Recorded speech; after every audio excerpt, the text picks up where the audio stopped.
Infamous Trey Ali. I said paper on paper on paper. Ain't no genocide, we was killed on paper. Buried us alive in the proudest of the paper. They know who we are, swear they hate us cause they ain't us. I said paper on paper on paper. Ain't no genocide, we was killed on paper. Buried us alive in the proudest of the paper. They know who we are, swear they hate us cause they ain't us. I said God never died, never left us. Even though they took your homie, still behind you like a catcher. Life is like a doctor, everybody want their checkup. Money, he been preaching, charge for a confession. See, ain't nobody focused on the bullshit that they told us. I was trying to pin you sick when ain't nobody came before us. We the best part of waking up before the folders. That's why they want your backs against the wall like a poster. Indoctrination being sold as education. Most of history they taught you came from some imagination. Roots was never true, fuck the whole compilation. Fuck Walter Plecker, fuck Alex Haley. America is Egypt, Israel, Queen Khalifa. Babylon used to dabble by NY, I check my fever. Niggas think I'm lying cause they sleeping. But bitch, I ain't no fool shopping my toes every season. I said paper on paper on paper. Ain't no genocide, we was killed on paper. Buried us alive in the proudest of the paper. They know who we are, swear they hate us cause they ain't us. I said paper on paper on paper. Ain't no genocide, we was killed on paper. Buried us alive in the proudest of the paper. They know who we are, swear they hate us cause they ain't us. Guess I gotta start bad rapper, tell these niggas how it happened. Control is the goal, now you space like William Shatner. Technology's economy has overthrown your balance. Now your headaches come from waves, microcells up in your atmosphere. Fears how they take you, they spank you for being active and questioning all the requisites made to prevent disasters. Clearing out the church's FEMA, talking to the pastor. Got the online tithe and it's surviving for the masses. They never loved our classics, but bite off our originals. Reclassify your favorite rhymes the way they did the Seminoles. I'm so black, pride that my inside's purple. If the world had never died, they probably never alert you. You need to venture out and stop sticking to circles. Strength and numbers react different to curfews. The moving not perfume, the streets ain't gold. Our summer so cold, we left the fall on froze.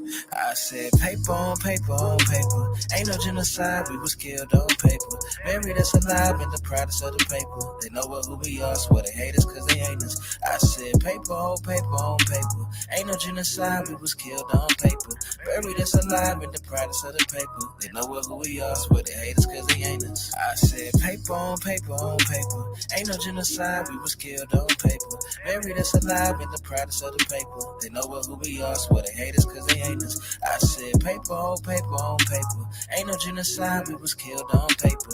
Buried us alive in the proudest of the paper. They know who we are, swear they hate us cause they ain't us.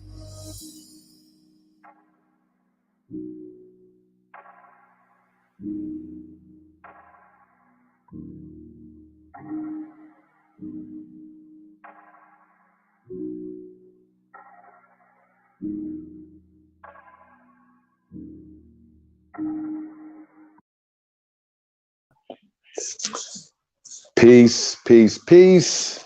Peace and paradise to all American Aborigines. Commander-in-Chief Billy Goat is in the building. Peace to everybody, man. How everybody doing this evening? Let's send a shout out to the CEO is in the building, y'all. Hey, that was the infamous Trey Ali song called Status, y'all. I'm gonna say peace to everybody, man. We got in the chat room real fast before we get going. I see Chief Kokomo, first brave in the building. Truth over everything. James Gilmore, Libra's son, Goddess Supreme. Peace to the gods. Shout out to everybody gonna be tuned in on the playback on this. Salute to yourself, man, for clicking on that button, man. We definitely appreciate y'all. Hey, man, just wanted to say shout out to everybody. Let's pull up the flyer or the Roots thing. If you guys haven't heard, this Friday, December 25th, 7 p.m., we have the Winter Solstice Symposium. Once Upon a Time, America. Aficionados like yours truly. And, and the brother Trey Ali is going to be performing. He's going to have a live performance by the brother Trey Ali. And as well, you guys have heard about the first annual Tribe Up, right? Tribe Up Ancestral Awards, you know what I'm saying? So we have Ancestral Awards. The ceremony is going to be in May, but we're going to be announcing a few people, are going to be coming through. that been holding the community down. Some people you never know. You know what I'm saying? Who's going to be recognized by the ancestors? You know what I'm saying? So when ancestors recognize you, so you already know a few of the people are going to be that have confirmed they're going to be coming through, be a part of this historical event, this first annual event, because we're going to be doing this every winter solstice. Okay, so shout out to the Nevilles, shout out to Chief Sun Owl, shout out to Big Aboriginal Power. Shout out to the original Copper Empress Holbert. Y'all know A1 gonna be sliding through. Chief Kalinago is gonna be swinging through. Shout out to Chief Kalinago, the OG. Hey, y'all don't know if you guys heard of Q Butter from the Zionist Institute. He gonna be coming through. Shout out to Q Butter and the Zionist Institute. So people be like, well, that guy's a Pan-African, whatever. But he does great work for the children of his community. You know what I'm saying? So, you know, we reaching out, man. You know what I'm saying? It's about building bridges, y'all. It's about building around here, man. But you already know, man, we're gonna be breaking down. There's obviously gonna be some never seen before shit, man. We're gonna be dropping definitely some dope, never seen before information, man. And this lecture right here, man, it's gonna be crazy, y'all. We're gonna be debunking roots, a lot of other things, man. Y'all already know about the roots hoax, things of that nature, man. So yeah, man. But preparing, putting this thing together, man. You run across videos, you run across things. You know what I'm saying? And a lot of stuff, comes from things, maybe in the past. You know what I'm saying? I like to watch old videos, man. I've been watching videos since VHS tapes. You know what I'm saying? And going to lectures and reading books and all these things, man. Um, uh, and I'm, not ashamed of my age or anything like that or whatever, but for a while now, y'all, for long periods of time, studying, reading, bumping your head on information and stuff like that or whatever, right? So a lot of times, you take information from people, you say, oh yeah, this is, and you have to go through all these schools of thoughts, right? You know what I'm saying? To get to wherever you got to get to, right? But doing along the way, you get some stuff from Christian sources, you get stuff from Muslim sources, different people outside of your community. A lot of times we get a lot of our information from people outside our community. So we have to rely on their rendition and their stories and their reenactments of history, okay? Their story, okay? So we're gonna play this video by Dr. Jose Pimenta Bay, right? It's from a 1999 lecture he did, y'all. It's super dope. Like I said, I want to share this with the tribe. Hope y'all enjoy this, man. And like I said, man, we know we're bigger than words. We're bigger than things like that. So, get past words. Let's get into this, man. It's very important. This is it's a great lecture right here, y'all. So I want you guys to check this out. And we'll be chiming in throughout the build, man, but definitely want you guys to check this out, man. So Dr. Jose Pimenta Bay, the relationship, right, of the Moors and the Native Americans. Okay? Check that out. Let's get it. Hey, shout out to Transatlantic Production, man. If you guys are not subscribed to Transatlantic Production, not telling you what to do, but it's definitely got a lot of great old films over there, from Malcolm X to this brother. You know what I'm saying? So it's a lot of great stuff over there, man. If you want to go back in some of the archives and dig up some of these tapes, you know what I'm saying? That if you don't have a VHS tape no more, stuff like that or whatever. But this is from a 1999 lecture, right? Now, here's the thing. We're gonna see where we at 21 years later, right? From this lecture. So let's go.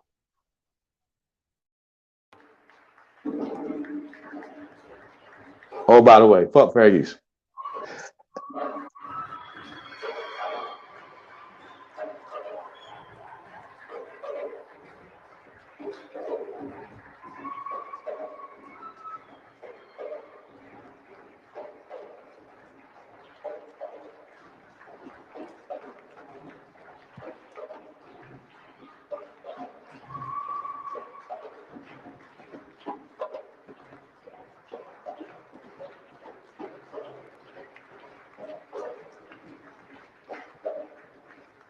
Dr. Jose Pimienta Bay.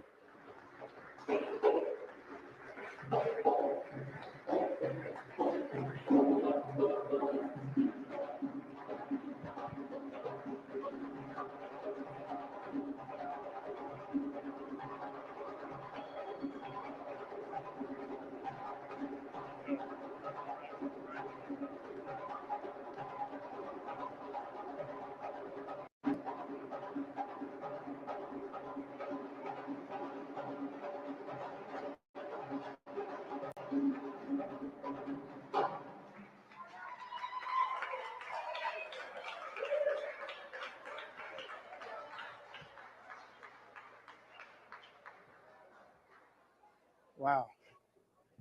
As always, it's wonderful to be here, have a chance to speak with you all again, and I always begin by first saying Islam or peace, Salam Alaikum, Abargani, and Hotep. It's been about 2 years since I've had a chance to come back here and speak again at the UAM. And every time I get an opportunity to come, I always feel a little bit nervous because I'm hoping that I have something of value to share. I'm a historian, and my attempt is to try to bring as much of our legacy as African peoples back to the light. Because so much of what we represent is lost. So much what we represent has been altered or obfuscated. The ancient Kemites said, know thyself. The Greeks co-opted it and said, know thyself. Jesus said, my people suffer for lack of knowledge. So I hope that at this turn again, coming here to speak, I have a chance to share what I hope is valuable knowledge. When I first spoke to Sister Karen Mason about what my topic was going to be, I said I wanted to do something a little different, because what I'm starting to do now is look at the connections between Native Americans and the Moors. Now, part of this comes from my having been mentored by someone who just passed away a few months ago, Dr. Sharcy Lawrence McIntyre, who was one of my mentors when I was actually at Temple University doing my doctoral work. And what the sister tried to get us to do, when I say us, the graduate students who are part of the program at Temple, was to remain mindful of the connection between African and Native American peoples. Of course, we're supposed to be clear on our Africanity, our connection to the African continent. But as Dr. Lawrence McIntyre said all the time, most of us are mindful in some way of our links to the indigenous peoples of these lands. And so what I wanted to do today was to go over some of these connections and have us take a different perspective on who we are as African people. Part of this also comes from a prophecy that I'm going to share with you. I've had the opportunity over the last 4 years to spend some time with the Lakota Sioux in South Dakota. And it's interesting, the brother was talking about Minister Farrakhan, because when I was in South Dakota in '96, actually, I stayed with one of the chiefs in Wagner. And when I went to the school, after I had finished meeting with one of the chiefs, he told me, he said, you know, one of the people who was just here recently was Minister Farrakhan. And we as Lakota people have a great deal of respect for him, because he speaks up for those of us who are of color, the red man and the black man. And I thought that was interesting because it reminded me of a Hopi prophecy. The Hopi are an indigenous people that live in the Southwest. They live primarily in the state of Arizona. And the Hopi say that there will be a time after the close of this millennium when the black man will lead another revolution. And this revolution will be bloodier than the first. And after the revolution, according to this prophecy, the Native Americans will be empowered once again because of the efforts of the black man.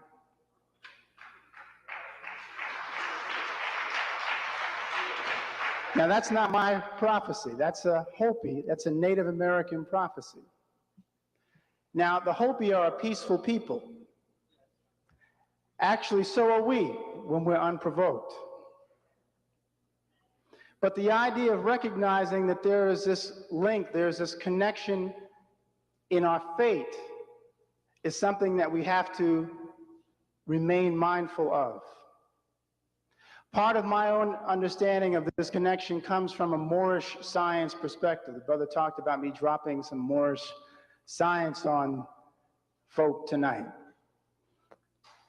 And part of that comes from a Moorish science perspective, where the founder and prophet, Noble Drew Ali, in conveying something known as the Moorish Quran, or the Circle 7 Quran, talked about the uniting of Asia.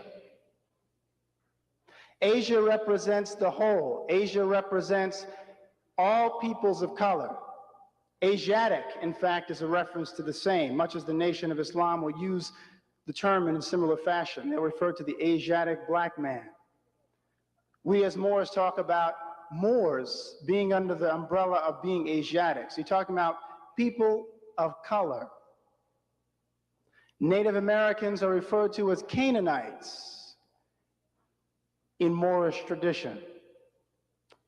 And let me read to you a section from the Moorish Quran that actually got me thinking about looking at this link, so that when I then spoke with Dr. McIntyre before she returned to the ancestors, this was my frame of reference when I first met her back in 1989. It says, their dominion, their meaning Moabite and Canaanite, their dominion extended from northwest and southwest Africa, across the great Atlantis, even unto the present North, South, and Central America, and also Mexico and the Atlantis Islands, before the great earthquake which caused the great Atlantic Ocean. This reference is to an ancient period, pre-Columbian, before Columbus. This reference is to a period before a great shaking of the earth, or a great earthquake, a great shaking which again the Hopi refer to as having occurred before and will occur again. The Great Atlantis Islands is a reference to the Caribbean. But this idea of the dominion of the Moors, the dominion of African peoples, at one time having extended into the Americas, is what is being presented. Now, Moabite and Canaanite are both understood to be references to Asiatic and African peoples.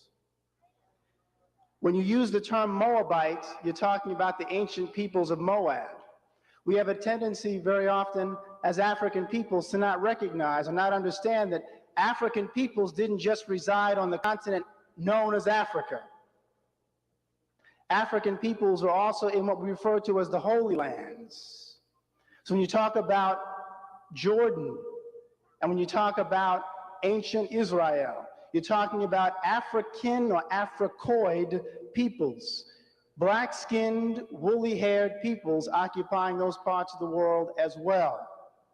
But we very often forget that, and we let Europeans essentially claim our home.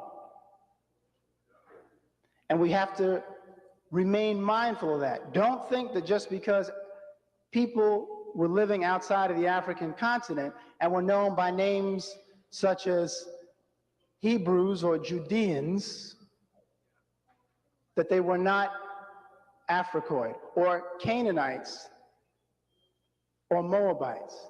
These were Africoid peoples.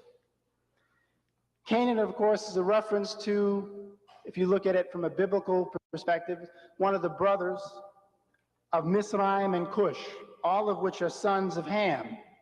Sheikh Anta Diop, who you may know, who wrote the several books, but probably one of the most prominent is The African Origin of Civilization. Diop says that the Canaanites originally were Negroes. That's his term, of course. Originally were Negroes, who later intermarried with lighter-skinned nations of Asia. These people were related also to the Phoenicians. Canaanite is a reference to both a language and a people. The West African scholar and statesman, Sultan Muhammad Bello, who was actually writing at the end of the 18th and into the early 19th century, said that the Yoruba were descendants of the Bani Canaan, or the house of Canaan, as well as the kin of Nimrod. So again, you're talking about a West African people who are recognized in accordance with West African tradition to have links to Canaan, which is now part of Israel, Palestine, Jordan. Descendants of the Bani Canaan, he says, moved westward and eventually established themselves in West Africa. Now, some people, when they talk about the history of the Indians, will discuss Indians as having come across something known as the Bering Straits. And the assumption is that being Native American means that everybody came from the same exact place. They came across the Bering Straits from Asia, and they all look like the customary dime store Indian. You have to have long, straight black hair. But this concept of an Indian is not true. Europeans themselves in the 19th, in the 18th, in the 16th, and 17th centuries recognized that the Indians had diverse origins, and they were pretty well convinced of two primary things. I'm talking about European scholars in those periods. The first thing they were convinced of was that Indians or Native Americans were related to Africans. I'll say that again. They were convinced that Indians were related to Africans. The second thing they were convinced of was that African people and quote-unquote Semitic people had established themselves in the pre-Columbian Americas. Two very important points. A work from 1858 by a man named John McIntosh. The work was called The Origin of the North American Indians. He said that the Indians were Shem's descendants. Who is Shem?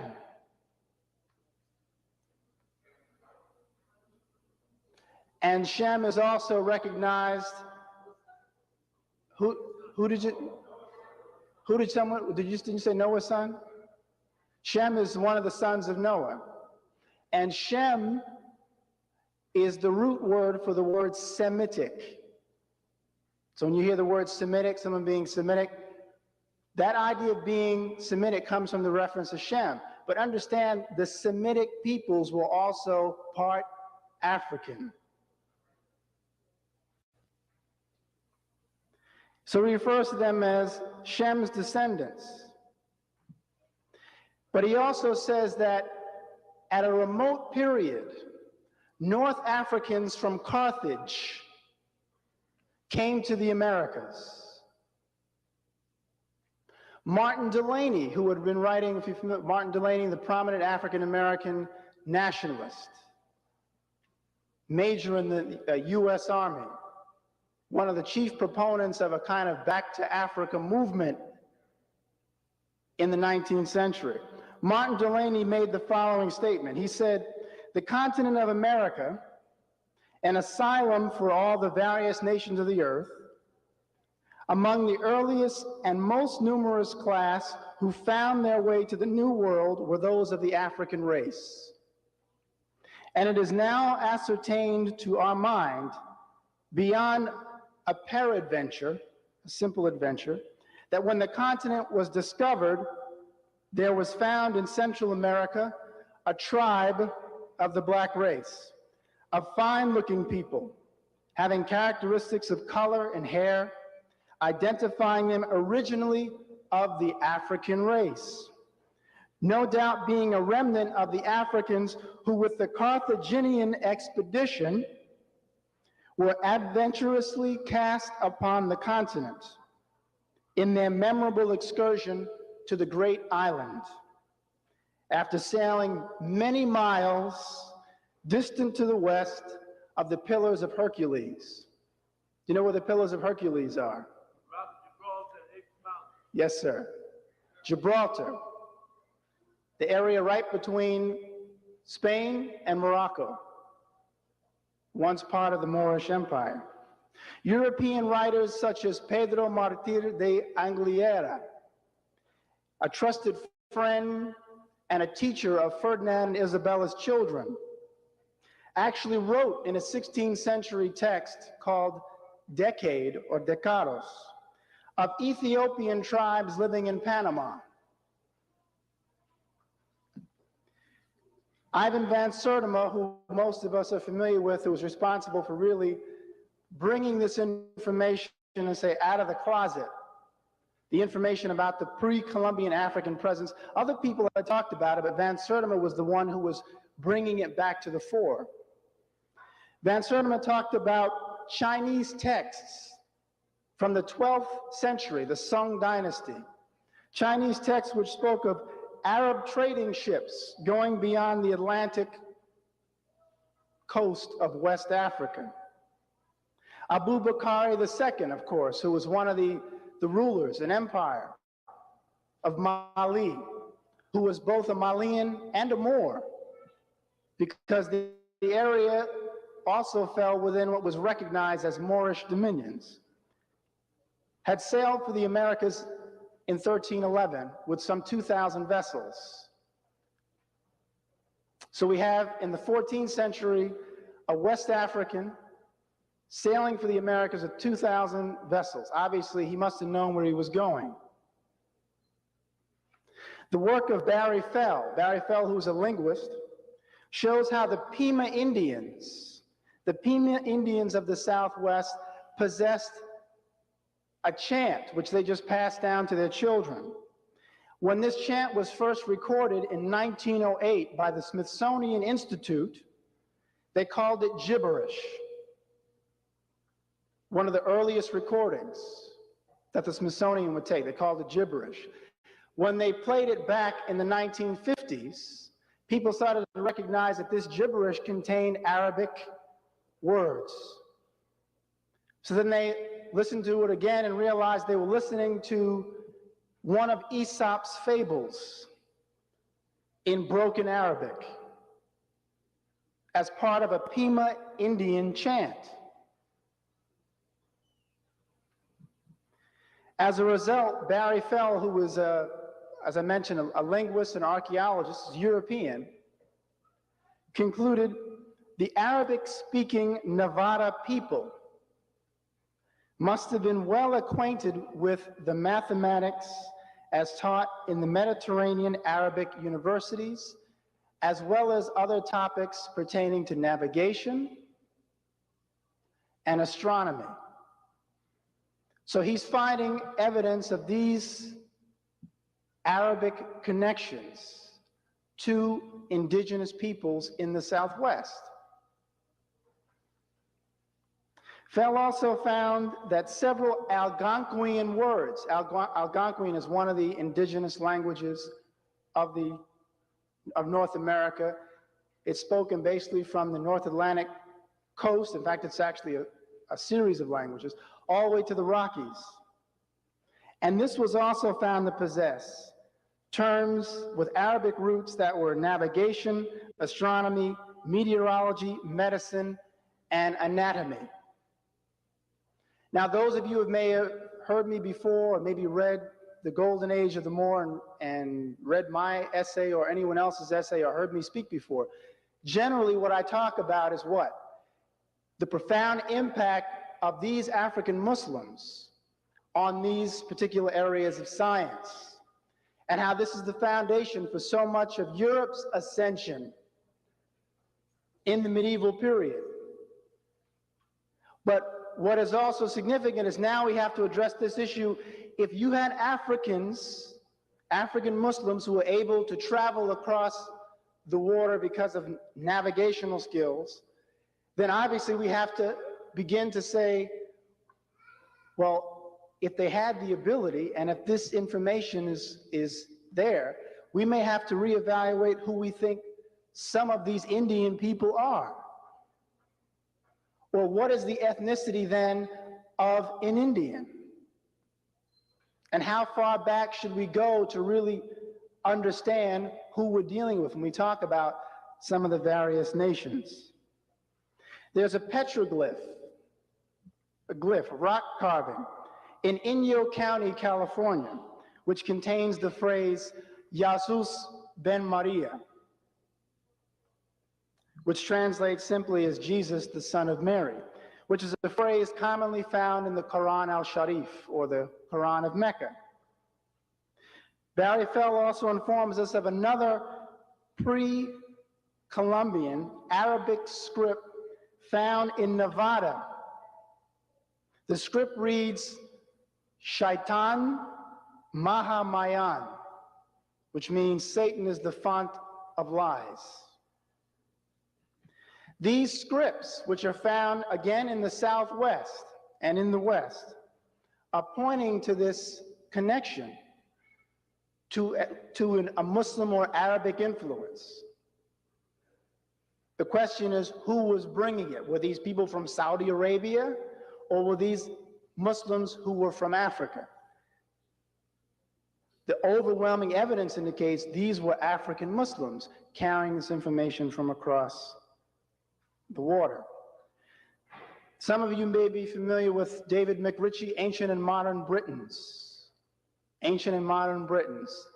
David McRitchie was a Scottish historian, writing in the late 19th century. And he wrote that the peoples of ancient America and ancient Egypt were both known to refer to themselves as the children of the sun. Where have we heard that before? The children of the sun. Michael Bradley talked about the children of the sun versus the children of the ice.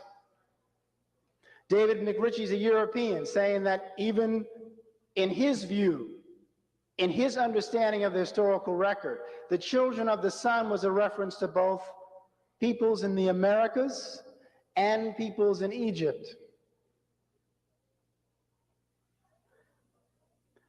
An anthropologist named James Wright Jr., who studied various indigenous peoples in the Americas, one of which being the Natchez peoples of Mobile, Alabama, and Louisiana. The Natchez were known to build temples to the sun and burial temples for their dead. They also referred to their honored members as nobles. The Natchez priesthood also carried sacred brass and copper plates, which contain what Wright refers to as strange characters and motifs. Strange characters and motifs. I don't know if anyone here is familiar with the Mormon Church, or the Church of Jesus Christ and Latter-day Saints. But they believe that a man named Joseph Smith found some plates in upstate New York in the 1820s. And these plates were said to contain the ancient record of the Semitic and Egyptian presence in the ancient Americas. Now that's the Mormon church. And I'm always intrigued by the fact that the Mormon church has the name Mormon, because Mormon is Old English for Moor. I'm also intrigued that the angel who brought the books was the angel Moroni. And Moroni is another ancient reference to Moor. And I'm also intrigued by the fact that they believe in prophets. That's why they have Prophet Joseph Smith.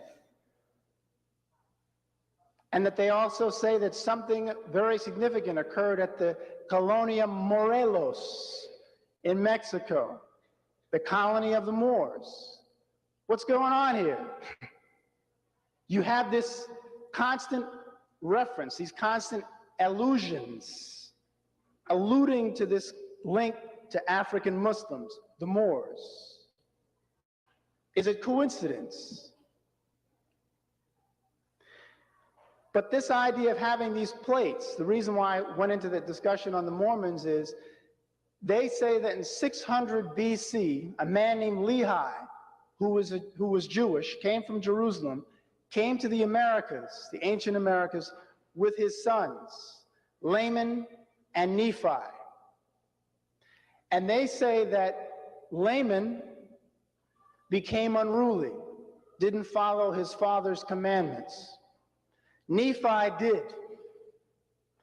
They say that Laman then was cursed with a skin of blackness because he refused to follow the laws of his father, Lehi. Now, I've had the opportunity to speak with some Mormons. They can be very nice people. But I also had a very clear debate, argument with them, and I had to remind them, you all are living in a fantasy land where you think that the ancient peoples of Egypt and the ancient Judaic peoples looked like Europeans. So as a consequence, in order to make anything fit your theology, you got to start cursing people dark in order to make it fit your world. That's right. It's like Invasion of the Body Snatchers. You know, if your history doesn't go back very far, you grab somebody else's. And then you convince the other guy he don't have a history. You convince the other gal she don't have a history. And then you prescribe, essentially, amnesia. And you hope the person stays there. And for a long time, that's where we've been. So again, it's important, you know, some people are from, well, I don't want to make no waves. They're so nice. Someone actually said that to me. Well, you said that to them? Look, I'm just telling the truth, brother. What am I supposed to do? If they don't like me because I'm telling the truth, I didn't cuss them out. I just told the truth.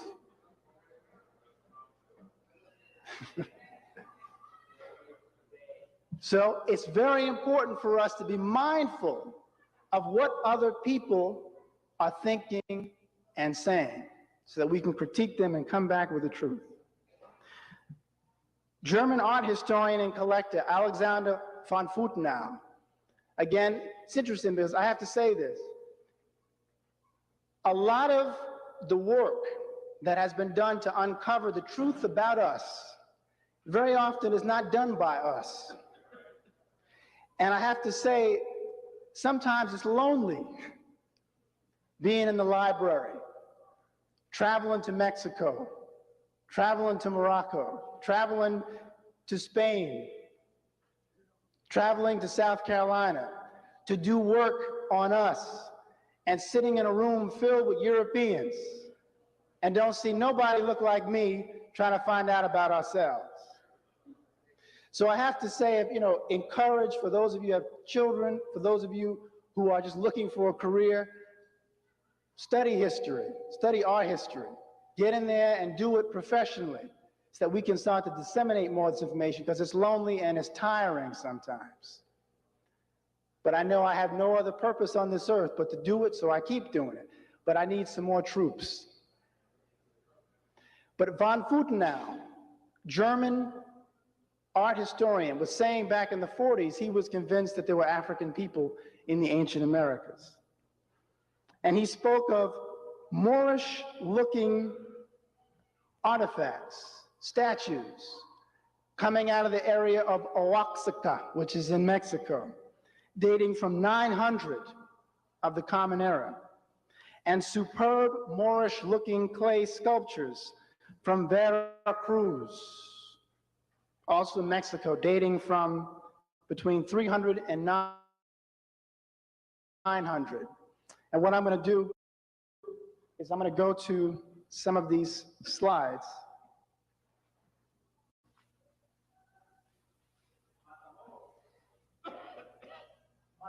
Somebody say? Again, the focus is to really talk about the connection between Africans or Moors and indigenous peoples of the Americas. But this is just a page from one of the surgical texts that was written. This was actually not written by a Moor, but this was published by Moors in Andalusia. Its origin was actually in Persia.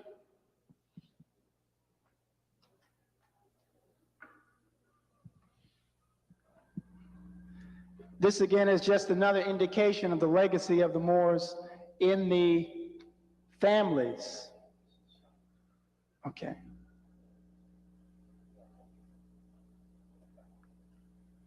In the families of Europe.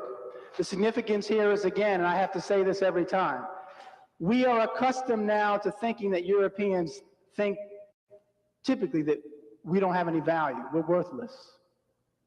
Europeans now, I can tell you stories of having given lectures, and after I finished, every Caucasian in the audience was swearing they had Moorish ancestry. Now, before I came in, nobody said anything about being related to no African folk. But by the time I finished, oh yeah, well, my people come from southern France, and we are Huguenots, and my name is Calabria, and we're Sicilian from Sicily, and we're Moors too. See, when you know who you are and claim it, then folk will, all of a sudden telling you all kinds of things. This is one family, German family, actually, the Sängermeisters, which means the masters of song. It was a Moorish family that taught music in Berlin in the 1500s. Moor, M-O-H-R, another German family. Put it in the middle.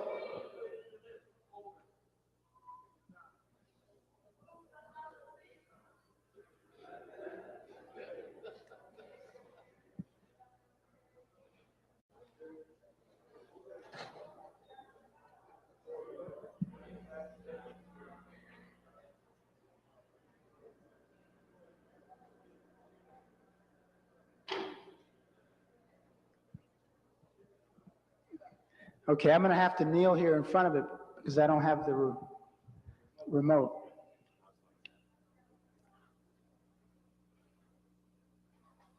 Okay, these are just, it says Negroes and coats of arms, but we need to understand. Thank you, Ben. Now, am I blocking people now who can't see it, right? Am I all right? All right. Oh.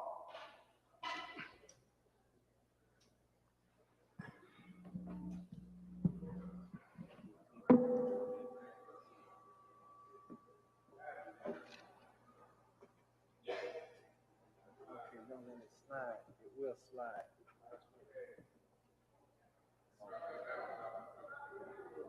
Now I got nothing. Yeah, just watch this.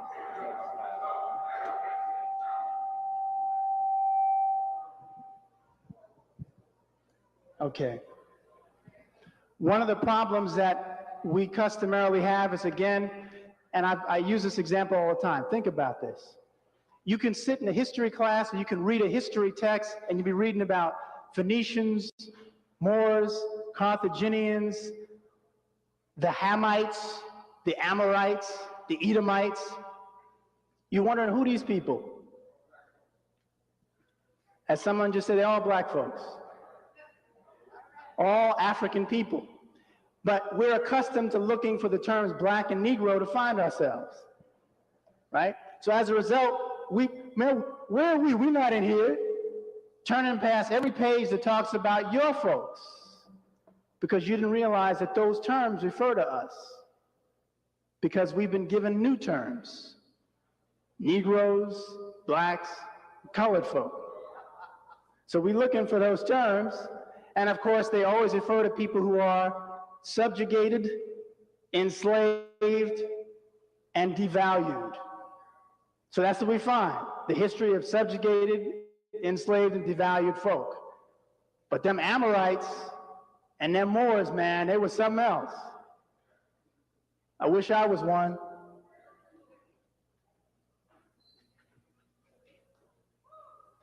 Again, just examples of Moors and European coats of arms. They're telling us that they want the world to know they descend from us. But most of us don't go to books of heraldry to find that out. All the royalty, the royal families of Europe, if you go and look at their coats of arms, you go back far enough, you're going to find someone look just like you, including Queen Mother Elizabeth, who just turned 99 yesterday. This is the Moorish chief.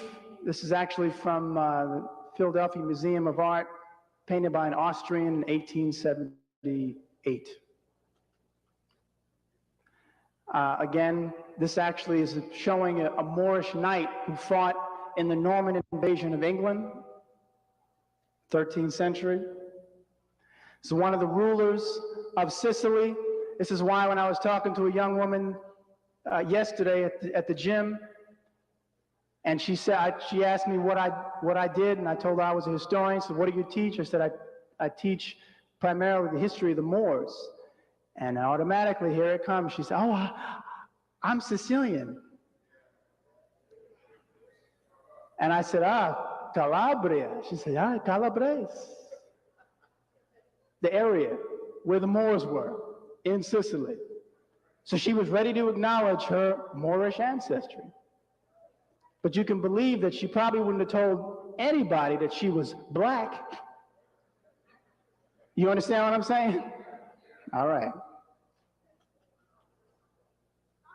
This is one of the emperors of Morocco, Moulay Ismail, owned 10,000 European slaves. Yeah, you can clap.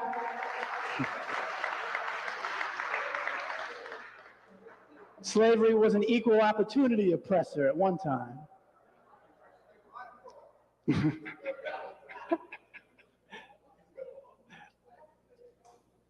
Saint Maurice or Saint Moritz, one of the patron saints of the Holy Roman Empire, worshipped in Germany.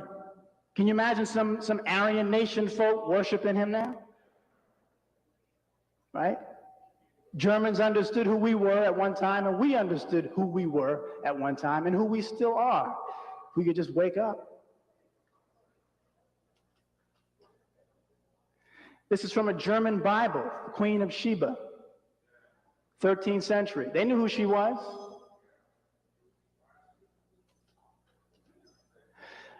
This is one of Queen Mother Elizabeth's ancestors, Charlotte Sophia von Mecklenburg. Good Austrian name and good Moorish ancestry. The wife of King George III, the same person responsible for losing the Americas during the American Revolution.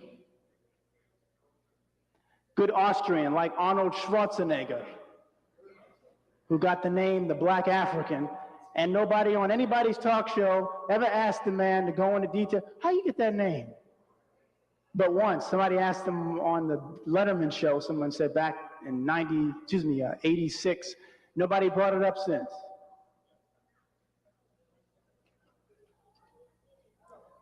Duke of Florence, Alessandro de' Medici, of Moorish ancestry. The Medicis were patrons of learning in Europe. Just a map of Moorish-controlled Spain known as Andalusia. Again, another page from a text written by a Catholic monk who was writing down notes from Moorish medical and mathematical texts. A Spanish historian by the name of Valacrosa found this in 1947 in a monastery in Spain, thereby establishing that the Catholic Church, Catholic Europe, was heavily interested in finding out as much as they could about Moorish medical knowledge, mathematical knowledge, theological knowledge. They used the theology of the Moors as well to understand their own Catholic theology, to make sense, to make better sense of what they were arguing. Just an example of Moorish architecture. This is a palace in Fez, Morocco. Another page from one of the surgical texts.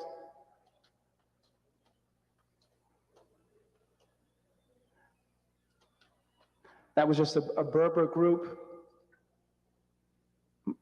brother in front of his store in Marrakesh. This is a painting from the mid-19th century showing one of the rulers of Morocco. I forget which ruler this is, though. Coat of arms for the family name Moore. Another representation of Saint Maurice or Saint Moritz, African patron saint of Germany. Obviously on the left.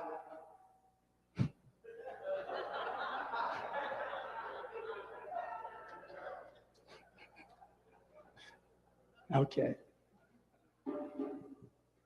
What I have behind me now, this really begins that section I was going to talk about. I'm going to get the dates right. Okay.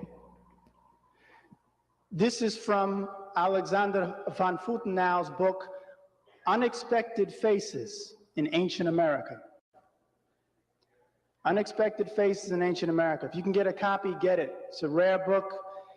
Excellent text because pictures, as they say, are worth 1,000 words.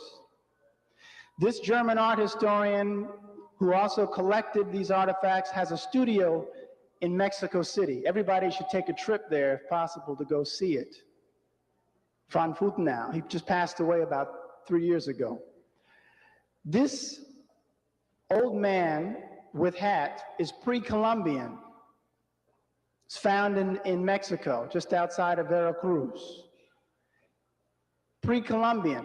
What kind of hat does it look like he's got on? Looks like a tarbush or a fez. Now, when people start pulling up stuff like that, you know, something should click inside the head and go, that's odd. But somehow we miss this stuff, and I'll talk about why.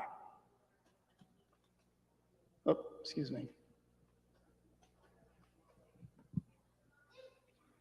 This kneeling man is from 300 BC, found in Guatemala. Looks like an African to me. I don't know, you know, I don't have my glasses on, but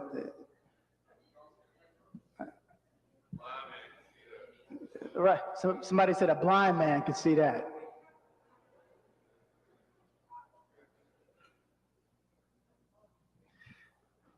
This is from 2000 BC. And this is also from Mexico, from the place I spoke of before, Morelos.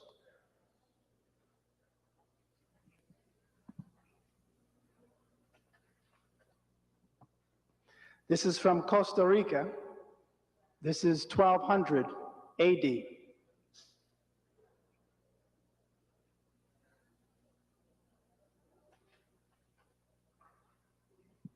This is from Mexico, 300 of the Common Era, 300.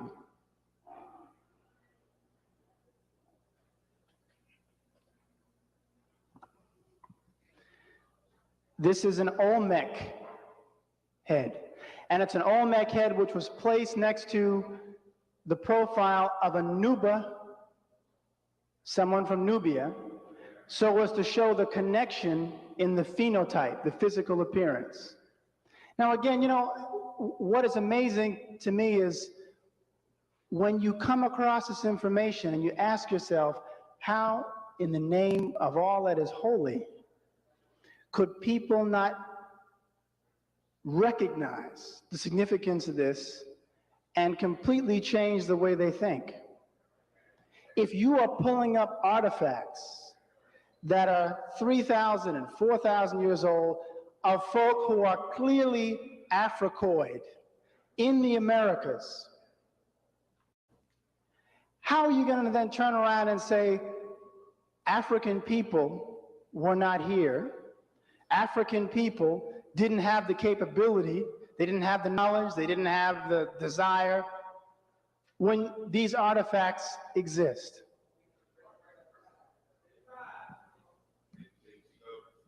Right.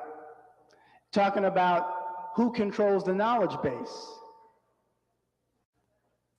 Whose education, or as Woodson would say, whose miseducation are we getting? Another example of one of the Olmec heads. By the way, these Olmec heads are something like between 10 and 11 feet high and 9 tons. So you can imagine pulling something like this up out of the earth. That's why they're still there, because if it was little stuff, they might be able to hide it. But when they kept, you know, the Mexican brothers and sisters would be plowing right around it, you know. And people come and say, well, how are we going to get rid of this? Well, we can't, because it belongs to the Mexicans. And the Mexicans themselves, essentially, those who study their own history, know that we are related to them. It's no secret.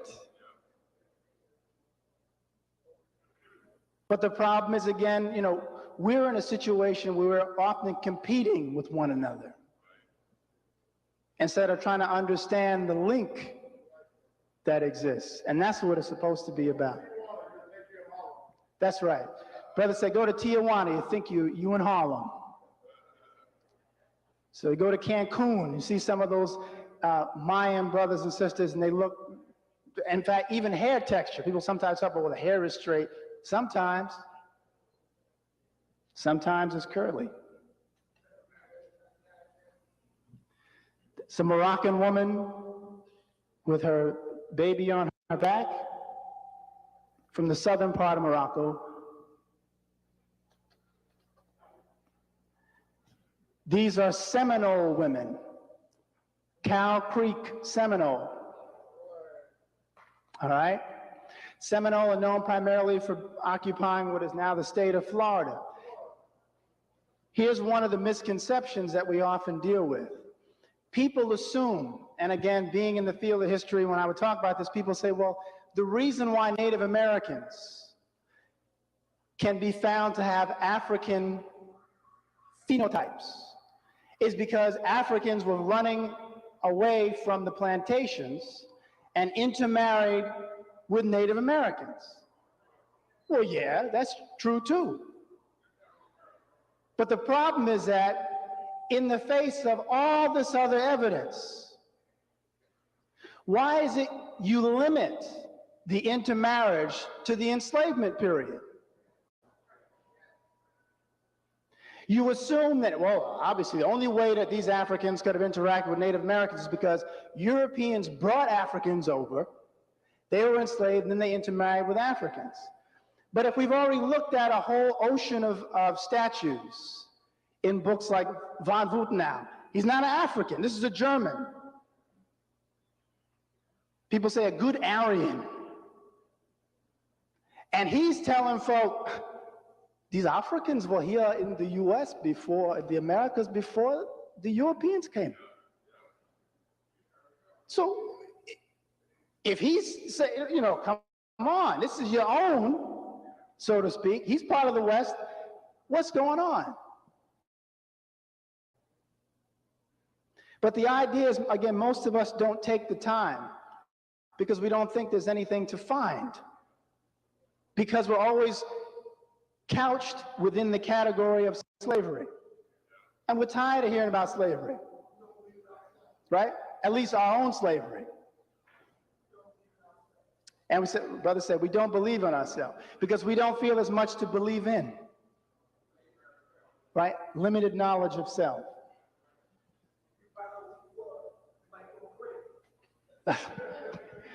Well, some of us are already crazy, so it couldn't get much worse.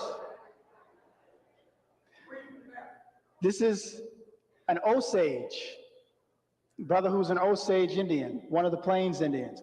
Again, you know, when you look at images like this and you consider the period in antiquity by which Africans and indigenous peoples came into contact, you really have to reevaluate a lot of things. Okay, I'm going to leave it on these three sisters as I continue.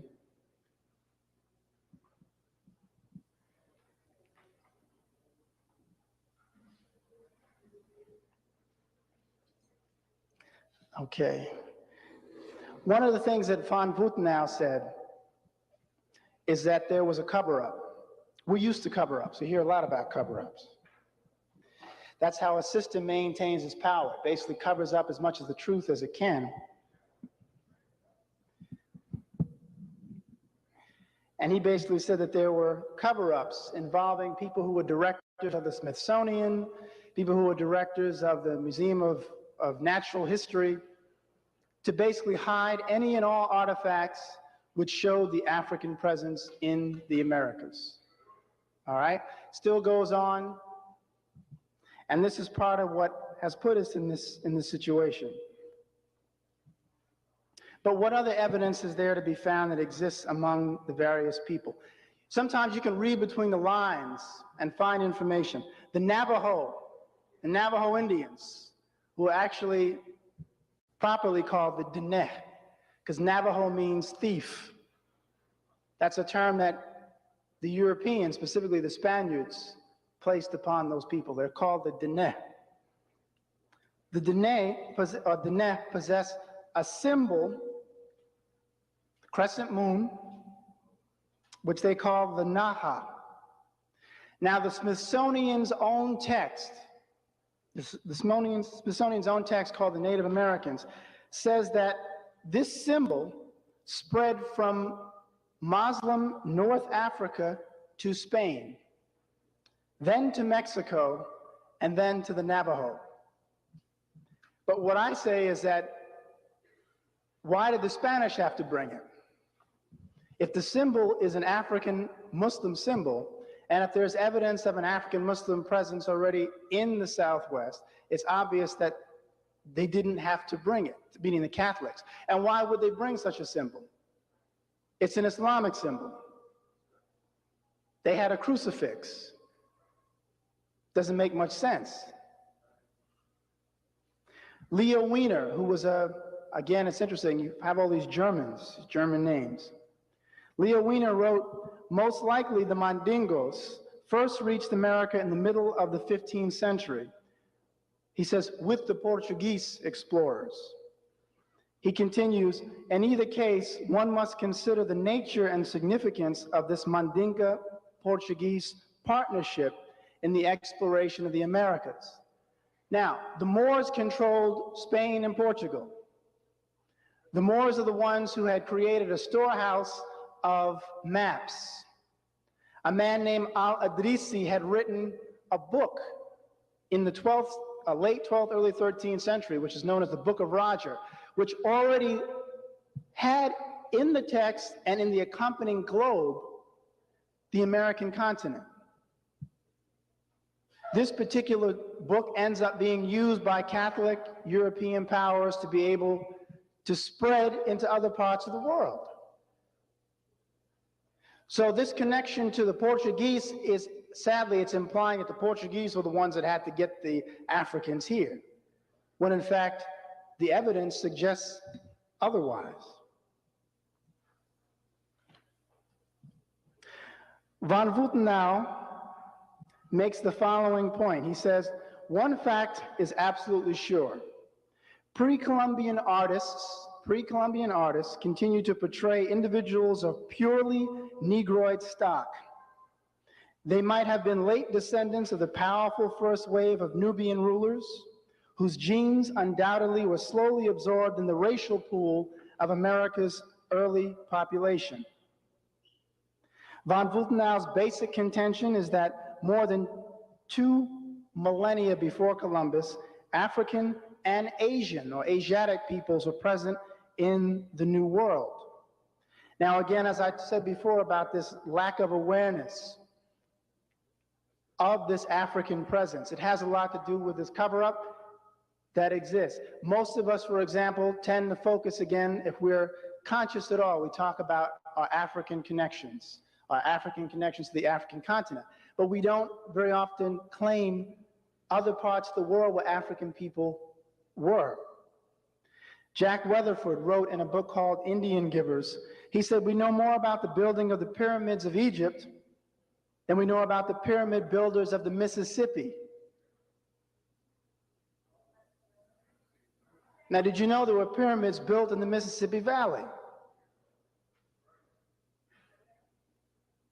The history and culture of America, he says, remains a mystery, still terra incognito, okay, the hidden land, after 500 years. And I'm going to come back to why this is. What is it, essentially, that has required a certain oligarchy, a certain group of people to hide that information? Why is it that we as African peoples, why is it we as Moors, if you will, don't typically know about this legacy? The presence of Negro or Negroid artifacts from the pre-classic 2000 BC, the pre-classic period, have been found in all parts of the Americas, but in particular in large sections of Mexico and Mesoamerica. Significantly, the countries that a lot of these artifacts have been found in were once part of what was called the Viceroyalty of New Granada. Do you know what Granada was? Granada was in Spain. It was the last Moorish stronghold in Iberia, in Spain. The Spanish, when they took over Panama, Colombia, Ecuador, Venezuela, those areas, they designated as New Granada. Now, what I'm getting at is, this area is known to possess the largest amount of African artifacts and a very strong African presence in those areas. What I'm actually suggesting is, maybe they didn't bring those African people over. They just conquered them where they stood. Think about that. We put a great deal of emphasis upon the enslavement trade, which did take place. But what I'm saying is, think about defeating people on their own ground, as well as transporting people across the water. As you think a little differently about the situation.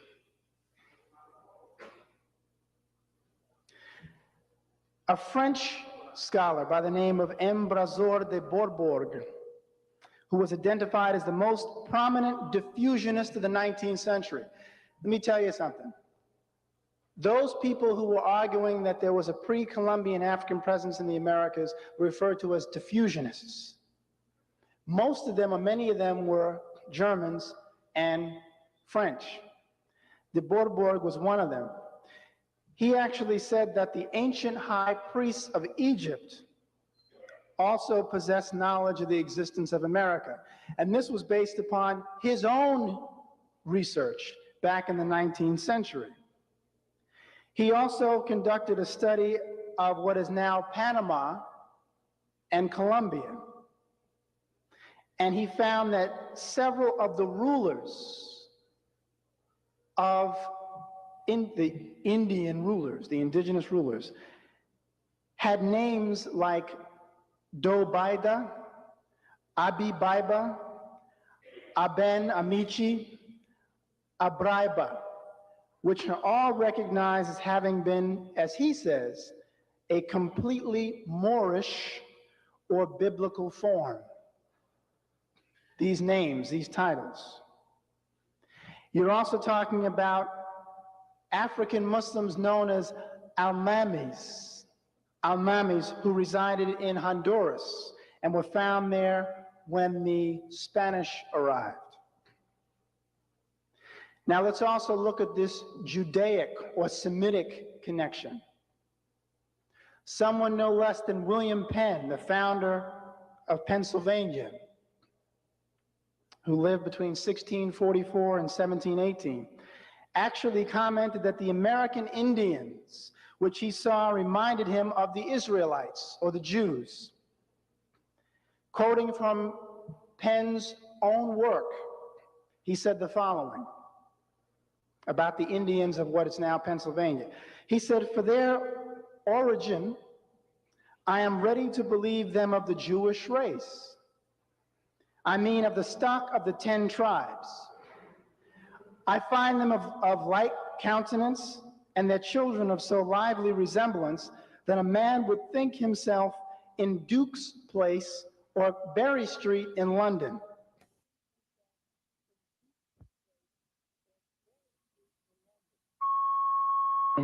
And the American Indians.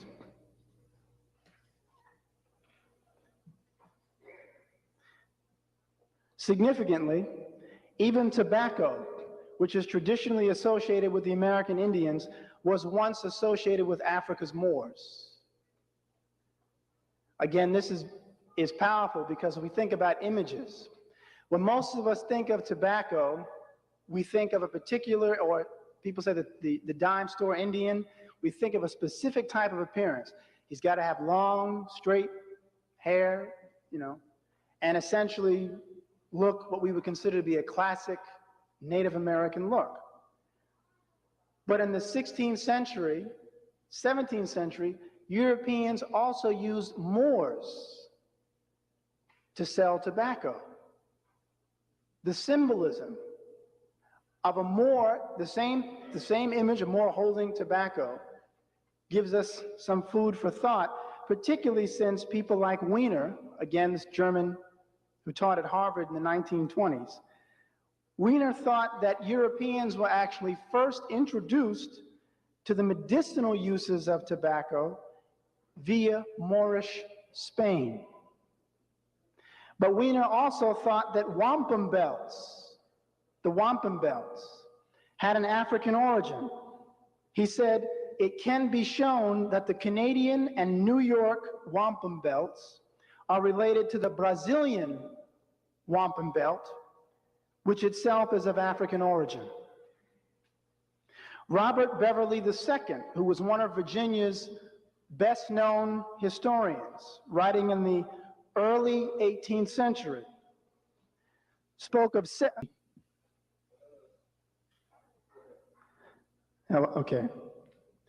Robert Beverly spoke of several cultural connections and similarities between Africa, Near Asia, and the Americas. As a student of classical and modern writers, Beverly held a special interest in Indian society. Well-traveled, well-read in geography and history, Beverly said in 1720 that the Indian foods of Virginia were strange and reminded him of the same foods sold in the markets of Fez and of the diet of the Arabians, Libyans, Parthians, and Ethiopians. Van Sertima's works, also which have played such a primary role in bringing much of this information out, have also established that various West African peoples have similar names and naming methods that are used by American Indians. Tribal groups are also designated very often by the same titles, differing only in the aspects, he says, of an occasional prefix or suffix. In the 1930s, a French linguist by the name of Jules Cauvet found that the Moors of Northwest Africa, this would include both Morocco and Mauritania, had names which were shared by Indians, American Indians. The names were Atlantis. These are the common names between Africans and Native Americans. Atlantis, Baquetas, Bucoyas, Guiznais, Gualas, Chorti, Guamares, Guanchas, and Juarez. He then said that other names, such as Antis, Aturis, Gais, Lippis, Paraisis, Saracas, which sounds like Saracens, Saracas, Tames, Zamoras, and Dorans also appeared to be African in origin, but had been Europeanized. Also, a Sudanese ethnic tribal name, Marabitine, was also found to compare with the Marabitinas and Maravitinas of Portuguese Guyana, which is now Brazil, the Marabios of Nicaragua, and the Maravigin of Venezuela. It's highly significant that such ethnic names and national designations like Marabitine, Marabitinis, Marabios, Marabitinas would appear among American Indian names, even though they are all on an African name, Marabut and Murabit. The Marabuts, which were Moorish Muslims who had defended the African frontier against Catholic European invasion. The Marabuts or Murabits are also referred to as holy men of the Maghreb, which is Northwest Africa. Some of you may have heard of the Seneca, which is one of the indigenous peoples that was said to occupy what is now New York State, the Seneca Indians. The national name of one of the Iroquois League's nations bears a phonetic synonymity with the Senega people and region of Western Africa, as in Senegal. Senega is even referred to in Peter or Pedro Martir's work, Decades, I mentioned earlier, from 1503. The text indicated that Senega was one of the regions, and I quote, of the kingdom of Guinea, Guinea being a reference to Africa, which is occupied, and I quote again, by the black Moors, also called Ethiopians or Negros. Brunson and Rashidi, and Runoko Rashidi, who is coming here, right, next week. Brunson and Rashidi contend that the African ethnic name Zenega is Cushito-Hamitic in origin, meaning its origins are in Ethiopia and Egypt, the Nile Valley region. So think about that. The word Seneca, or Senega, which is equated with Senegal, but also has this link to the Seneca Indians, has an origin in the eastern part of Africa. In the presence of so much evidence suggesting parallels between the continents and peoples of America, Asia, and Africa, it is logical to consider this as indicative of ancient and pre-Columbian contacts. Consequently, let's now take another look at the word Indian. J.A. Rogers had actually told a lot of us who were reading his books back in the 1920s and 30s that the word Indian comes from the Latin term indi, which meant a very dark complexioned person.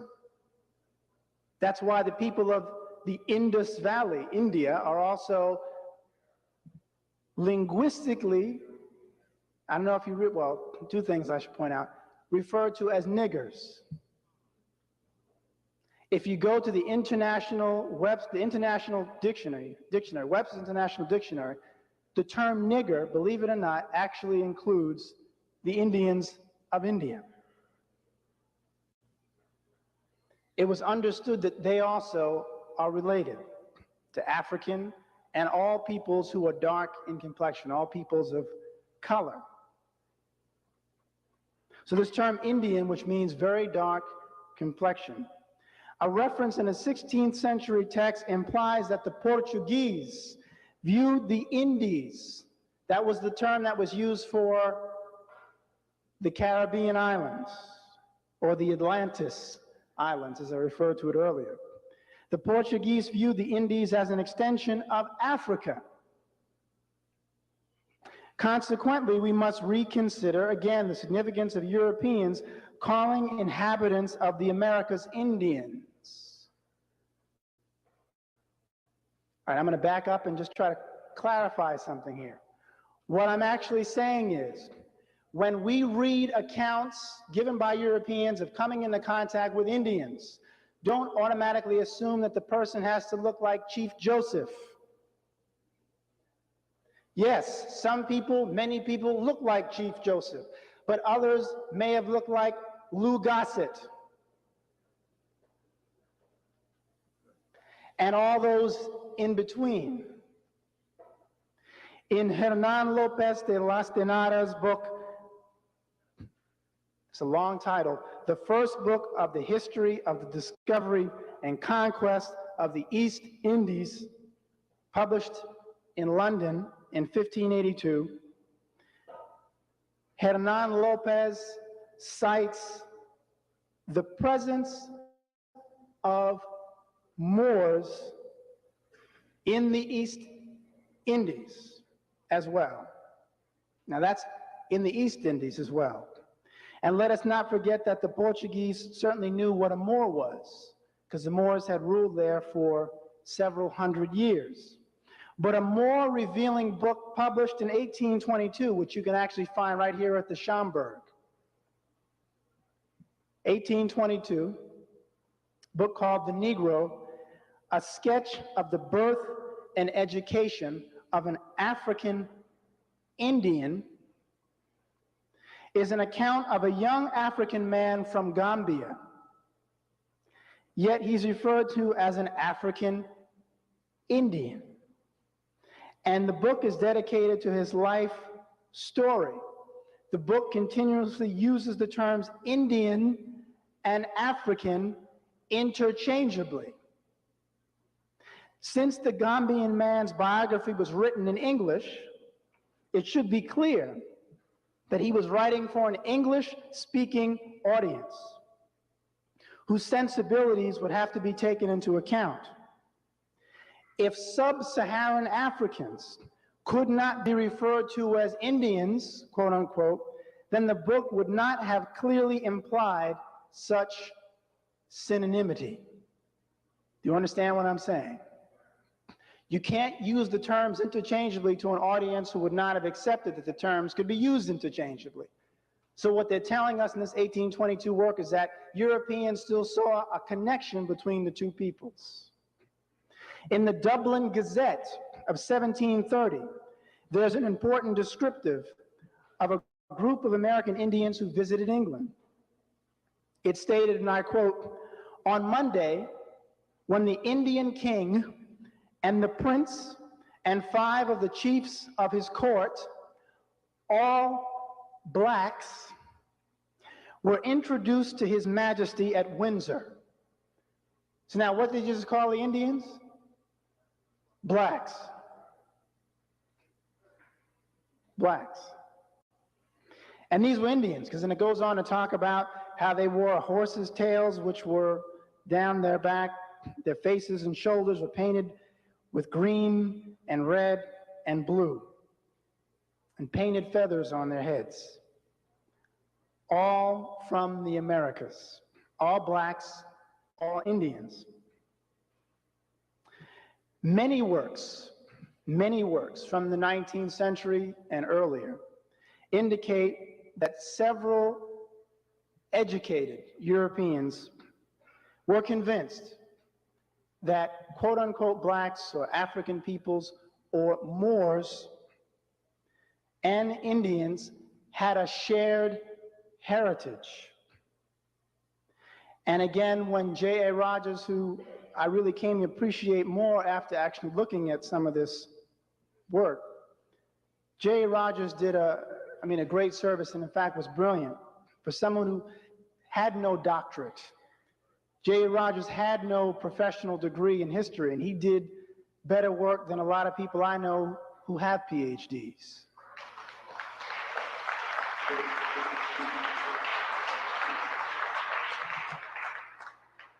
And so that's why I say again, if anyone has an interest, there is a certain technique and approach to analyzing information, but it doesn't take letters behind your name to have sense. J. Rogers said, in certain parts of the Southwest and in the Middle Atlantic, an Indian is more mulatto and Negro than anything else. In certain states, as with Virginia, an Indian is only one, meaning only an Indian, while on the reservation. Away from it, he is a Negro. End of quote. What he essentially was saying is, Europeans couldn't essentially tell the difference between someone who was recognized as an Indian and someone who was recognized as black, because there was so much of a synonymity between the two. But you know what begins to happen, and this is my hypothesis about where the confusion comes. I just talked earlier about how in the 1820s, people knew that you could use the term African and Indian interchangeably. In the 18th century, people were using the term black and Indian interchangeably. But Europeans understood by the middle and end of the 19th century, they needed to give one image of what an Indian was, which didn't look like quote unquote black folks, so as to disconnect people from the land. Okay? Because if people were saying, well, wait a minute, you keep talking about you brought us over here in slave ships. How do I know many of my ancestors weren't already here when you arrived? It now shifts the concept of power and who has a right to connect themselves to the land. It's not a negation of the connection to Africa, but it's a recognition that that connection is both American and African. And that someone who is Seneca, or someone who is Natchez, or someone who is Cherokee, who greet each other with Salim Alaikum, the Cherokee, are related to African people. And there is an African-Muslim connection. But even more, the African connection is pre-Islamic. And when I mean pre-Islamic, the religion of Islam. It's before the religion of Islam that's introduced in the 6th century. The late 19th century Scottish historian McRitchie makes a rather matter-of-fact statement. This is where I'm going to close this out. He makes a rather matter-of-fact statement, like, who doesn't know this? About Moors being in North America.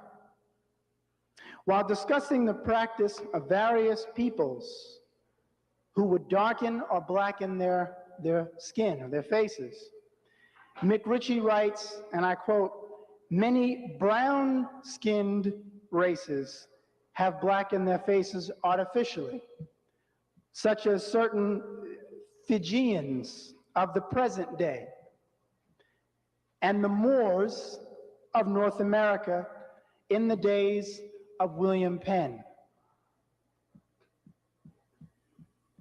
He refers specifically to Moors in North America in the days of William Penn. Of course, one could ask the question, what was it that happened? You're home before sunrise, on top of the house, the kids, and our future. The smell of your cooking is our alarm clock. My Shiro's day is never done. So let's start saving a little more now so we can feel prepared for retirement. A free 3-minute online chat can give us the personalized tips we need so we can live our lives to the fullest. Visit aceyourretirement.org.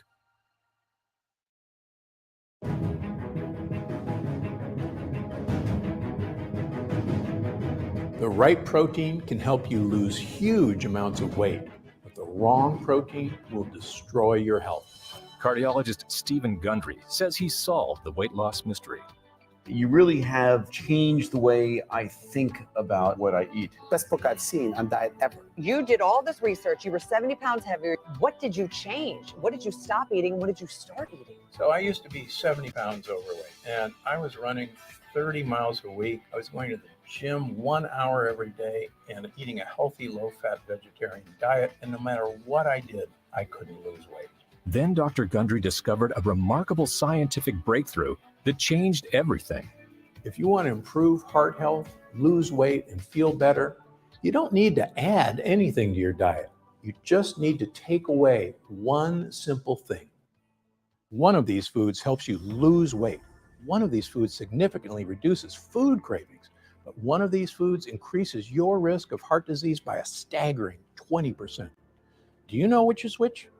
My name is Dr. Stephen Gundry, and I made this video to give you a quick protein quiz that could actually save your life. Because eating the right protein can help you lose weight, get stronger bones, and even help protect your heart.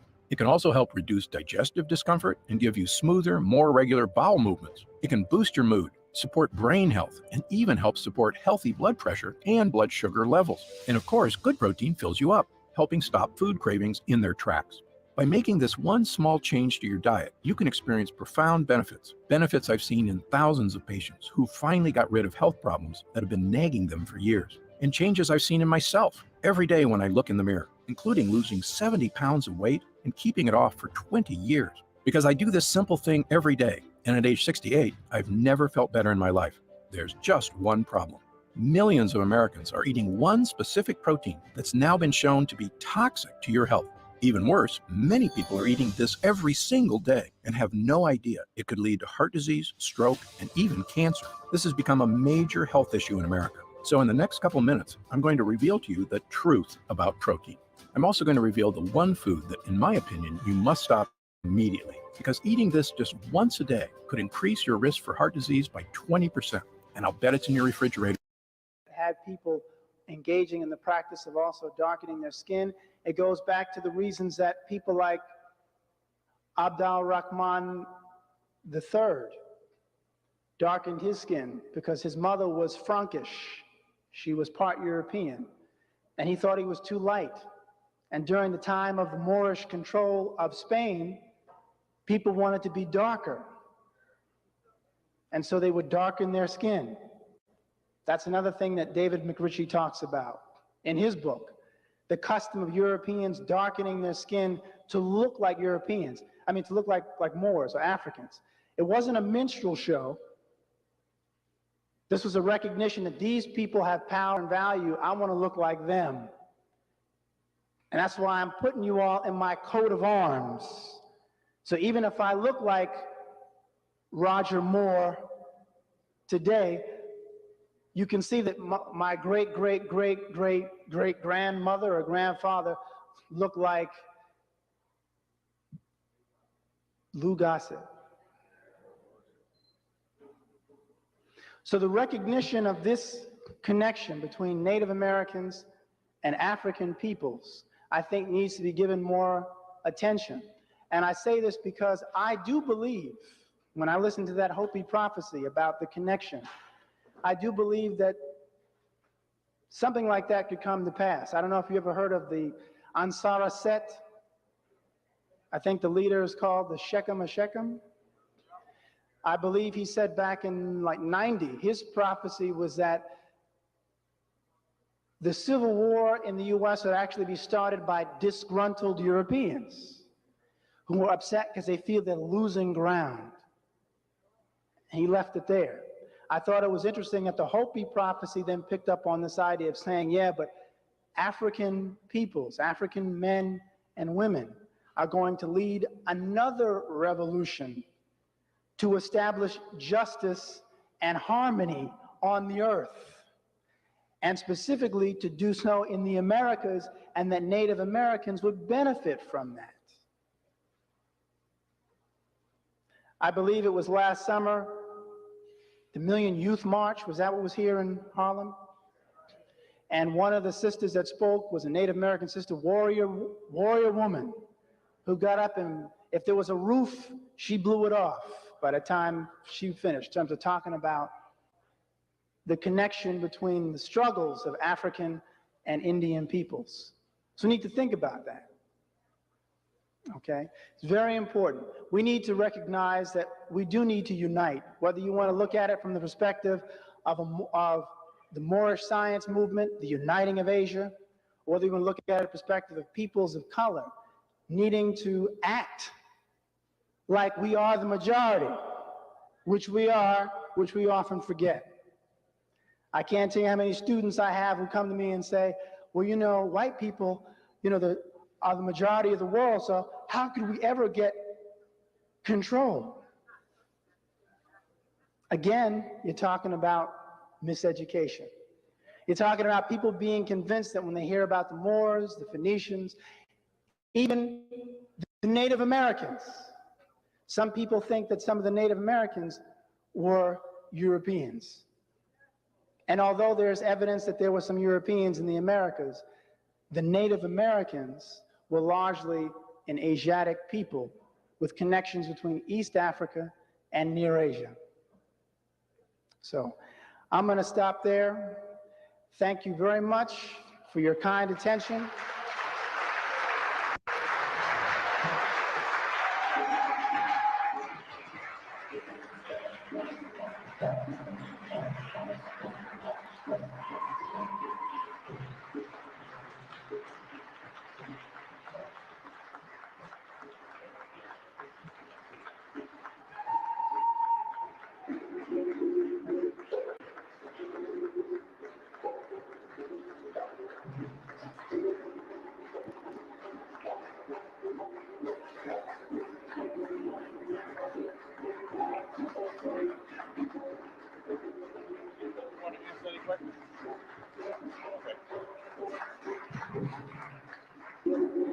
Hotel brothers and sisters, please be seated.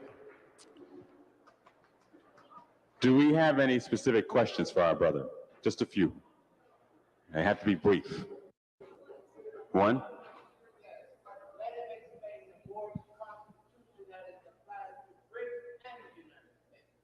Brother?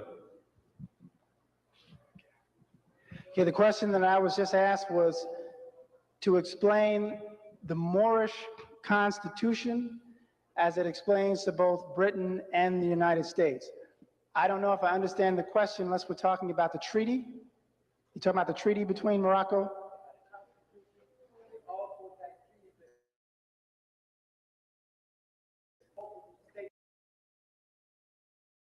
Oh, yeah, okay. If I understand the question, we're talking about treaties, agreements between nations that existed, in fact, even earlier than the 18th century. But one of the most prominent treaties and referred to as part of Moorish Constitution is from 1786. The significance of that treaty was that, and actually this is a very good question, I didn't get a chance to go into all this. There is evidence everywhere. It's just that people say, you know, it's in front of you, but you can't see it. You can't make sense of it. You had Moors. You had people who were recognized as Moorish nationals living in the Americas, both when it was controlled by the British and then when it was controlled by the United States. And such people had the power and the political rights of any other citizen or any other subject of the British Empire. But they needed to identify themselves as Moors. The reason was simple. The European powers had set up a trade in the enslavement of peoples. They had also engaged in what might be considered legal somersaults to recreate people as Negro, black, and colored, so as to justify their enslavement and to label them as not being human. International treaties recognize nations, peoples. To be a recognized national, you have to identify yourself as such. Okay? In other words, if somebody is living in South Carolina in 1790, And there's something on the books in the South Carolina Legislative House which says Negroes do not have the same rights as the citizenry of this state. Negroes are to be restricted from owning guns. Negroes are to be restricted from voting. If these laws, which are in place, are specifically saying this is what it is to be a Negro, you don't want to be a Negro in South Carolina in 1790.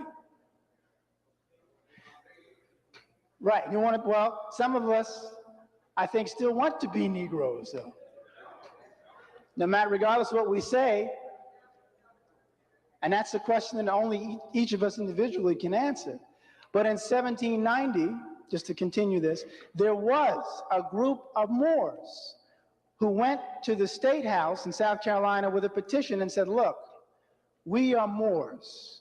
We do not want to be categorized and covered under the Negro Act, which existed in the state. We are part of a nation. This nation of Morocco, Imperial Morocco, has a treaty, an agreement with the US government. We also had a treaty with Britain. We're to be recognized as nationals and therefore recognized as citizens. And as a result, that group, the petition was filed, it was passed, and that is just one example of a group of African people having this power. But here's the problem.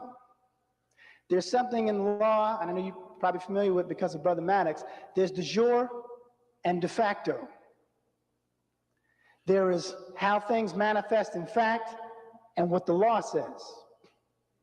The problem was that as African peoples, as the Moors lost more and more power in the 18th and through the 19th century, it's very difficult to have people protect your rights. But there are all kinds of legal cases where people are saying, look, I'm not a Negro, I'm a Moor, which exist, was people are trying to argue, I don't want to be under that designation. And typically, they were correct, and they got justice. But it was a very difficult situation to be in because what? The vast majority of people of African ancestry were enslaved. So people automatically said, it was say guilt by association. Most people who look like you are enslaved. Therefore, you must be a slave. So you got to keep proving yourself. You have to keep defending yourself. But that was in the 18th and 19th centuries.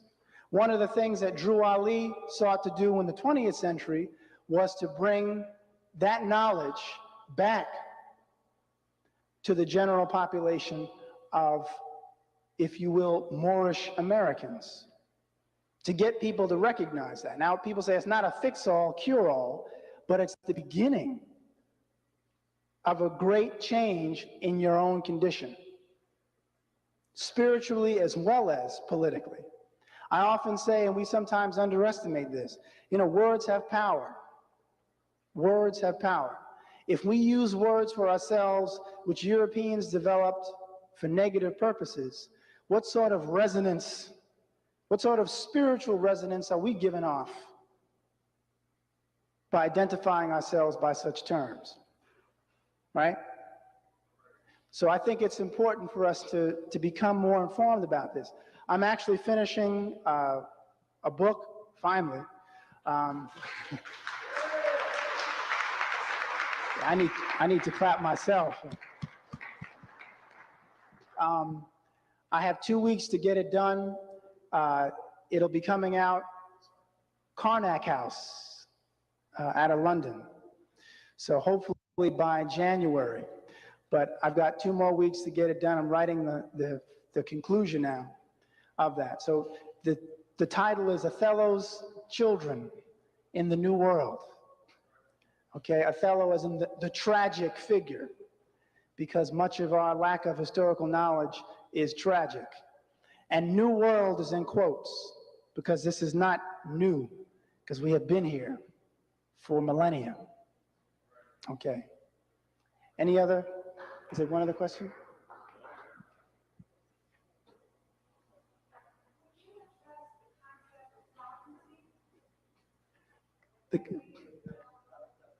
Sovereignty. If you are a sovereign nation, it means that you have the right to your own self-determination. Sovereignty is usually determined by your political power, your land, and culture or language. Most nations try to establish that they have a land, a culture, very often a language, which gives them a right to declare themselves as autonomous. They are a sovereign or independent nation.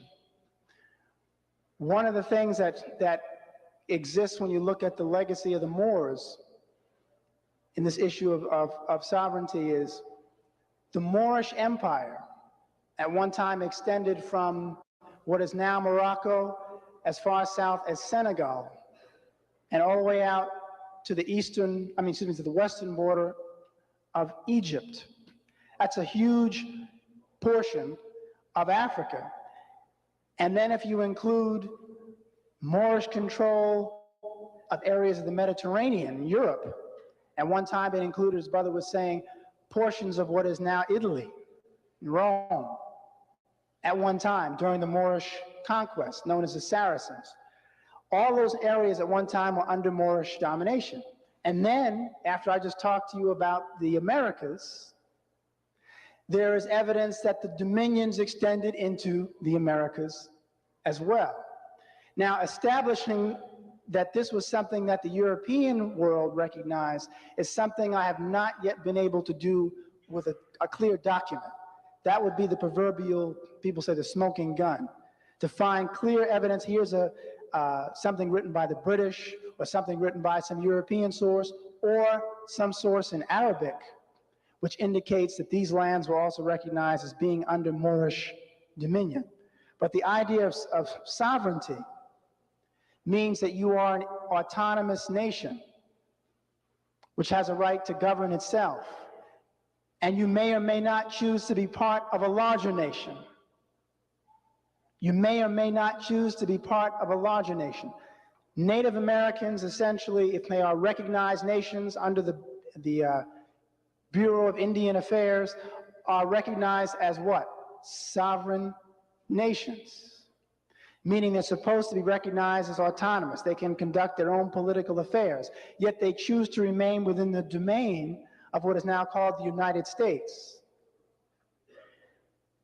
So their sovereignty is recognized, and they choose to still interact within this society. Of course, it's kind of hard not to if you're surrounded by, a structure, political structure that's more powerful than you are and set up around you. But that essentially, I don't know if that answered the question. We talked about the issue of sovereignty. That's what I would say on that topic of sovereignty. Brother Man.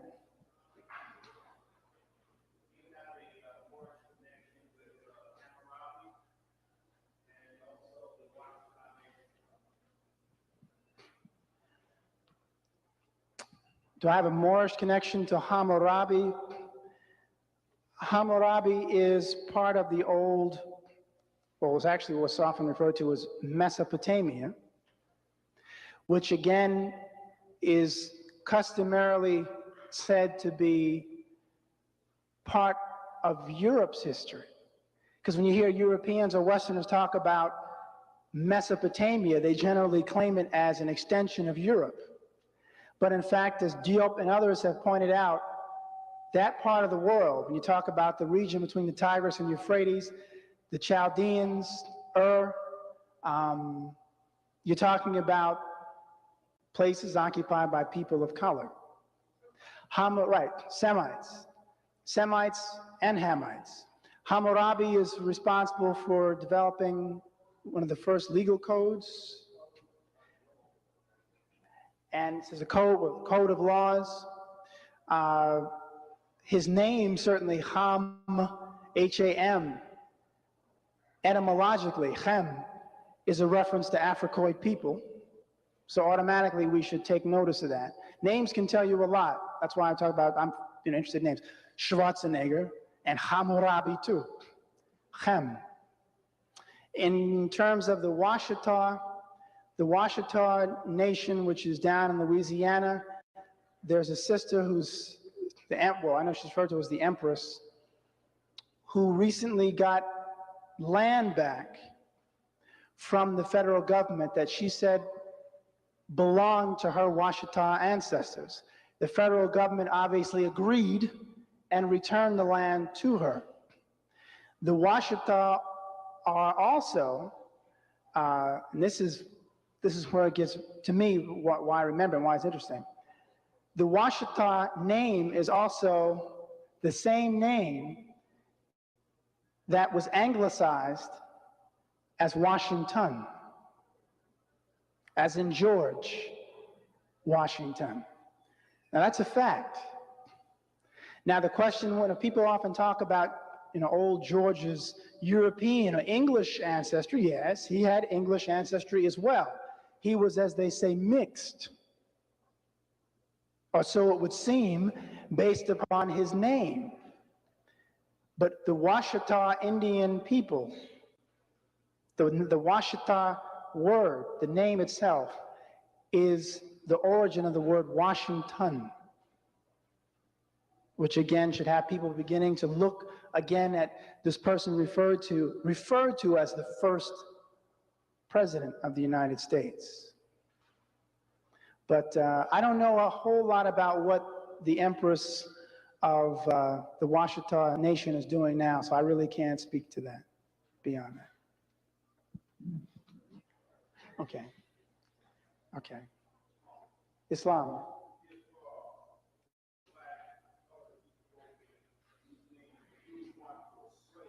Mm-hmm.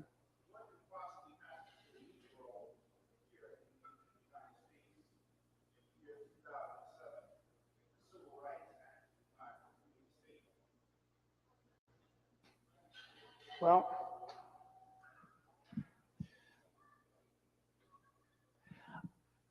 I actually, that's an interesting question, but I would actually just say, I'm not so concerned about whether the Civil Rights Act, is reinstated so much, because your point is that would affect certainly those who go under those categories.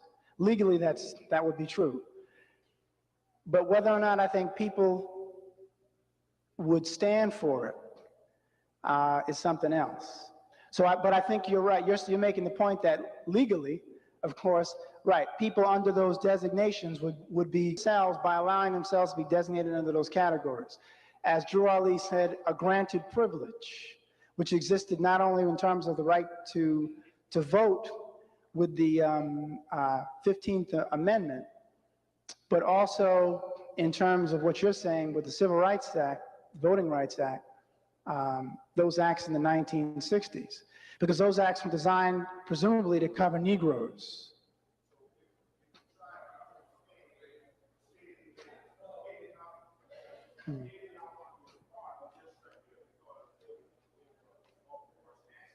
Right. Right. Well, legally, that's right. Right. You're making a good legal point. Legally, those folk would be able to be treated in any way that the legal system chooses. Right. Okay. All right. All right. Can I let the sister just ask? All right. Let the sister ask one question.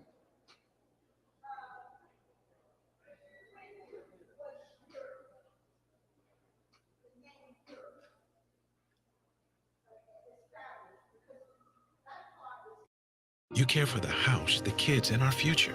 My Shiro's day is never done. So let's save a little more now.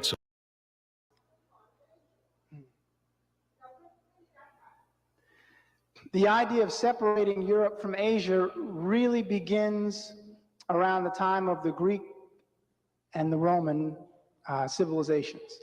And it was designed to indicate their separation in values, in cultural values, as well as the conflict that they were having with peoples to the east.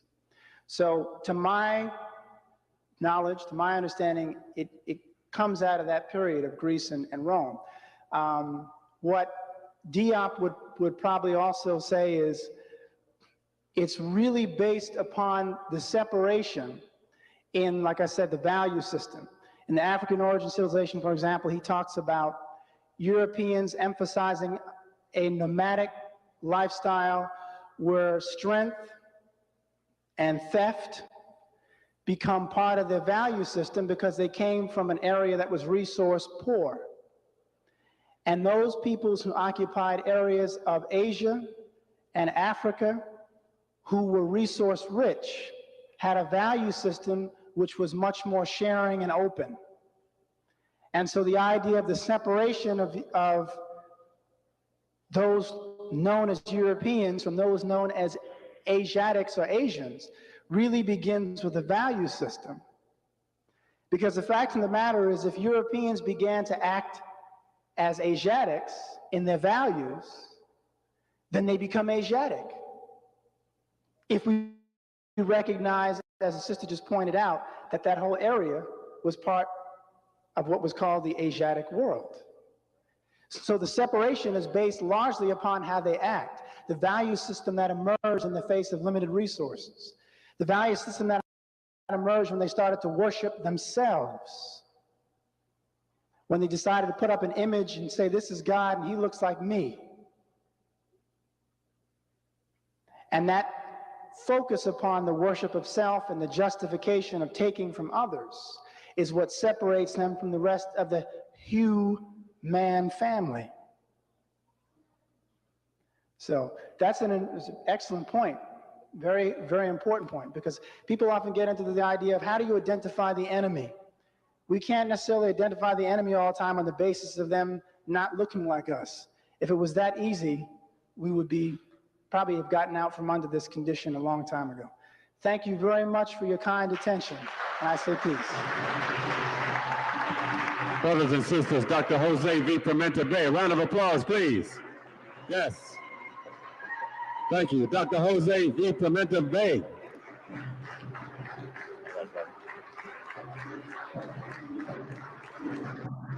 Yeah, man.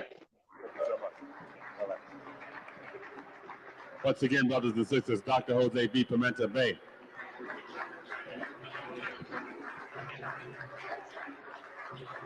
Okay, brothers and sisters, we need just a little more of your time. Please hold on, just be seated a few more minutes. We want to bring up some young people who are going to assist us in the raffle that one of you may be. Yeah, I'm gonna say we good with that, yo. Hey, man, I'm gonna say Islam to all the moles out there. Yo, man, I definitely want to see how you guys feel about this video. I'm gonna say that was a lecture by Dr. Jose Pimienta Bay from 1999. So, you know, he was on it, y'all. Hold on one second.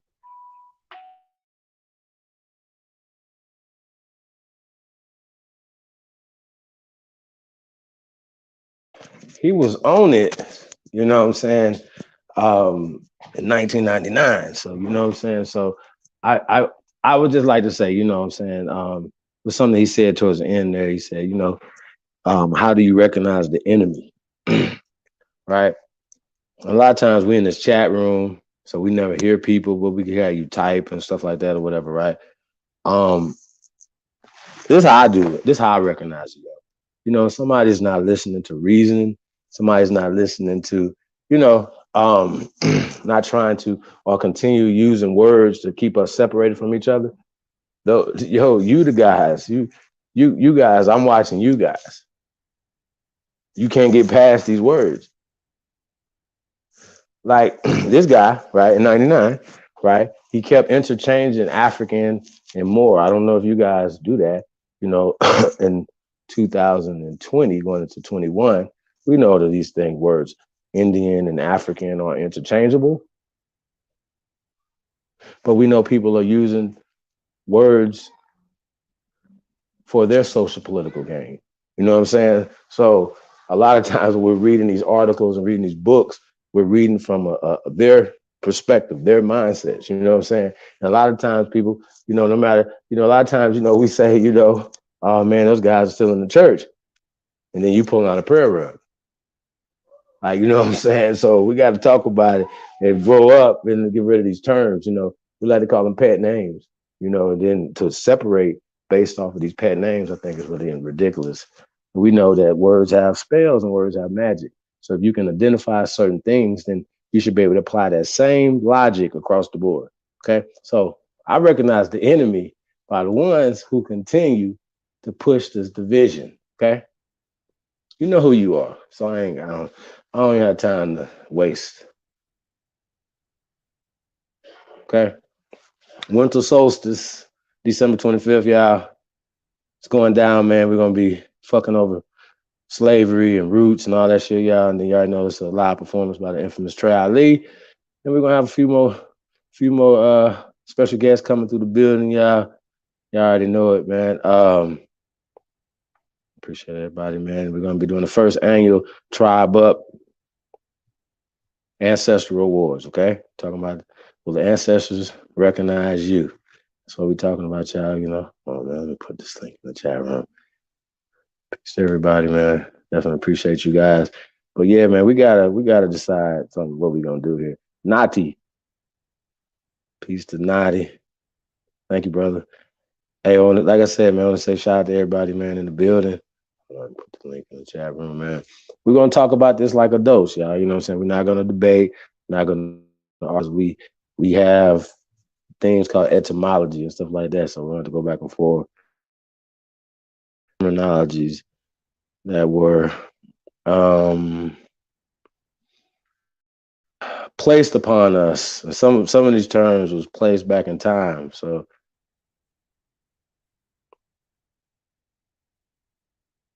hey, it's gonna be 7. So I'm gonna put the link. I'm gonna put it on the screen. Yeah, they continue to put these names over everything, you know. I just think it's interesting, you know, and that's kind of what I want to talk about, you know. We talk about if words have consequences and words matter, then okay, well, then what we allow people to call us and then what we answer to and then what we apply to ourselves. And once again, I'd recognize the enemy as the one who is not strong enough, just like Malcolm X was having this conversation. They said, leave your religion at the door. Leave your pet names at the door too, dog. Black, all that. Leave that shit at the door. Black's my favorite color. It took me a long time, y'all, to get away from black. Sometimes I still slip up. You know what I'm saying? I was so black, bliggity black, black, black, black, black, black, black, black, black, black. But guess what? I'm still for air quotes black people. The hell? Oh yeah.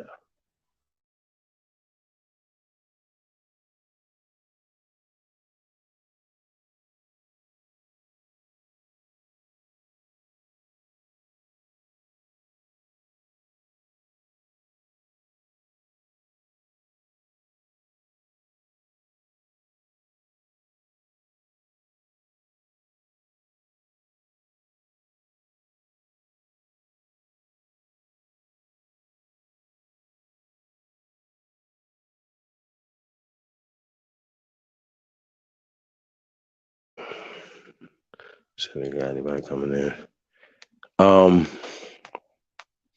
Yeah, man. So you know, we talk about that, y'all gotta understand what we're doing over here. Oh, we go right here.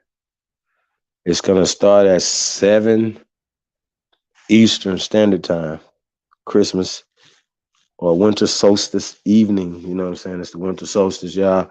We'll get into a lot of that stuff, y'all. But we're gonna be it's the first. We're gonna be announcing a lot of the people.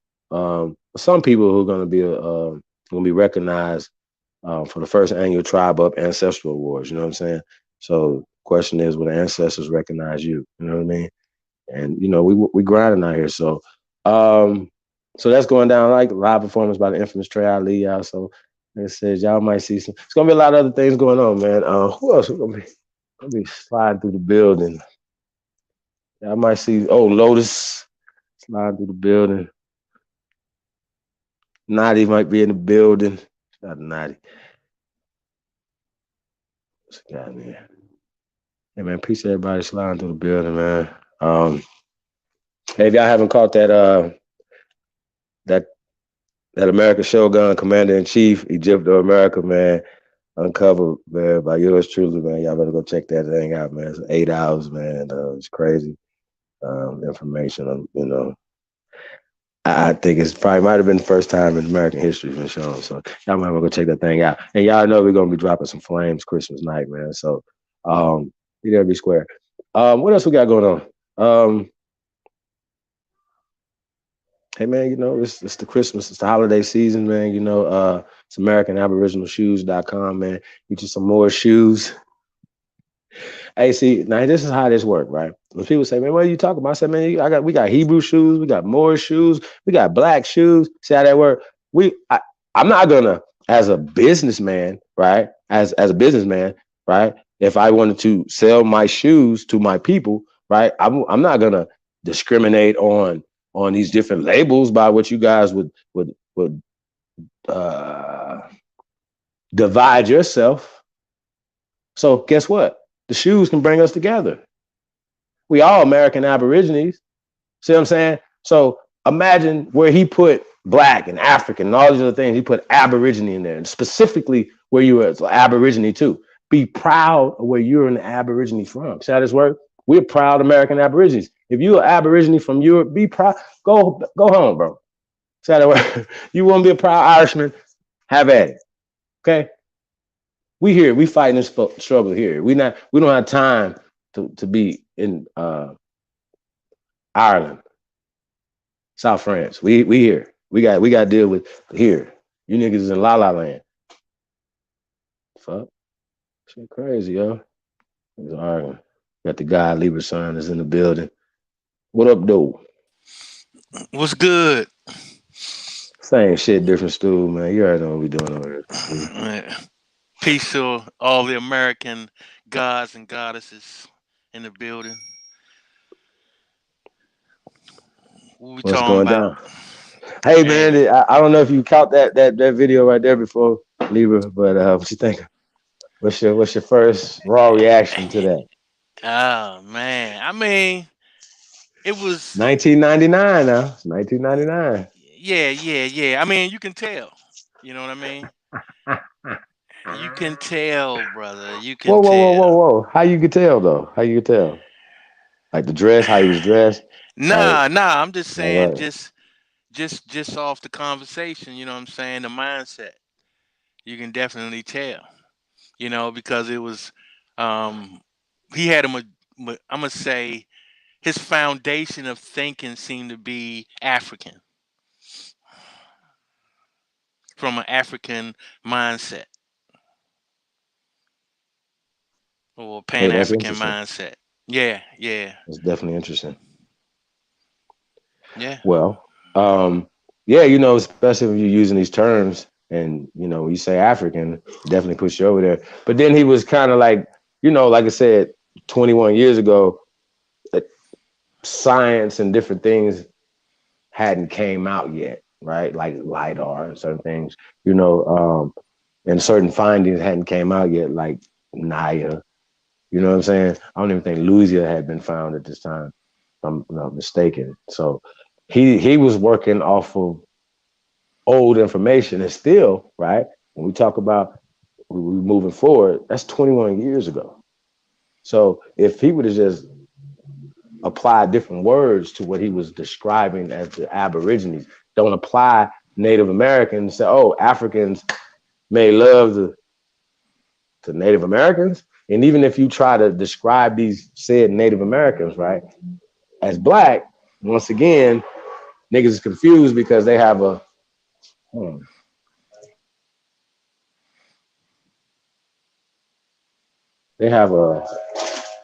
social, a psychological picture of what a Native American is supposed to be. Okay, so I think that's a problem. Whatever, when we listen to stuff or whatever, you gotta understand people be casting spells on you, and they'll tell you, hey, we know word spells, and they even give you examples of it, but then turn around and use one in the same context, the same sentence. You understand what I'm saying? Do you kind of get what I'm saying, though, Libra? And you got to grow up, man. If you're in the chat room, you mad about words, bro. I don't know what to tell you at this point. Like for real, I'm not about to debate you. The chat, the links in the chat room. I'm just gonna, I don't know what to say to you. You know what I'm saying? We don't debate over here. We just show the facts and let it go where it may. Our ancestors didn't call themselves shit. Shit was applied to us. Okay. Period. So that's what we got to talk about. Shit was applied to us. Well, Hey, not only hey, shout out that, to but Dr. Yafa Bay. I will let y'all know this. We will be honoring Dr. Yafa Bay at the first annual Tribe Up Ancestral Awards. So tell a friend, tell another friend. How about that? Oh, as well as Dr. David Imhotep. He's going to be on deck as well, y'all. So salute to Dr. David Imhotep. First annual Tribe Up Ancestral Awards, December 25th. Be there, be there. How about that? Go ahead, leave. no, what I was about to say is that, it's not just the words being used, but it's in the reference and the mindset that's also been given. You know what I'm saying? It's like they're not just giving us words, but they're giving us the mindset along with those words. And you can clearly hear the mindset that was coming from this individual. I mean, it was crystal clear. You know what I mean? And it was primarily, from African origin. You know what I mean? A lot of times, when I talk about the foundation of people's thinking, it's their mindset. So it's not just enough to change the wording, but you also have to change your understanding. You know what I'm saying? Absolutely. Absolutely, brother. Which is weird, because when you're reading a book or listening to a song or watching a movie, the authors, the writers of those um, of that content of that content, right? Um, they want you to feel or think the way they wrote the movie or the book or the song. You understand what I'm saying? They want you to feel and think the way they wrote it. You understand my point? So that goes along with not only the word spells that okay, well, this would be their descriptive term of certain said things, whatever. So when you're saying certain things, when see people say, oh, explorers in certain time periods said that they found Ethiopians, right? And we broke some of this stuff down. It lets you know you have to have etymology on your side, right? And we know that these people are applying stuff to people. And I said this before, not to piss anybody off, but we know that they write stuff back in time periods. So people wasn't calling themselves certain things, whether it was Indian or Moor or Mayan and other things. They're writing it. Oh, ancient Mayan civilization 2,000 years ago, but then Mayan is 500 years ago. See what I'm saying? What they are describing them. Or Meso is this time period, and then they're writing that time period back in time to take ownership of not only that time period, but of your mind in that time period. That's what I'm saying. This is the source of their power today.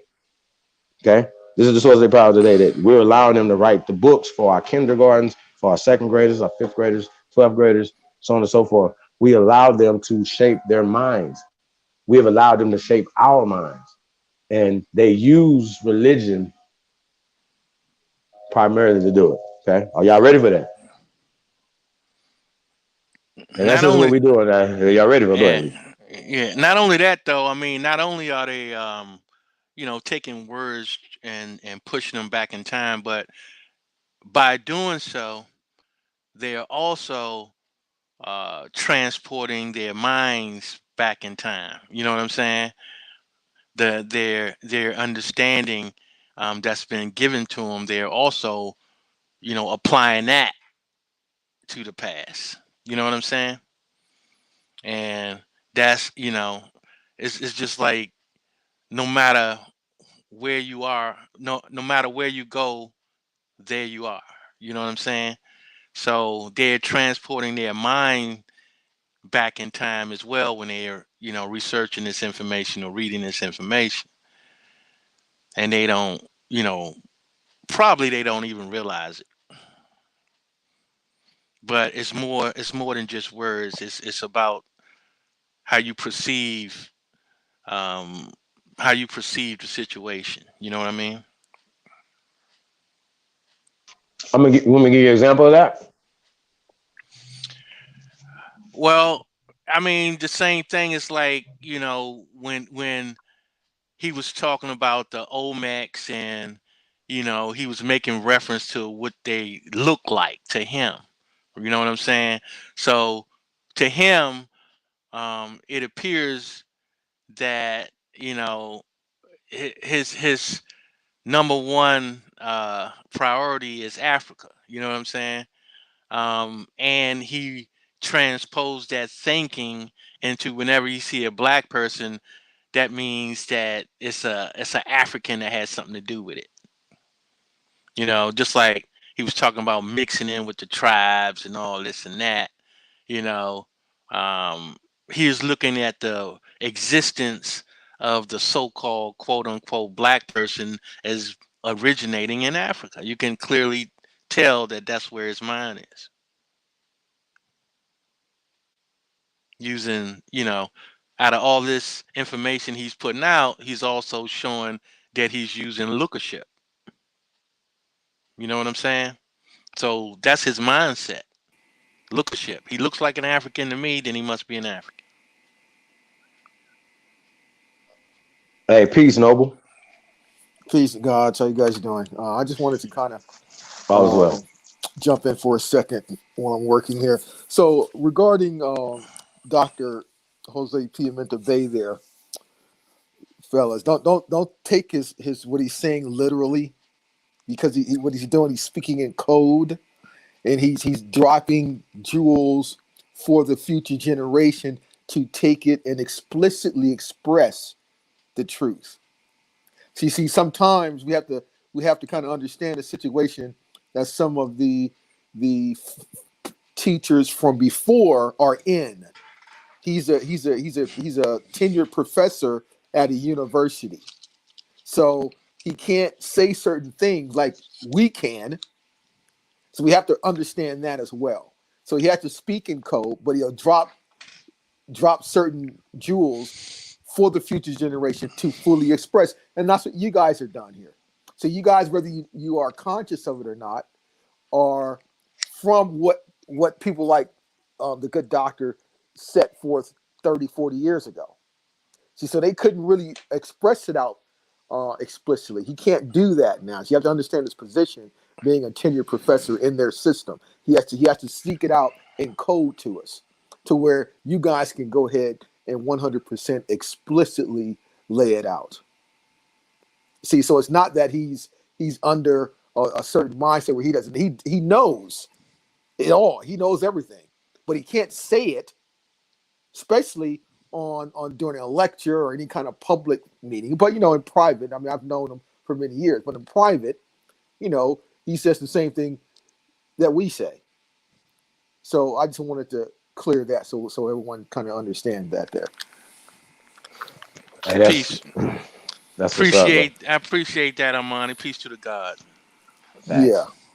And let me just say this too, Amani. I mean, I do take things like that into consideration. But at a certain point, I guess you can say that if that were the case, there would be some instances where he stated things that he really didn't have to. You know what I'm saying? In order to do that. So I mean, like I say, I look at it in its totality, and kind of break it down from there. But that's just like I say, that's my personal observation. And now remember, again, that was 1997 now, right? So Yes. remember, his position is you can't say too much too heavy during that time, because people it just go over their heads. Now he currently has his a podcast called, I believe it's a Mexum something, and he actually had a segment on the term black, that you're not that. See, so but that's 2020, where people are ready for that, right? So he has a whole segment on this new YouTube podcast about stop using the term black. But in 1997, he couldn't just, expressly say that, because at that time the mental set of most of our people, they weren't ready for that. You see, so you can go on to his current, what he's saying in 2020, and juxtapose it to 1997, and it's different. So a lot of this stuff he's expressing now more, and like the term black. And so yeah, I mean, I could I can maybe I can share that later Hey, brother with you, Marty. Chief. Yeah. These terms, right? And I just want to get your insight. You're OG. You've been around, and you know what the dead bodies are, right? So my Yeah. point is, right? Here's my point, right? We got people going back and forth about Indian and Moor, right? Or black and Negro, right? These terms. Mm-hmm. What's your insight on the word Moor, brother? Well, I haven't shared this yet, but I have it's very, very ancient, and a lot of people aren't really clued in on what its real origin. Okay, now according to the Oxford Dictionary, the MR, which is the symbol of the Medu Neter, or what they call hieroglyphs, is the owl, with the right to the left of the owl is an open oval, like a mouth, open oval, and that's the MR. Okay, so but in the Oxford Dictionary, it tells you that MR title, meaning Lord Governor, was pulled off of the cartouche of Ramses II. So that MR title of Lord Governor is ancient, and of course, if when Ramses II took that title, it predates him. You see, so the MR is very, very ancient, and so that's I take the the oldest meaning of it, and I go with that. So the MR being the glyph of the owl with the open mouth to the left of it means the MR, and it's Lord Governor. See, so that's one of the ancient origin of it, and that's all over the world. You see, also landowner, sovereign. So that's the ancient meaning of the MR. So, but it's been watered down to people who are melanated over the planet, and then somehow it got through doctrine applied to individuals who supposedly went up into Spain and the Iberian Peninsula and all that crap, and then it got watered down to meaning dark, melanin rich people. I mean, so it just got watered down a lot. But the oldest definition that I found, going back to the tomb of Ramesses with the glyph of the MR, meaning Lord Governor, sovereign, landowner. That is what it means there.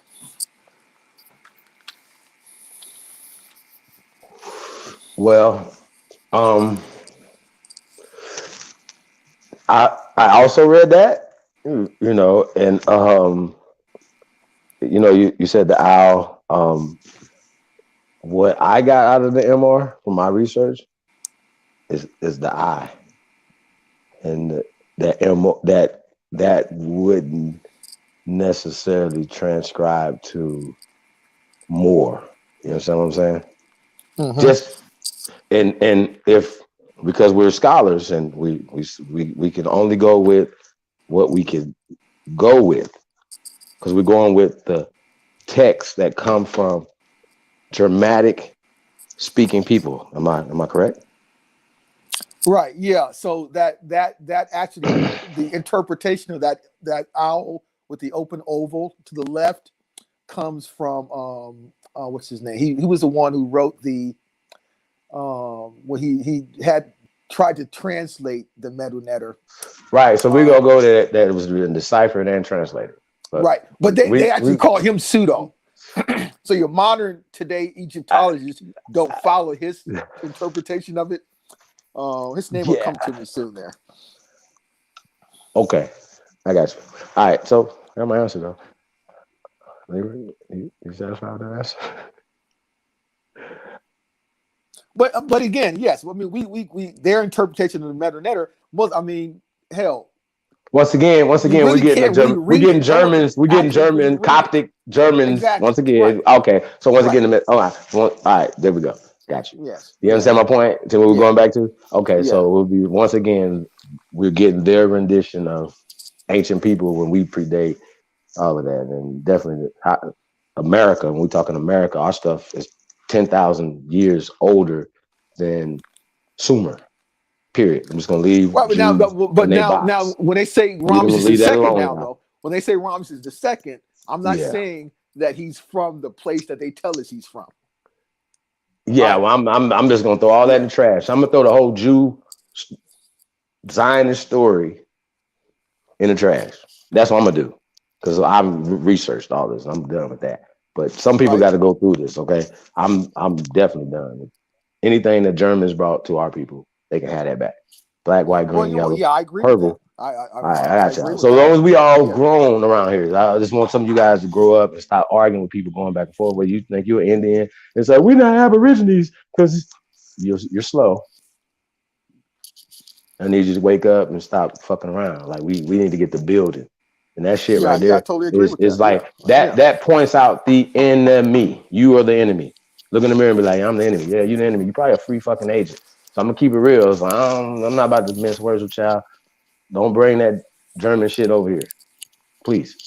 Leave that German shit at the door. Leave your pet names at the door. I can get some information from Dr.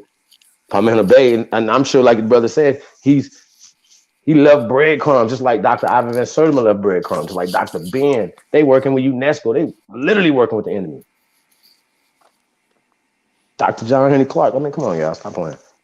But we do know that they did put Black studies, and then which morphed into African studies, and we know who funded that.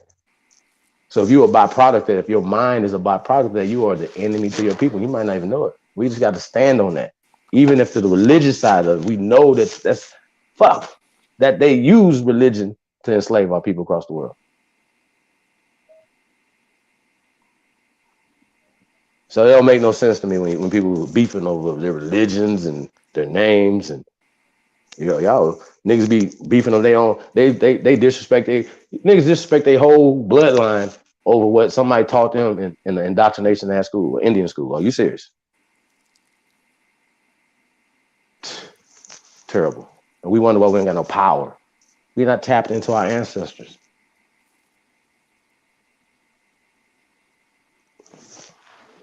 That's how I feel.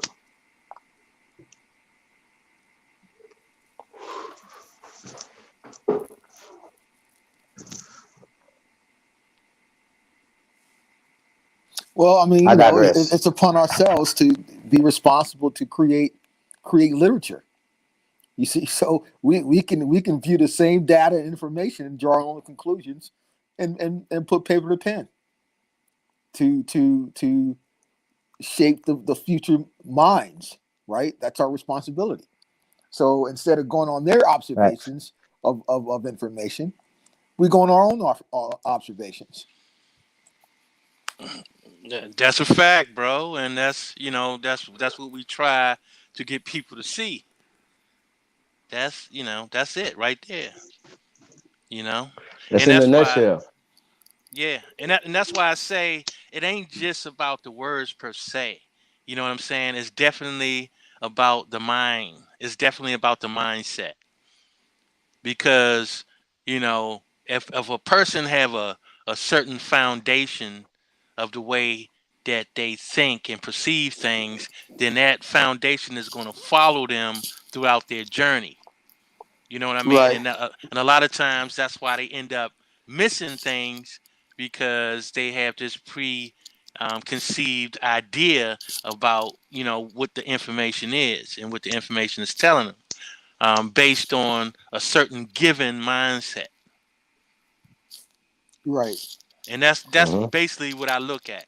So, I may not be looking at things in a traditional way, but I try to look at the information and how it's being perceived, and saying whether or not you know there's some assumptions being made, or like that's always my first rule, is to not make assumptions.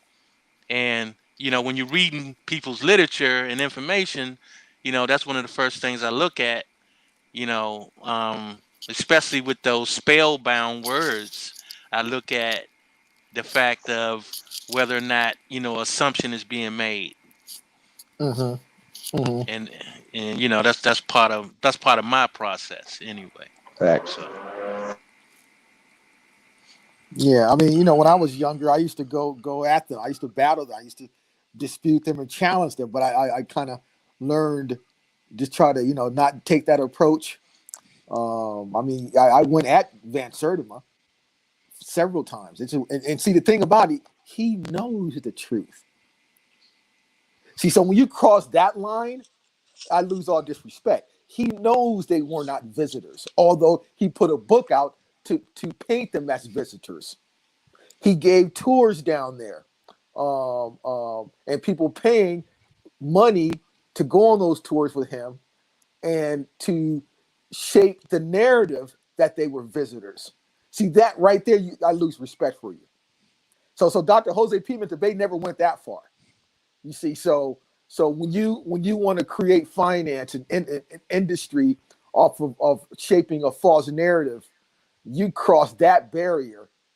You know, you just lose our credibility. But again, he did leave, important works for us. So you got to take some of the good from him, and then understand that he was doing things for self gaining interest as well. I can agree with that. I can agree with that. You Yeah. know, I, and I mean, I just think. Oh, go ahead, Lee. My bad. no, I was just saying it's not to say that they don't be having good information that's helpful. Um, but like I say, the thing that I look at is, you know, I'm looking at a direction as to where is this information leading you to. You know what I'm saying? Um, so it has bits and pieces that were usable information, usable data. Um, but people pay more attention to the narrative than they do the actual data. Right, exactly. And and then people, their hard earned money, it costs thousands of dollars to go on those tours when they had those tours back in the day. Now we have YouTube. The way they made their money, 30 years ago, they would give tours to Egypt. They would give tours to West Africa. They'd give tours to down in the Yucatan, and generate a lot of finance. And people who are the people paying the money believe that you cannot take advantage of them like that. That is a crime.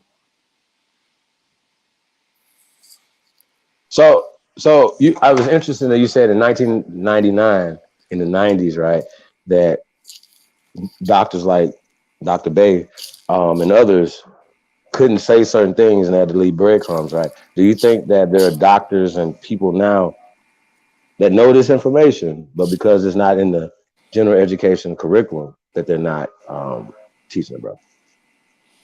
Oh yes, of course. I mean, they mainly know it. Most of them know this information.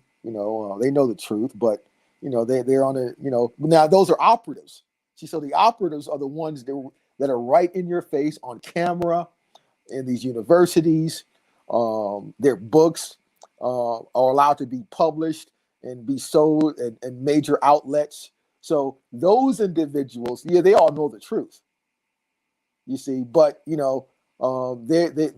they're operatives and they have a mission, and they got to stick to that mission because they get self gaining interest and benefits from that to keep keep the people in darkness, for this current system to maintain itself. You see, and that they have to. This is their most important um, um, mission, is to make sure the mental consciousness that the people, the true sovereigns, the inheritors of this earth, do not regain their memory. That's the most important thing, and it's been that way. What for the last these close to 100 years since they, since the enemies put them in those seats of power. You see, because the enemy looks like us, but they're the puppet masters in the background. You never see them, you never hear them. You see their little palms that they put in front of you, right?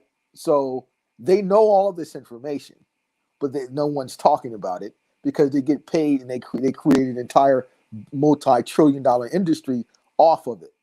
So now, when it comes to the Afrocentric paradigm and this whole new deal with the DNA, I mean that's a whole nother industry they created. African DNA deal. So they get you on that diversion there, and they generate millions and millions of dollars in finance from that. And again, it's to keep you at a certain level, to keep you with make sure that you continue to have amnesia, because we're suffering. People are suffering from amnesia, and they have to continue to suffer from that. Once they feel that they're rising up from there, they'll go right back in there, send their agents in to keep that amnesia, dominant, to make sure it prevails there. So yeah, they all know this information. It's not hidden. It's obvious. It's everywhere. And those that are studied, that have access to sacred information, they all know this information. Henry Louis Gates, he knows he knows the truth. Well, we know there's funding behind pushing the Black agenda and obviously then pushing the African agenda, right? We've exposed that. So we know there's money behind it. You've said books and certain things. So even Dr. Jack Forbes, right? And Africans and Native Americans, right? Once again, Native Americans is a social construct. Africans is a social construct. He said that the editors and them, they made him change it to that. You understand what I'm saying? If you're gonna, if this is gonna get out, they're not gonna put certain stuff out. It's like y'all know what it is. Y'all know they're not gonna do it. So the people have to speak, so to speak. You understand what I'm saying? We got to stop allowing these people to control us with words, and Black Lives Matter is a perfect fucking example of that, y'all. You understand what I'm saying? But how they use that. Go ahead, brother. But thanks for bringing up Jack Forbes, Noble, because that's a great point. Now, so Jack Forbes was constrained. He had handcuffs on. But like the true spook who sat by the door, he left those breadcrumbs. The most valuable piece of evidence he left has been in everyone's face the entire time. The actual cover of his book. You have a family, two princesses, and their father. You see that? You see the cover of his book, right? With the three individuals with the gold nose rings and decked out in gold with the spears. Yep. When I went to Al-Andalus, what they call Spain, in 2012, I went there to do some research, and I'll show some evidence of that. I have footage and video footage. I'll share that with the family when I do a build next time. But in the Madrid Museum, that's where that image came from. They're from Ecuador. And that was in the 1500s. Royalty from Ecuador's been in your face the entire time, but the Afrocentric didn't tell you about the image. Runoko Rashid didn't talk about the image. Ivan Van Serti didn't talk about the image. Forbes put it there, though, for a reason. Those are indigenous royalty from Ecuador. But no one talks about it. But Jack Forbes left it right there. And you know what, bro? Those are the type of things that I also look at, because and that's a reason that I really don't down a lot of the scholars that left these breadcrumbs, because it does all play a part. You know what I'm saying? And whether or not they totally went left on it or whatever the case may be, I still can appreciate the small crumbs that they did leave. You know what I'm saying? Always make a reference to laying down bricks. You know what I'm saying? That was definitely a brick. You know what I mean? So yeah, I mean, even though I may not agree totally, with their information, but I do appreciate those breadcrumbs. That's a fact, Indeed, yes. and I do salute them for that. I think we gotta get it together though as well, because that if somebody, anybody can read an article, anybody can read a book. Like, we have links, we put the links in the chat. You should be able to read it. I tell anybody, don't listen to shit we say. Do your own research. That's why you have links. That's why you have the ranches to put links in the chat room. Look it up real fast and put it in the chat room. Help you know what I'm saying? Don't listen to shit we say, bro. Like, do your own independent research, because there's a lot of people, right? Anybody can just read something, but that means that when you send your children to school, they don't need it. What they know how to read the book themselves. By after fourth or fifth grade, they can read. They can read themselves, so they don't need a teacher. Well, the teacher 9 times out of 10 don't look like them, and that teacher is gonna give them. Yeah. When you was in school, or you send your children to school, you always going back and forth for school, arguing with the teacher. You're like, this teacher don't care about my child. Like, of course they don't. They're lying to your children, period. And they're giving your children an inferiority complex that follows them. This is important. We got to take our children out of these school systems, abolish the school system. We talking about being abolitionists. You niggas talking about being abolitionists. Abolish that regular school system they got over there, and everything else. Abolish it. Start your own. Well, and we also It's must crazy. address the pink elephant in the room as well. You see, so and I have to say this. Many of our grandparents made a pact, okay? And it's been, the standard operating procedure for our mothers, grandmothers in particular, because they are working, whether they know it.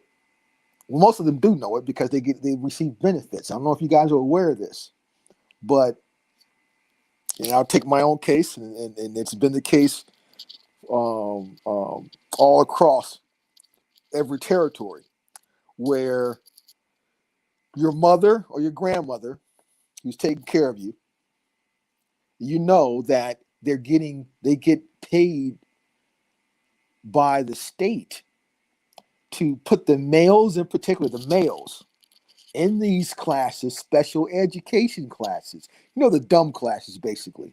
So when you're not, up to par, they put you in what's called these special ed classes. I don't know if you guys ever heard of them, but they're these special ed classes, and you go in there and you sit and you do basically 2-year-old stuff. But they were getting paid by the state for that. Many people are not aware of that. They were getting paid. So, like my auntie, both of her sons were in that special ed classes. She was getting monthly payments per head.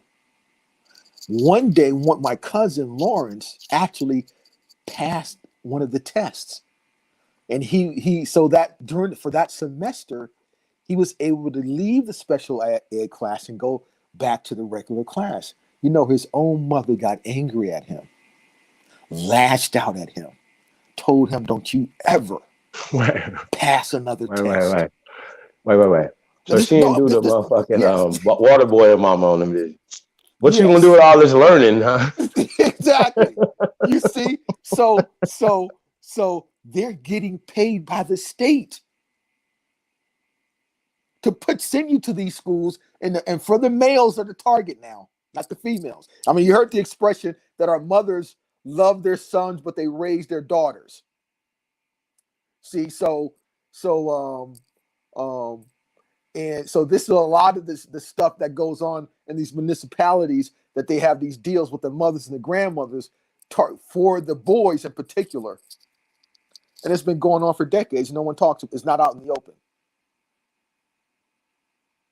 So when it comes to school and education, Just, when we say, oh, we want to set our own stuff up, but we first got to look at and recognize there's this pink elephant in this room that's been walking around destroying walls, and we've been ignoring it, not saying a word.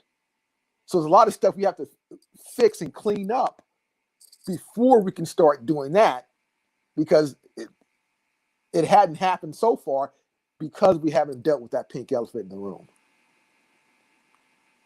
So a lot of our mothers and grandmothers are getting paid by the state to keep the males in particular in these certain programs regarding education.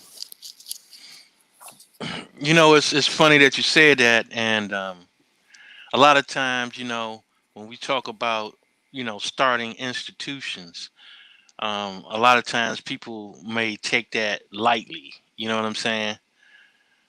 Because if you just look at what has been done to revert us to this type of mindset that most of our people have, you can say, oh, they were successful at doing it because they created these institutions. You know what I'm saying? And sometimes the way to reverse that action is to create your own institution.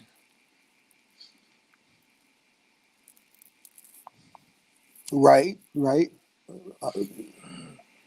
But You know what again, I'm saying? it's what you remember. You kept talking about the mindset, but Mm-hmm. right, we got to first fix the mindset first, right?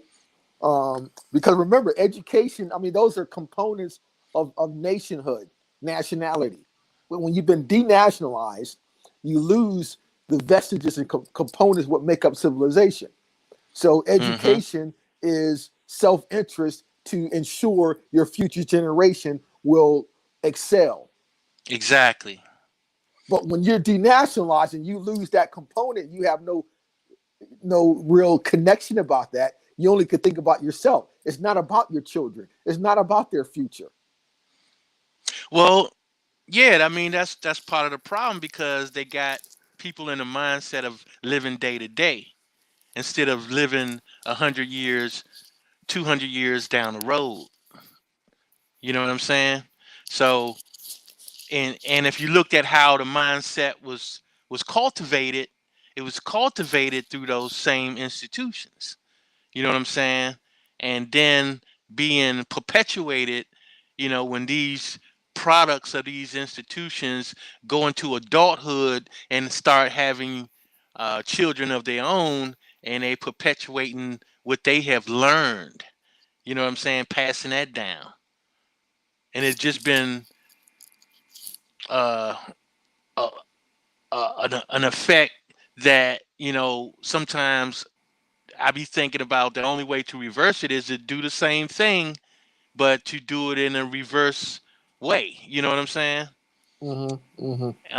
Because otherwise, you know, just dealing with individuals on an individual basis, that might help the individual, but they were denationalizing us on a mass scale. You know what I'm saying? Right. Exactly. So, we try to come up with ways that we can reverse it on a mass scale because the true nature of divide and conquer was to make everyone an individual. You know what I'm saying? With individual birth certificate, social security card, whatever. So that whenever they have an issue, they can come at you as an individual. So now you're an individual fighting a monster. You know what I'm saying? And they can pick you off at any time by you being that individual. Exactly. Right. And now you're endangered. So we're Right. endangered now. And so now they came up with something here with this vaccine to really, and now this is interesting. Everyone talked about Joe Biden's lashing out at those black dot people in that little private meeting. You heard that, right? Yeah. I give him props for that because that's how you talk to those kind of people who have no honor, traitors, sellouts. He dealt with them exactly how you're supposed to deal with them. But remember, what did he tell them? He said he basically told them, you'll have no future. You're not going to be here to begin with anyway. I'm bringing in, more Europeans, and the what he said, the Hispanics gonna take your position. You don't. He basically said you don't have a future. You don't have a future. Okay, so Damn it, son. now, of course, for Al Sharpton, he Oh, God. participated in your demise, so he can get some finance, some fiat. That's how despicable he is, and Joe Biden treated him accordingly. But it was telling what he said. You're not going to be here in the future. I'm bringing in Europeans, and the Hispanics are going to replace you. That's exactly what he said during that meeting, and no one's talked about that. That's genocide. Now they're saying that the first people we want to take the vaccine are those that's been disfranchised. So they're going to use us as the first line. I mean, we're the soldiers coming off the beach, the Marines. We're not in the so the people in the ships and the Air Force and the Navy sitting back and gonna let us just taking us out for the slaughter. We're gonna go out to be slaughtered. So they want you taking the vaccine first. Ice Cube saying, "Wait a minute, where's our money?" Well, Ice Cube, they're gonna give you the vaccine. That's what they're gonna give you. That's what you're gonna get that vaccine. You ain't get no money. Exactly. That's your reparations, Cube. The vaccine, that's reparations. That's crazy. Do you think Cube was down with that? Because I just gotta ask the question, y'all. I'm a inquisitive journalist, researcher, and forensic researcher, and I want to know shit, because we know that people are funded, and once again, they're not gonna allow me on CNN or the Breakfast Club. Well, remember what Al Sharpton asked Kamal a couple weeks ago? He said, "Kamal, you're gonna take care of me, right? You're gonna give me money to research reparations, right? Oh yeah, I got you covered, bro. I give you that $1 billion, of course." So Al Sharpton's about to get paid. Shit. Yeah, that's all bad, yeah. And we get the vaccine. He's gonna get the money to research the topic of reparations, and we're gonna get the vaccine. Right. Terrible. Yeah, man. But that's the game, man. As long as they, you're dealing with these artificial constructs, man. It's what I call artificial intelligence, bro. You know what I'm saying? Because people don't realize that they're walking around as artificial intelligence. You know what I'm saying? All this propaganda, false information, misinformation, all that's a part of artificial intelligence. They have an artificial existence. You know what I'm saying? Because that's what it boils down to. And anything can be constructed in the matrix because the matrix is artificial. Exactly. And don't be surprised, because they can't force you to take that vaccine. So how they do it is they'll make it, okay, wait a minute. You want the stimulus money, right? Tell you what, we will pay you a stimulus of a total of $50,000 a year in monthly payments. How about that? But first, you're going to need your vaccination certificate. Whoa, 50,000 a month? No, 50,000 a year, paid in monthly. So you get what? I guess 50,000 a year. I ain't gonna lie, man. I was about to line up for 50,000 a month, though. I was out. I'm out. Go ahead. I need this vaccination right now. I'll be the first one in line, yo. I'll be camping out like Walmart and shit for Christmas. Y'all got me fucked up. Well, you better not have no more children. Shit. So remember, that's what they're gonna move to. Because when you want to talk about pure expression of socialism, they want you totally dependent on the government, so they can get you, to do whatever they want. And they'll pay you monthly, right? Yeah, that's what's going to happen. So they will get full cooperation with that vaccine, at least 90%.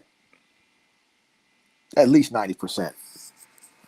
Majority of people will take it if they're getting $4,000 a month.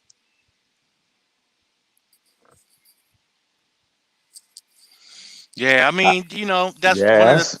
I'm gonna tell you, Sheesh. if anybody saw that broadcast earlier today on AB TV, man, um, he was breaking down some things about police powers. You know what I'm saying? And the power of the state, and they will use coercion. You know what I'm saying? To make you obedient. Shit, 50,000 a month is coercion for me. Maybe I No, have a not gun in 50,000 a my month. head. Nigga. It's like, Yeah. They get nigga, right I around was just like, yo, anywhere sheesh. between 25 to 4,000 a month. They're gonna come with Hey, that kind of hey, program. hey, Libra, I start rationing shit out. Like, but I got a cell phone. They always follow me anyway. Shit. You know what I mean? The Ghost Network is always around. You know what I mean? So, hey, I'm just saying, man, that they've been stepping on the gas for a long time, man. They've been laying down layers and layers and layers for a long time, and people had to understand that it ain't as simple as just saying, "Okay, I'm free." You know what I'm saying? And I can do what I want to do, but don't produce shit. You know what I'm saying? It's like it's a lot of layers and a lot of work that would go into actually, building a nation, bro. It's like it's a lot. It's a lot, man.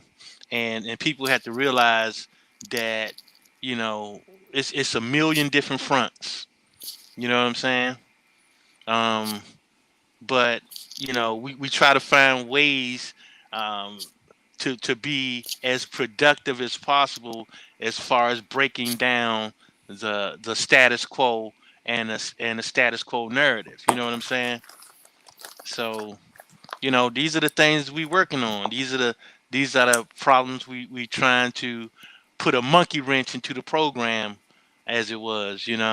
Um, you know Because where to start, you be saying, "Damn, they got us on so many fronts. Where do you start at?" You know what I'm Yep. saying? Yep. But I'm a firm believer that it starts with identity. You know what I'm saying? Because that's one of the major influences of the narrative. You know what I'm saying? Your identity. You know, Hmm. that's why I think that even starting from there is to give people a chance to take a pause. You know what I'm saying? So, Hmm. but it's some things that we wanted to talk to you about on the back end, Amani. Um, Okay. so definitely leave your information with Chief, man, because we really got to get together, bro. Oh yeah, indeed, indeed. Yeah, for sure. It's because Uh, it's things that we definitely ain't gonna talk about on here. yeah. You know what I'm saying? So, but So that's what it I is, man. dropped it. I dropped it in the chat there, my email, private chat. Make sure you get that, Chief.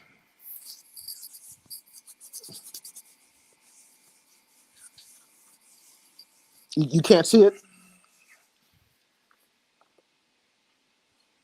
Let me see. Yeah, I got you. Yeah. I got you. Yeah, man. But your work is most appreciated, bro.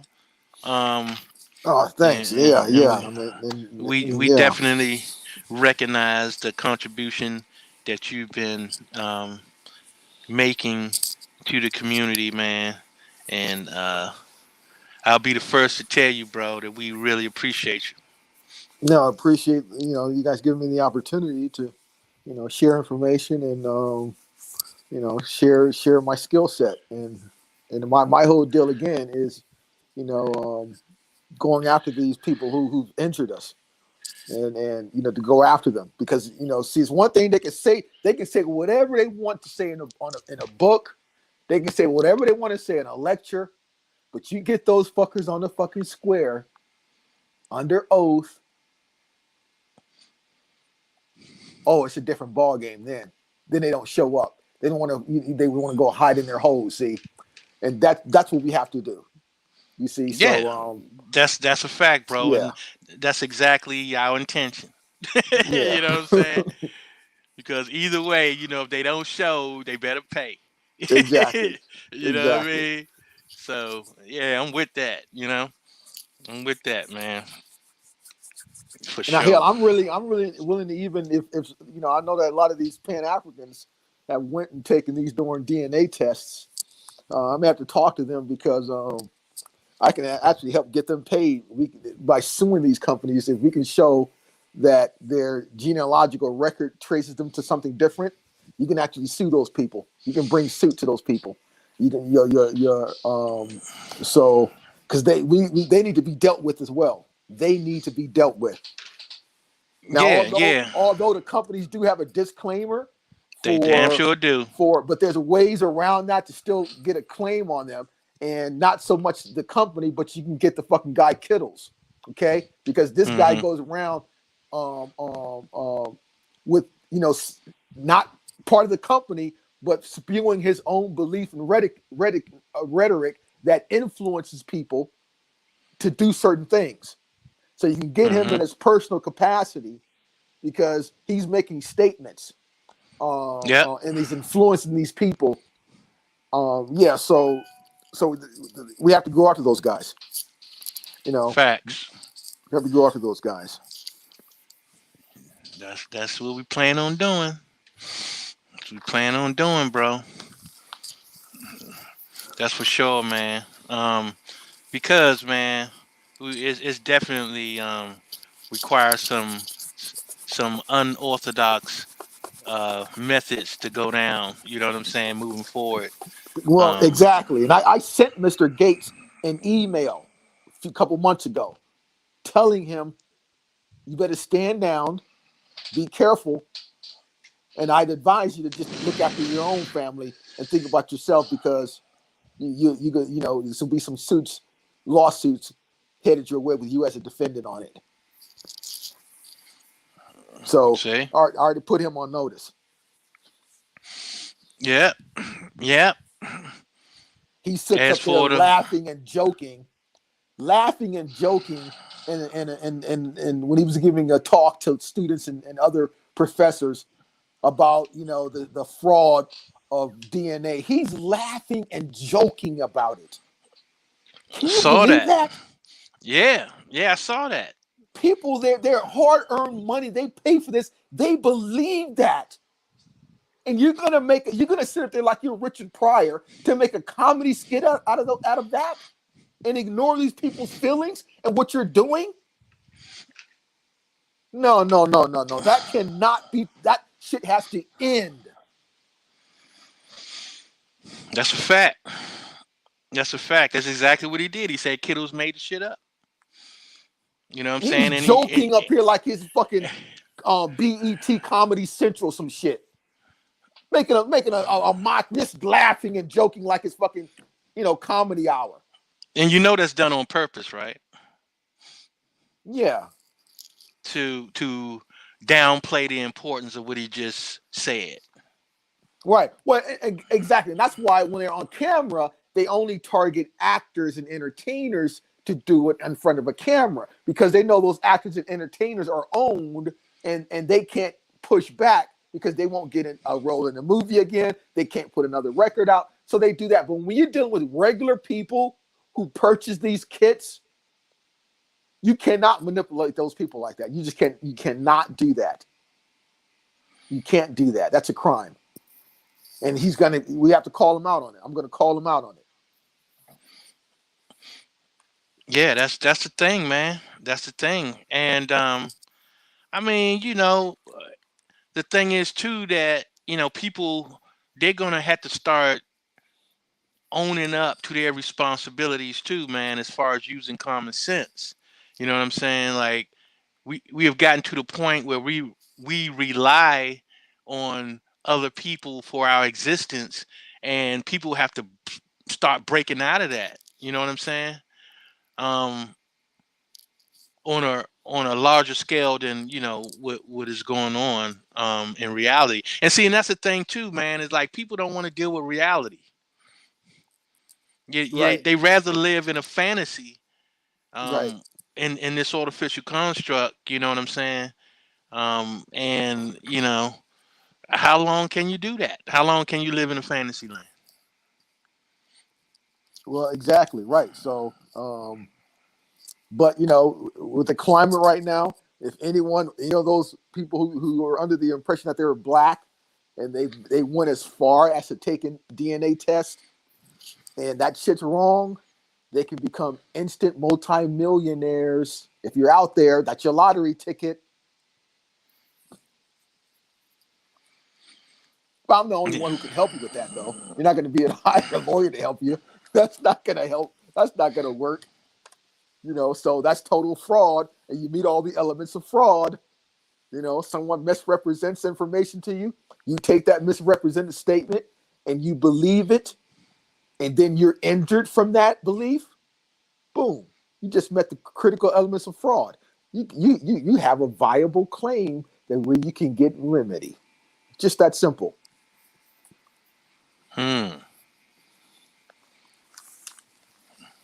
See, that's what we need. That's what we need to pay attention to.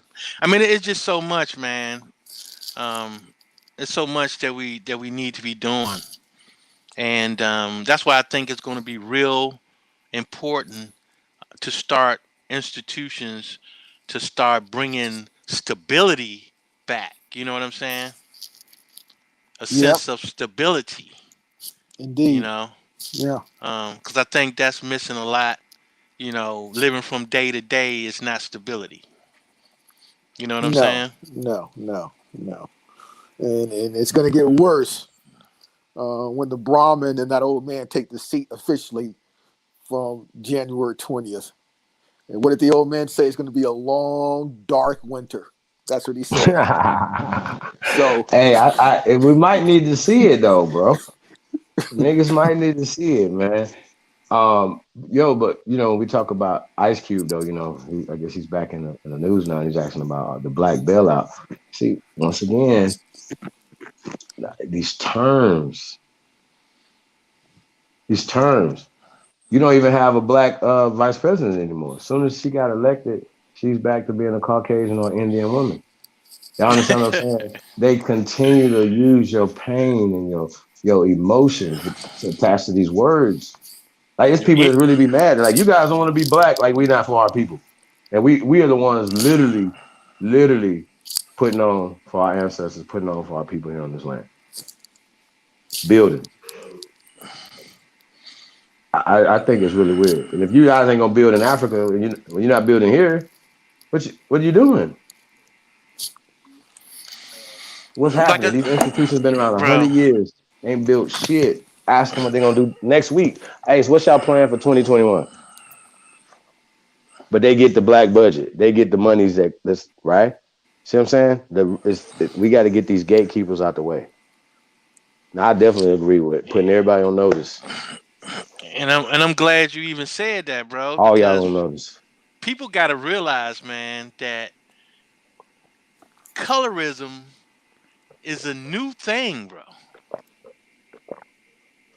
That's a new thing. They got people just like, Ab was reading this Oops. article and it was explaining how uh he was reading the definition of was it wasn't statehood, nationality, right?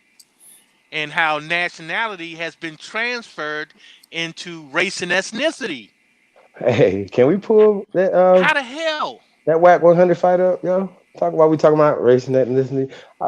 I think we can have this conversation amongst these guys over here. Let's pull up this whack one. Go ahead, Libra. I just want to pull this up. You just made remind me of it. All right. This reminded me of something great. Right. This is crazy. So that started this color nationalism, right? When they tried to infuse race and ethnicity into nationality, now people think their nationality is a color. And that's where you get this white nationalist and black nationalist rhetoric from. You know what I'm saying? And that was the start of that was the real start of our mental demise. And Yeah. that goes on, either side. You know what I'm saying? Because people have to realize we're not the only ones that have to be brainwashed for this system to work. They have to brainwash their own people for this shit to work. You know what I'm saying? Just as the Ashkenazis brainwash their own people into believing who they are. Right.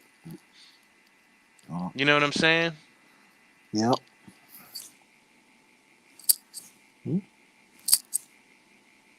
So we gotta put people through the wash and the rinse, man. And Oh, hey, I was talking on mute. I asked y'all a question, right? oh, But go ahead, what's leave up? it. Watch the rich, right? Oh shit. So the brother Mighty Bay, you're in Japan still, right? Yes. Okay. I've lived outside the country. I've traveled as well, and in Europe particularly, right? I don't know if you've been to Europe, brother. Have you been to Europe? Yes. Yes. Yes. Anybody else been in the country or in the chat room been to Europe? Show of hands, ones, right? Now I know from my experience from being in Europe, right? Europeans have a totally different perception of Aborigine Americans. Okay, totally different perception, right? But once they come to America, right, just like everybody else, the Japanese people, um, they have a different perception of American Aborigines when we get over there, right? Once they get over here, it's a different conversation, right? Because they are being indoctrinated in this system. Yes. You understand what Indeed. we're saying? Yes. They have so they have to. What Lieber's saying is that not only are the inferiority complex being pushed on us, right, but the superiority complex is being pushed on them. A sense of entitlement to our land, to our everything, bro. That's why I'm pissed off. Like you think you're entitled to our talents. You're entitled to our intellectual properties. Anything that we have, you're not entitled to shit. They're not entitled to our history, nothing. And that's the problem. And then they're Well, gonna that's reduce us to a month. Oh, it's Black History Month. We're right. gonna abolish Black History Month this year, y'all. I'm going hard in the Yeah, paint. but that's where it gets into socialization, Chief. You know what I'm saying? Uh-huh. And it's all about just like when Ab read the Police Shout out to Kobe. Powers Act. Ab TV, he read the Police Powers Act, and Uh-huh. it explicitly said that the state have the ability to maintain order and morals, right? Uh-huh. And so when they talk about order, um, you have to talk about social order. Right. You know what I'm saying? That's a part of that order. So this is what they have been doing is maintaining a social order.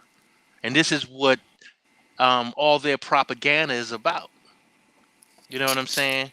Removing us from the land, making us believe we came here on boats. You know what I'm saying? Um, to create a social order and maintain a social order, aka the caste system. You know what I'm saying? And people be having these conversations about what police are doing and what they have a right to do, but none of them never take the time to read, where they actually get it from. You know what I'm saying? Or they don't try to understand why do they do this, you know? But when you read that Police Powers Act, you will clearly see why they do what they do and why they get away with it.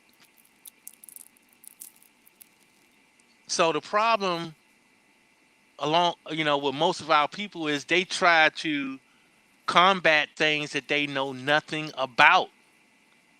You know, they come out here and they voice their opinions, they protest, they march, trying to change something that they know nothing about.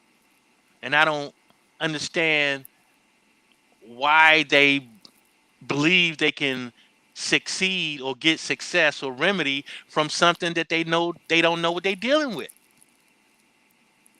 It amazed me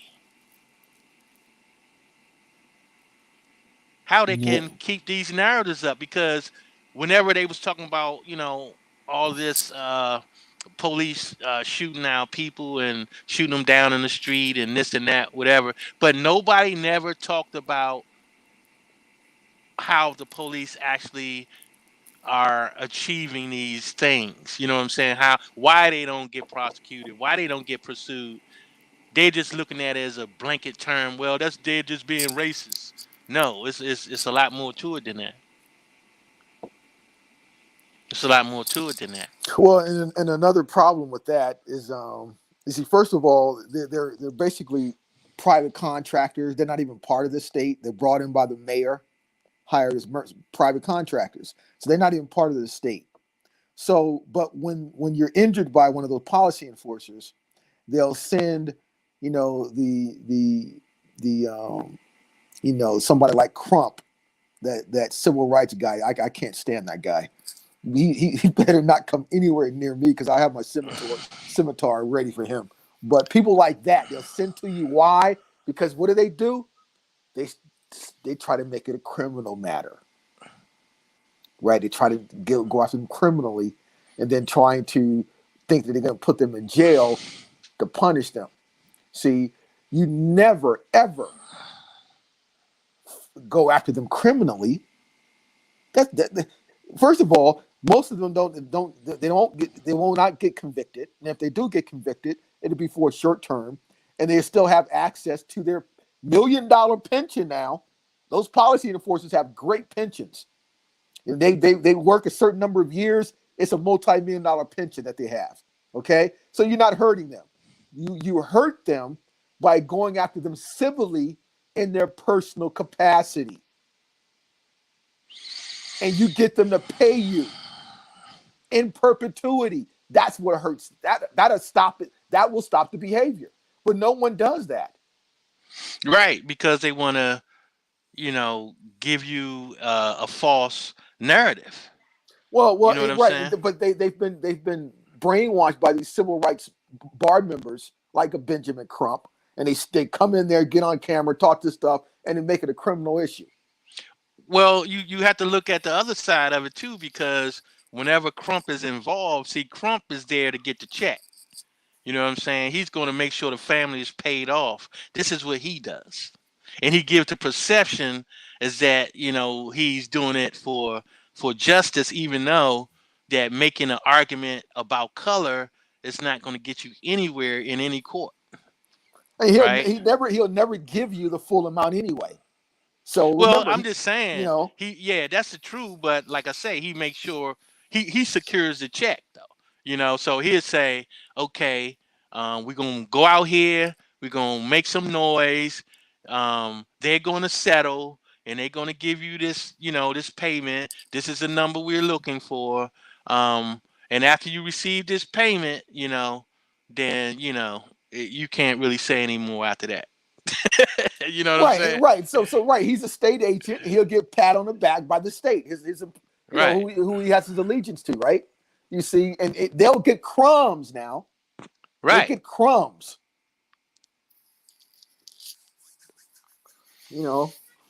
Right. Like when I went after the Department of Defense, in my case, the Pentagon, had their best legal team against just me. And then the lady said, well, you know what? You got us. You got us dead red. You caught us with our hand in the cookie jar. Tell you what, I can wire over $80,000 to you tomorrow. How does that sound? And of course, there was just nothing but silence, crickets. And of course, I'm thinking to myself, $80,000. I can't even clean my daughter's behind with that. And so, but see, her perception was she's thinking that, oh, he's what? This guy's from Los Angeles, maybe he's from Compton somewhere. He'll be happy with $80,000. She Right. got so that's Considering what she that thought. they might not even have insurance to pay for the burial of their loved one. You understand? Right. So no. Yeah. They get these rights bar members going in there to quell the situation. The city will give them a little check, a little crumbs, and then diffuse the situation there like that. I mean, it's just wash, repeat, rinse. Right? It's the same crap. I go after these people civilly in their personal capacity to make them pay directly. You affect their pension, then they'll be paying you forever. That's what's going to hurt them. That'll change behavior. If they know it's going to hit. Oh, wait a minute. If I shoot this kid here, oh, that's going to hurt. Oh, last cop. Oh, he got financially ruined. No, I'm not. I'm thinking. Then that gun would stay in our pocket. If they know that's going to affect their own personal money, no, then that stuff will stop.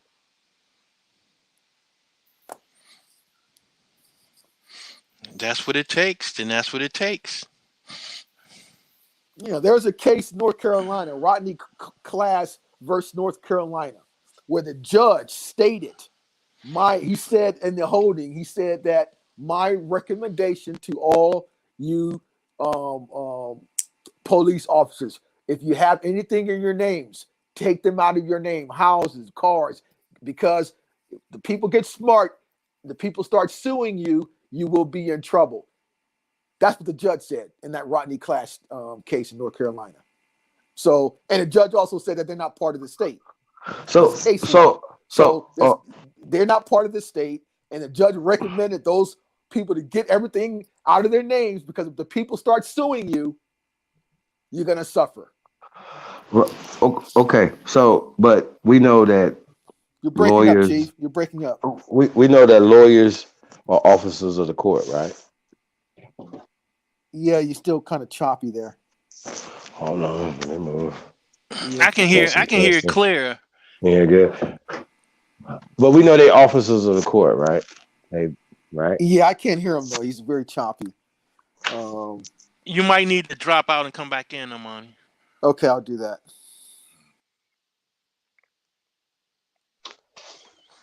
Yeah, So we got to pull up this WAC 100. Well, I'm just saying though,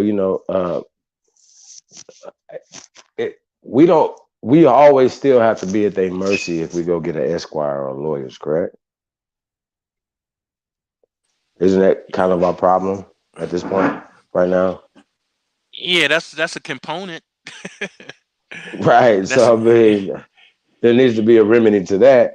That like they say, okay, for instance, you can defend yourself, right? So then there should be a way for us to be able to take that whole, like, if we can't trust Crump or anybody that's attached to the bar association, right? How do we? And this is a question for Amani for sure. Hold on a second when he get back, because he's in the law. That would be my question. Especially because he's not a lawyer, but he works in that capacity. So I just wanted to, see what his thought pattern is. Let's check this out real fast. Hey, fuck radio shop. 100. Yeah, they gonna flag this.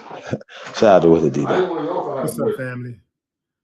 WAC 100 recently got into a squabble, a fisticuffs, with a couple of what has been identified as white supremacists. Are they gonna show the actual fight though? This might not be showing the fight. We might have to go back. They're saying they're calling these guys some skinheads.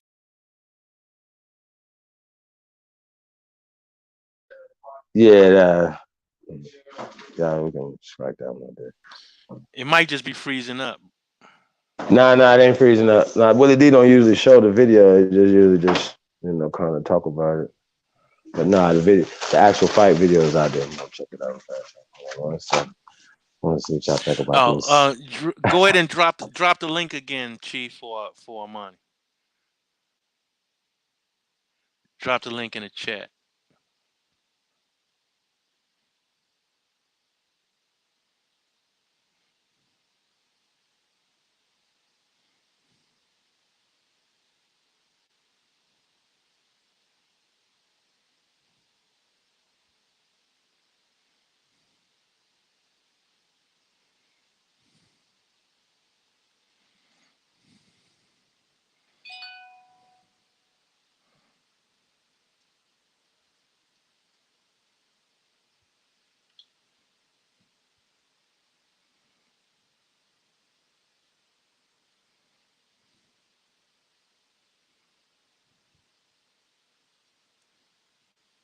This morning he woke up. I'll put it in there.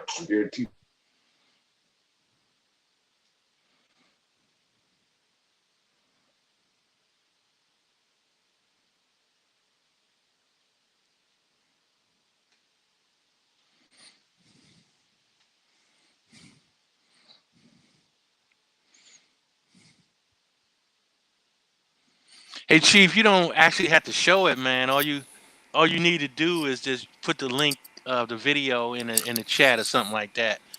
But you can still discuss it. We kind of get the gist of what's going on. You know what I mean?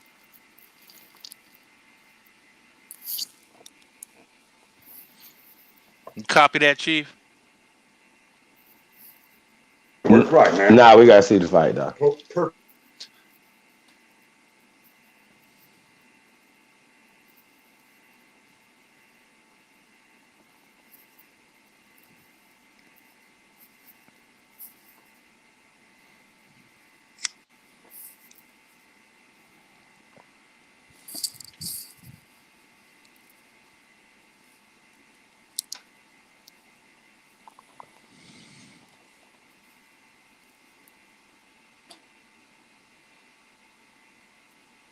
What did I miss?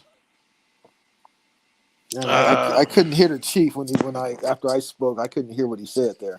Yeah. Well, he was about to ask a question. He had a question for you. About the Rodney Kraft case?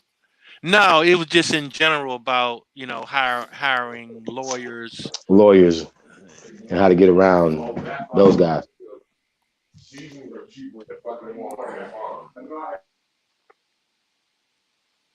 Wait a second here. What the hell? I think I have to close this out. Peace to the guys in the chat. Peace. What's up, family? Peace to the God, man. What it do? What we need, fam, is we need one of them like vigilante lawyers. You know what I'm saying? That one of us that's in there doing the system, and one of them gonna have to, you know what I'm saying, revolt, so we can get all the arguments and the little tactical and whatever, because that's all that we basically miss, and we got the information. How to basically present is probably what I think our biggest issue is. But well, basically, we need our own representation.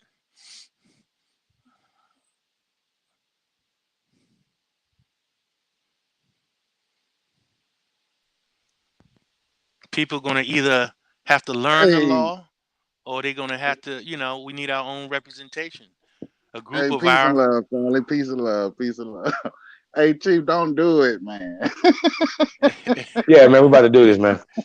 I want to have a conversation with you gentlemen, man. I'm trying to think about this right here. If y'all ain't seen this, let's go. Let's go. Hey, okay. Hey, I'm gonna get back. We're gonna get back to the legal question, but we're just gonna have a little entertainment break right here, y'all. Let's get it.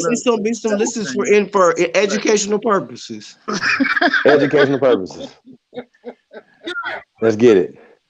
Let's start it over. Start it over. Get all that. Oh shit! You tried to rush me, nigga. We're about to start it over, y'all. We're about to start it over. That nigga yelling top of his lungs. Oh, dropping. Woo! Get out! Oh! Get out! Get out! Get out! Get out! Hey, get his plate. Get all that! Get his fucking plate. Get all that! You touch me, nigga. Damn. Look at this guy. Terrible. He leaking.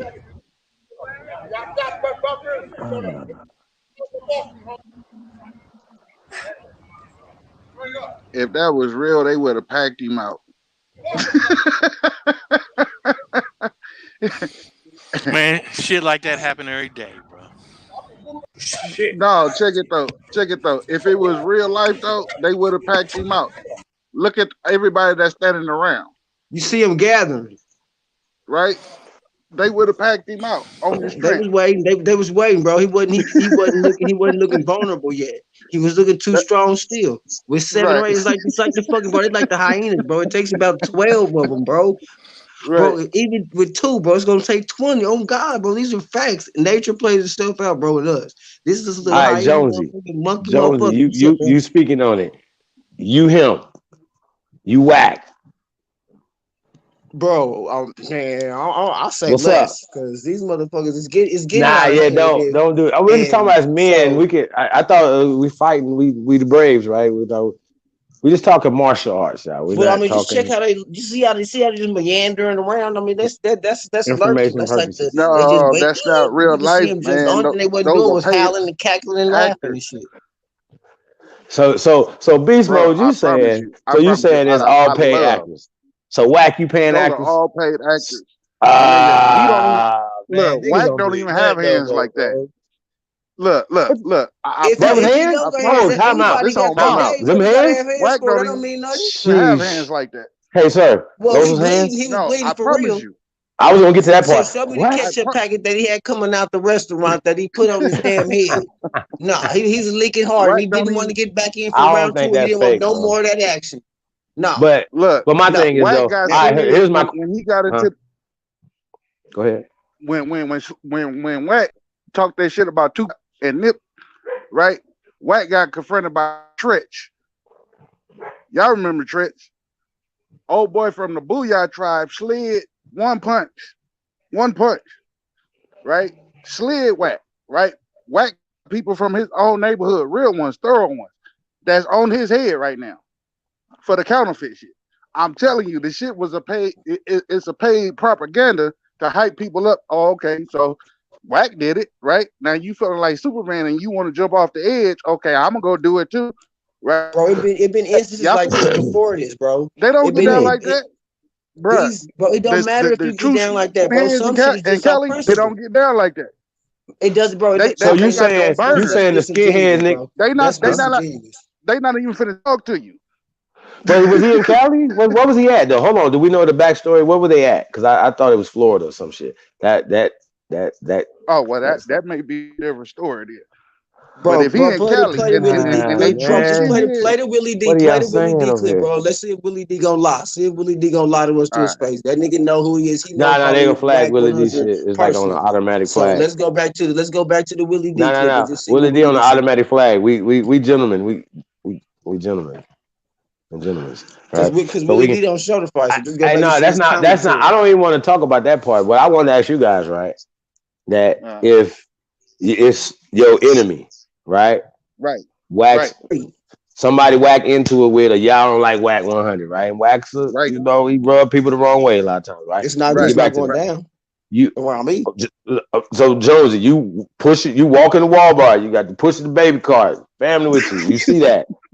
Yeah, that's Whack Family 100 over there getting. baby, watch this. Yo, Huh? go back to the car. Getting Because I busy. mean, no, There you it's go. no, So bro. No, you Josie is see, like, I know no, that's Whack, no. but that's You my gonna go enemy. out then? Okay, nigga, no, bro, no, nobody's So no, bro. Absolutely okay, fucking all not. right. So what Absolutely about you, to Beast me. Mode? And I'm speaking on. I Look, mean, shit. look, My great look. grandpa was a hand buster and a Check motherfucker. I it. mean, so Who was filming?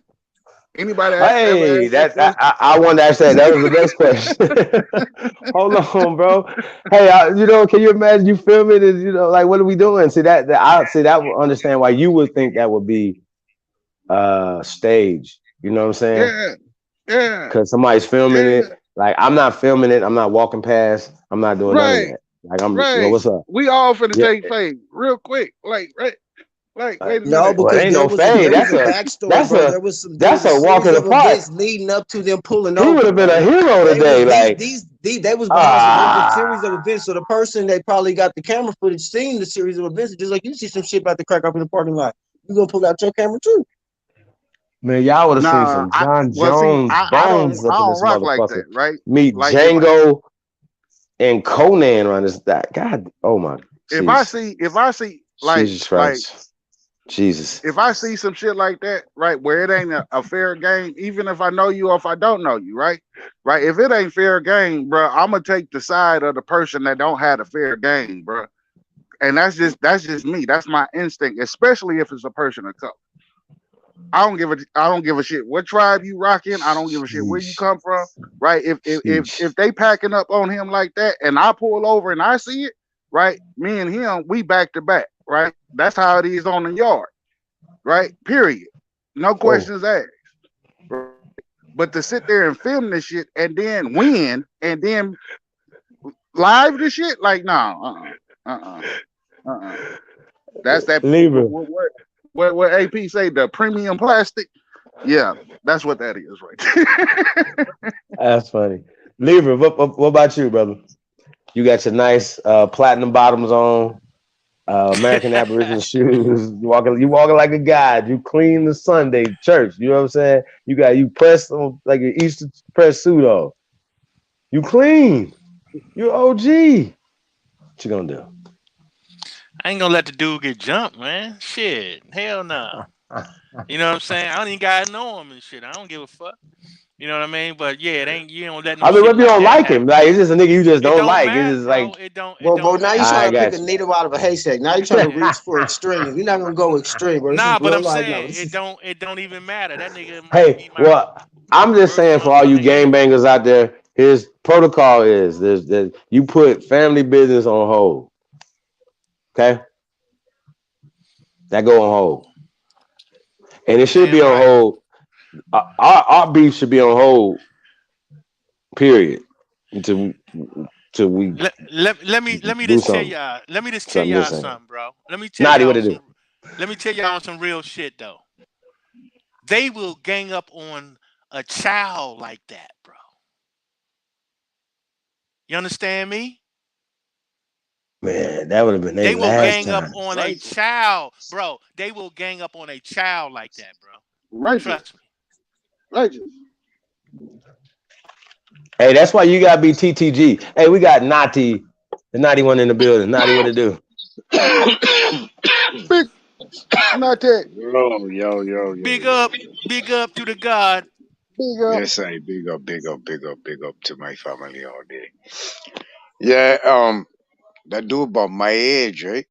That dude is like an old guy. What kind of sense he have out there fighting 3 man, 4 man? Right. That show me this man ain't no wise man. I wouldn't want the baddest gangbanger following him. Cause he ain't got no brain. Right. Them young boy out there hit him one time the wrong way, it's over for him. But he wanna look like he hard 50, 60 years old. That don't make sense, bro. Then Mike Tyson just slap you up the other day. Right. Right. Huh? But he's still out Roy there Jones. going like, no. Mike Tyson beat the guy up on the podcast for talking shit. Oh, Yeah. damn, Mike. Same guy. Whack 100. So I ain't understanding what kind of these are the type of people we following. Eh? People that lead themselves down a dark alley. Mm. Uh, That's for likes and views, bro. That's all that's for. That's all that's for. That's for likes and views. That's not. I'm telling you, that's not real. That's not authentic. That's not authentic. That's not authentic. I promise you. I promise you. I wish it was, but no, not no. Mm-mm. nah, I ain't. I waiting the whole time for the guy to pull out his gun. Right, that part. Yeah, the whole time I waiting for him to pull out his gun.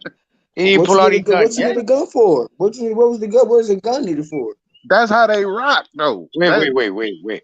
No, me, black guy. So that was a situation where you think he just should have he just pulled out and just blasted everybody in the that gun parking lot and then went to jail clearly.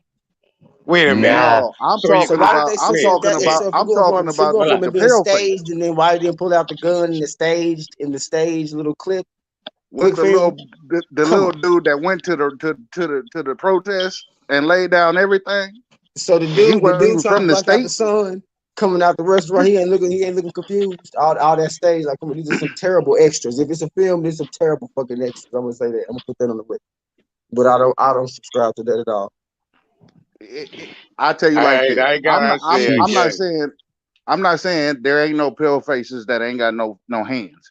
But what I'm saying is that you gonna meet them in some type of tournament. You're not finna meet them on the street because they don't play like that. They not down for the rustle and the tussle like that. Oh shit, That's yeah, why, they'll fight. exactly. They will That's why you fight. see it started Hey, taking 4 of them, and then the one that got cracked, he had second and third talks. Why don't you pop back up and get right back in Nah, the bro. ring? Nah, it ain't like that, man. Them motherfuckers will try you, bro. They'll Yeah, I try Thank mean, you. you, this fam. depends. Thank I you. don't Period, know. I bro. don't know, That's a but depending on where you Especially, at. Depending on where you at. especially if they got numbers.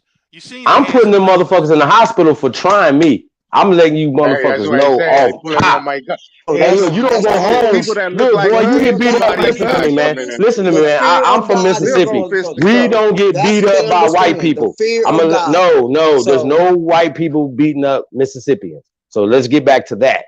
We don't get beat up. Wack couldn't have came back to the hood if he'd have got his ass whooped. There would have been 10 of them. You understand me? So let's get back to that. He should have, when he put that one down, the other one should have been, he should have been on top of the other one by the time the other one got up. I'm just letting y'all know.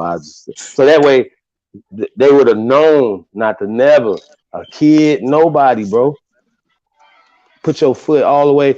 Listen, if you got to go there, if you got to go there, go all the way there. That's what I'm gonna tell you. We come in peace. See what I'm exactly, saying? bro.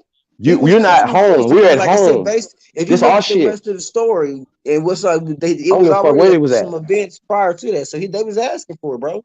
And they Yeah, put that's what up I'm some saying. I don't care about paperwork. none of that. Like, dog, just even try me on my shit. We home. I don't care where y'all in Arizona, Rhode Island, Montana. This our shit, dog. Y'all already Everywhere. done too much, y'all. Y'all already done too much. So we are. Sheesh. I just wish I was whack at that point. Like, I'm trying to chill. Y'all good? No, y'all not. All right. This is where we at. Oh God. I wish I was coming out the Anybody restaurant with a from the hot ass I land got whooping, some bro. pain. I got when pain. Rosemo pulled up on So we know how to put pain on each other, though. This is what I'm saying. We know how to. We know how to put our pain on each other, but we don't know how to. When you ever get that opportunity, Exactly. I said, Exactly. if you believe in Yeah. motherfucking Yo, slavery or chick, whatever you that's believe what in, I nigga, say. fuck you talking about? That's what I I'm about say. that shit that we was raised on. I'm gonna let them know. It's too many kids and some Shit. shit get done.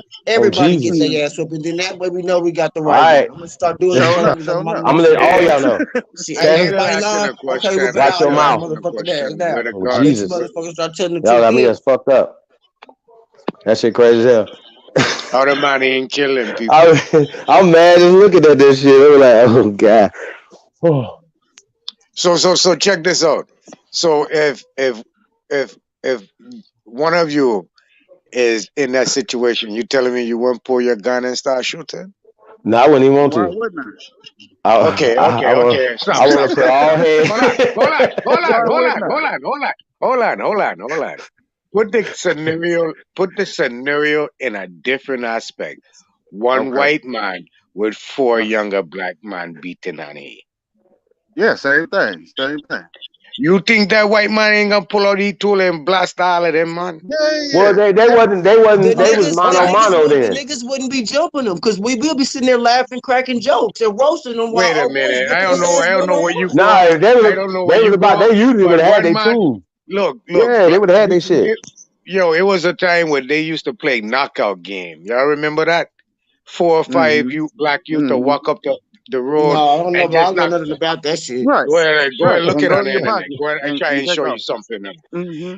4 or Mm-hmm. 5 black youth jump on you, That the might have man, been where all of you them grew up, stomping Naughty. you.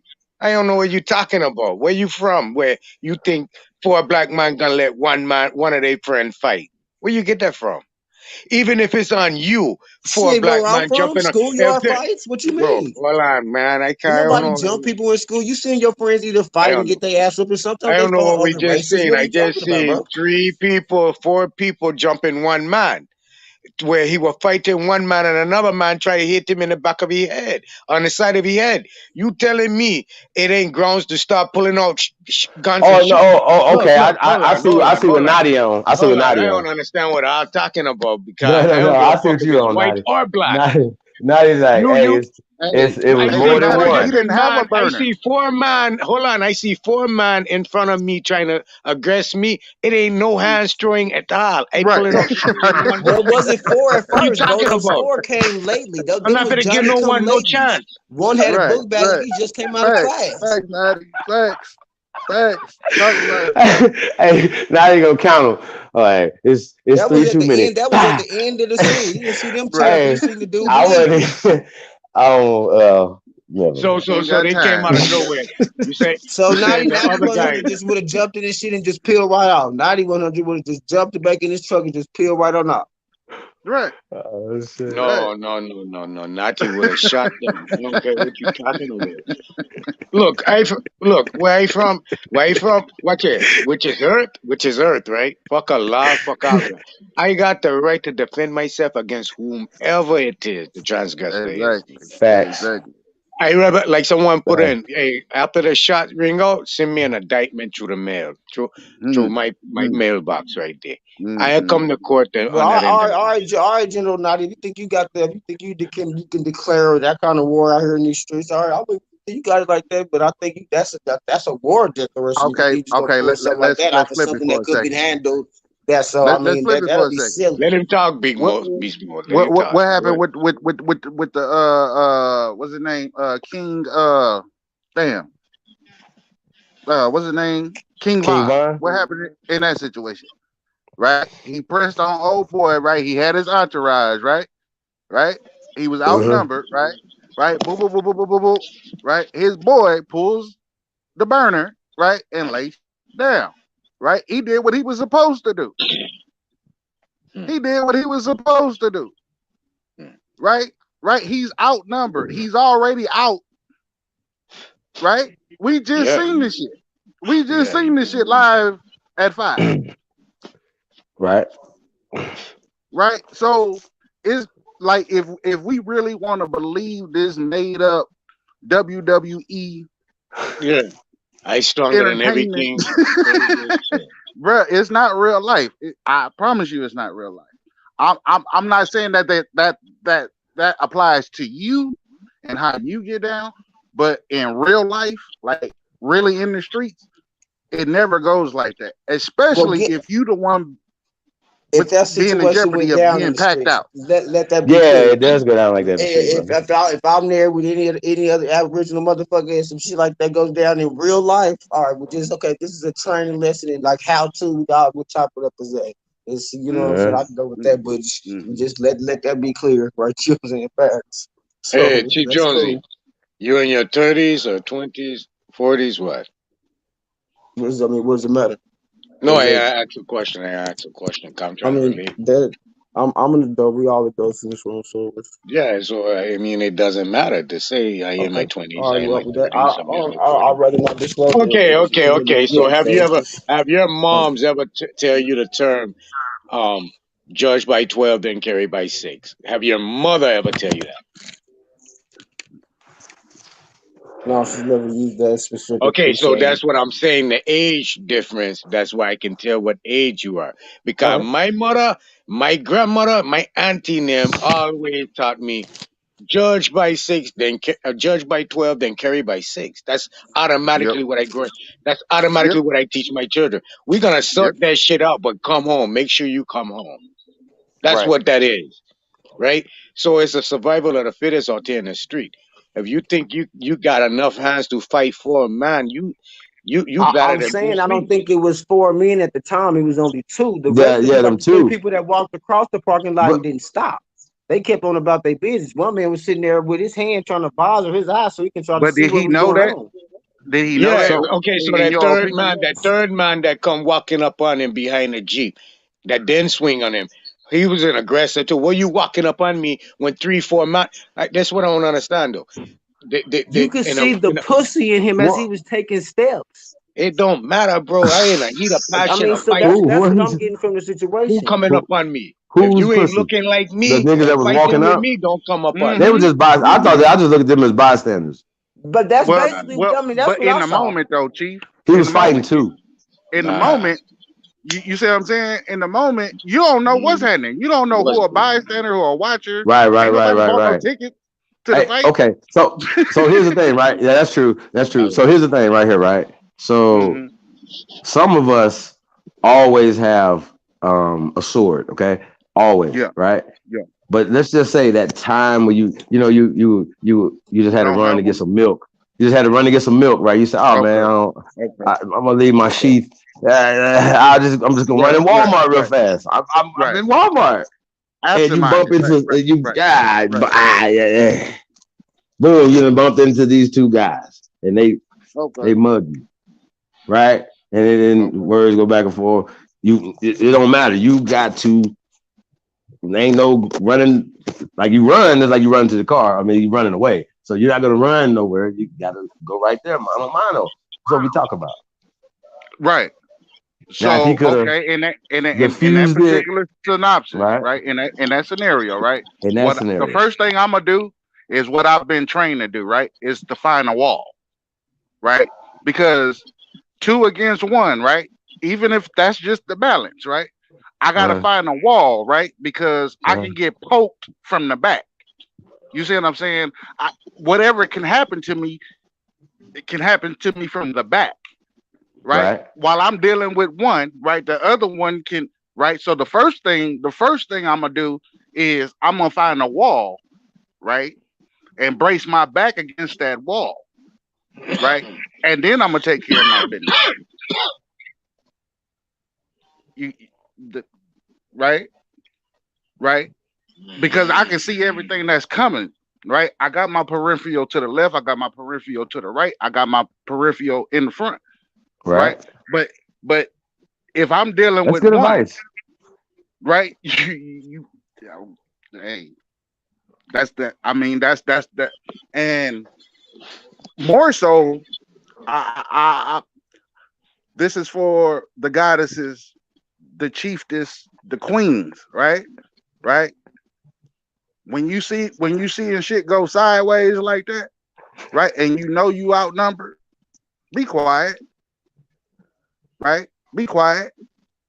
I know it's in y'all to just go ahead and keep woofing, right? But be quiet and find a wall, right? And advice to travel in 2s and 3s at all times. Just travel in 2 because they snatching up, and by ourselves. So they ain't trying to fuck you up. They're trying to snatch you up. So travel in 2s and 3s. I mean, and have folks looking for your and arrival keep your sword. Right. Hey, we're gonna start having sword lessons. Yeah, we're gonna have sword lessons. The 3-inch rule. Second Amendment sword lessons. Okay. So, Yo, Manny said drop it. Look out for them. Oh, okay, what is that? Hello, money. Yeah, but I just in that scenario right there though, when he dropped the big boy, the big boy never came back. Just saying, he never came back. When you dropped him, he never came back. Right, so now it's just this guy right here. Right. You gotta run through him. You gotta do him. But no, you better get the little one. Find the little one. He lucked up and got the big one first. No. See, that's a fallacy, right? You got to find the little one. The little one is the one that's gonna do the most damage. That left was like over the head, like running away. Like, come on, man, he ran into that. Okay, well, what if you take off on the big one, right? Right? What if you take off on the big one, right? Right, you take off on the big one, right? Right. That little one, that's the mobile one, right? He running around in circles. He a chihuahua. Caught the big one first, though. Luckily, you took out the big one. Right. You focus on the big. The rock roller, right? You focus on the rock roller. The chihuahua is the one that's continuously biting at your ankles. The pit bull went backwards though. That's all I'm saying. That's all I'm saying, y'all. Yeah, I get it, but it's different stages to it, right? It's all about the demeanor. Now if you about to do a bid, right? You find the biggest motherfucker you can see, and you take him out first, right? If it ain't a problem, you make it a problem, right? And that'll let everybody know where you stand, right? We seen that in life, Martin and Goldmouth, right? We seen that, right? Okay, so, but in streets, right, where anything goes, right? Ain't no fair fights, ain't no fair ones. Right? You don't you don't get to set the rules. You don't get to set the standards, right? Right. It's a Royal Rumble, right? Right. So the best bet is to get the little one, right? Put a choke hold on the little one, right? Right. Because now if they take you out, if they advance on you, the little one goes out with you. You may not get that choke hold around that big one.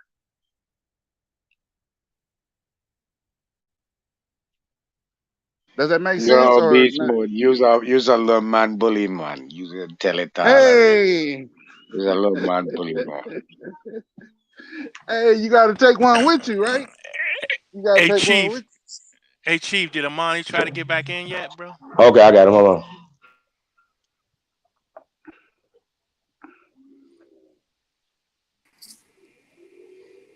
Yeah, I Nobles. don't know. I just know that Okay, there you go. I just know his demeanor. He's not like he's not about that life like Okay, so they do have a if you going if he had a pull out a gun, yes, that. indeed, he would have been charged, right, by Right.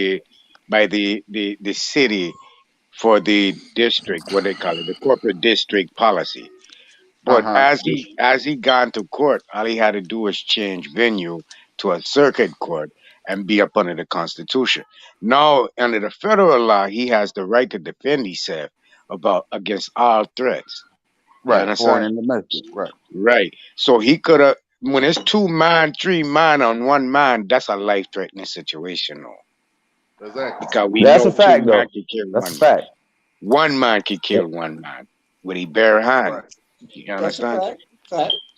So you have the right federally to defend yourself. Yeah, I take the charge. Like I said, judge by 6, judge by 12, then carry by 6. I'm not Yep. going to give no one the opportunity to hit me the wrong way and I never wake up again. That part. That part. Can we think about how easy it is to die? It's very easy to die, you know. Your body is only so okay, so what it take and the rip a person ear off is like 3.5 pounds of pressure, Right. right? That ain't nothing. To Right. kill someone is maybe 4 or 5 pounds to the temple. Mm-hmm. Mm-hmm. Real talk. That's a hard hit. That's just a hard hit. That ain't even that's a woman can hit you and knock you down. You know what I mean? So I Exactly. don't understand the people mentality about they looking to fight everything and look at man leave that shit alone. Sue them like Armani said. Mm-hmm. When Well, it comes to and certain things, sue them or shoot them. One of the two. Right. right, Right. Knighton, you brought up a great point. And for the legal part of it, now was that the state of California? That video? Yeah. Yeah. Okay. Okay, so now California is a concealed carry state. Now there's something called stand your ground, which applies in California. So when you see a fight that you're not directly involved in, you have to be very careful because if someone is a registered concealed carry and they feel that if they take a punch and they hit the ground, the guy kicks them in the mouth, and if he's concealed carry, he can shoot you and will not go to jail because he can use stand your ground. So you got to be careful getting involved with incidents, physical incidents. First, you got to know, okay, is this a concealed carry state? Is it open carry state? The stand the ground apply in the state? You got to know all the legal stuff before you get involved with the physical Right. altercation, right? Right. Because if you get involved and you injure someone who is carrying and shoots you, and then your wife or your children's waiting for you in the car because you want to go help a brother out there. So again, it's not, you gotta choose your battles wisely, right? But you first have to know what's the legal law in that particular state. You got to know that. Now I'm from California, and where I'm from, people don't fight; they just shoot.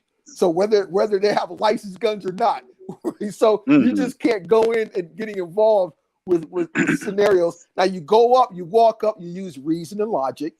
Okay, what's the situation? I see you guys kind of outnumber the guy. I don't think that's fair. What's going on? Why are you so angry? I mean, you can use that approach, right? And try to use logic and reason and try to talk the situation down using your words. Right. Right. Right. Right. Mm-hmm. Now I didn't see the rest of the video. My Another loophole. brother tell me all business ain't my business too, you know. So if that man Right. got things going on over there and I walk in by and unless I hear that man screaming out racial slurs, yeah, then I involve myself. But he could have stolen my radio and they didn't catch it. I can't go and put my life on a line for other bullshit. Even talking to them, man. Fuck that. I ain't talking to them. No, you have to study the situation and kind of know what's going on too. Don't just put yourself in some guy. If them white boy was carrying gun too, and you come Mm-hmm. over there jumping in this man business, they'll pull out their tool and start busting. So Mm-hmm. you kind of gotta stay in your own lane sometime, man. Just protect yourself Mm-hmm. and your But loved what ones. happened at the end of the video? I didn't see it all. I know the brother, he hit the one guy, he fell. What happened at the end? Well, look like they start talking. Nobody else jumped in. You might have missed that earlier. Everybody else started gathering around, like I said, waiting for the brother to look weak for him to pounce, like they do out in nature. And so mm-hmm. it did nothing wrong. They probably Yeah, stopped it right, because they right, probably right. gonna flag the video. But that's Here's it. another hint. Here's another hint for the goddesses. If you can make it to your car, Fact. I'm not gonna give up the whole game, right?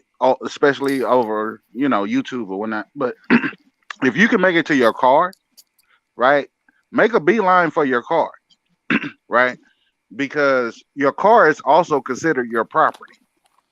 Right now, there's another twist to that particular advice that I'm giving. Right. That has to Right. right. But your property gives you more legal stances if you're in a self-defense situation than just being out and about.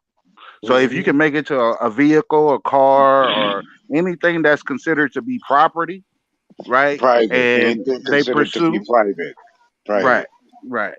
So And I'm if not you gonna give make up the whole yourself game, Maddie, private, And but this is a you know. corporation. This is you still a make yourself corporation. private. Now you're private just in a public venue, but every aspect of you is in private. So Right. any violators coming, they going against your declaration, and you got grounds to file a civil suit on them, or put a lien against their bond. But Then also that's stand your ground gives you the right to protect to defend yourself out in the open anywhere. So you can kill somebody if you feel your life is an imminent threat to be. If Dangerous. you feel that they're going Uh-huh. to kill you, hmm you can defend yourself and kill them and get away with it But using you stand your gotta ground. announce this shit. Did Huh? you know that? You gotta announce it. No, well, remember the case in Florida where the yeah. guy went out to the store The to get old some man, stuff, and then the and he guy was pushed the telling old his man. wife, "Oh, you're parked in illegal park handicap. You got to Right, move your right, car." right, right. He Okay, came out, he okay. pushed the guy on the ground. The guy pulled out his gun, shot him in the chest, and killed him. But he didn't go to jail because of stand your ground. Right, but they Mm. did charge him, but he didn't. He didn't go to. The people He put didn't out go an to jail. Okay. outcry because it was a new black man or an Indian man or Well, Uh-huh. yeah, Uh-huh. yeah. Listen to this though. I'm gonna give y'all a different twist too, though. Y'all have to understand that these courts and they use what's called discretion as well. You know what I'm saying? Like that's what Exactly. Exactly. they mostly use that as a weapon. You know Super what I'm facts. saying? You see that playing out right now. You see the discretion, Hey, the can you act, pull that up on the screen just for the audience, like so they could can we do that or not? Not really. I don't Pull what have up? Stand your ground. That doctrine. No, I think the that fall under Police Powers Act too about discretion. But discretion. discretion. but Yeah, using discretion. Exactly. well, here's the thing Right, though. Like but we already know that they use this. You know what I'm saying? Like it's a given. That's the difference between saying if you got two people that come up and they committed the same crime, and one person you say, well, we'll give you bail, you go home and shit. Then the other person they get 20 years. You know what I'm saying? Mm-hmm. That's discretion. Well, You know the what I'm Right. saying? discretion part, Bridget, it really falls upon if a person is attached to that policy or not. So if you have a gun permit, that's when the discretion part kicks in. If you're a police officer and have a gun a license to kill, that's when the discretion comes in. But if you are a average everyday norm man or woman, it's gonna be based off the laws and the argument laws with you. Mm-hmm. Yeah, So but the so discretion lies in that. So basically, you can mm, say, all right, let me tell you this, right? And this what a lot of people don't understand too, is that Mm-hmm. they have the right to pursue or not pursue any crime. They don't or have to any Right. pursue the crime. accusation, Civil arrest. right? Right. No, Right. Like you No, see what no, I'm no, no, no, saying? no. a You civil. mean So any accusation? So that again. Watch it. I'm gonna give you one. I'm gonna give you one. Okay, so um, this happened to me. So a dude was harassing me. Boom, boom, boom, boom. So Mm-hmm. I jumped out and I bust him upside the head with my tool, and I ring out a Okay. shot at the same time. He started leaking everywhere. Okay. So Okay. he called the police. The police come. They wanted Mm-hmm. to carry me because he head was bust, but they couldn't carry me because I pleaded the self defense thing, the Mm-hmm. stand my ground in Florida. So Okay. the police officer tell me, oh, I can't use that, I can't use that, but the chief come tell him I can. So I gone to the courthouse to just to be on a safe side to try to file um a Civil complaint. restraining order. A Ah. restraining Okay. order just in case something Okay. happen again. There you I go. can clear myself. The Right. judge denied the restraining order, even though me and this man Oh. had a thing, boom, boom, boom. And under the Okay. restraining order, under the reason of the restraining order being denied is because I was in my proper standing and it wasn't part of their policy. I wasn't a policy upholder for under their law state. So Right. they couldn't even uphold their terms of disagreement or discretion because I wasn't part of their system. You see what I'm Mm. saying? yeah, Mm. that's Okay. a extenuating circumstance though. You know what I'm saying? But for most people, they don't fall into that. You know what I mean? But and another thing too is people had to understand why they call the district attorney the top cop, because the district attorney can operate in a capacity of a police officer under police powers. You see what I'm saying?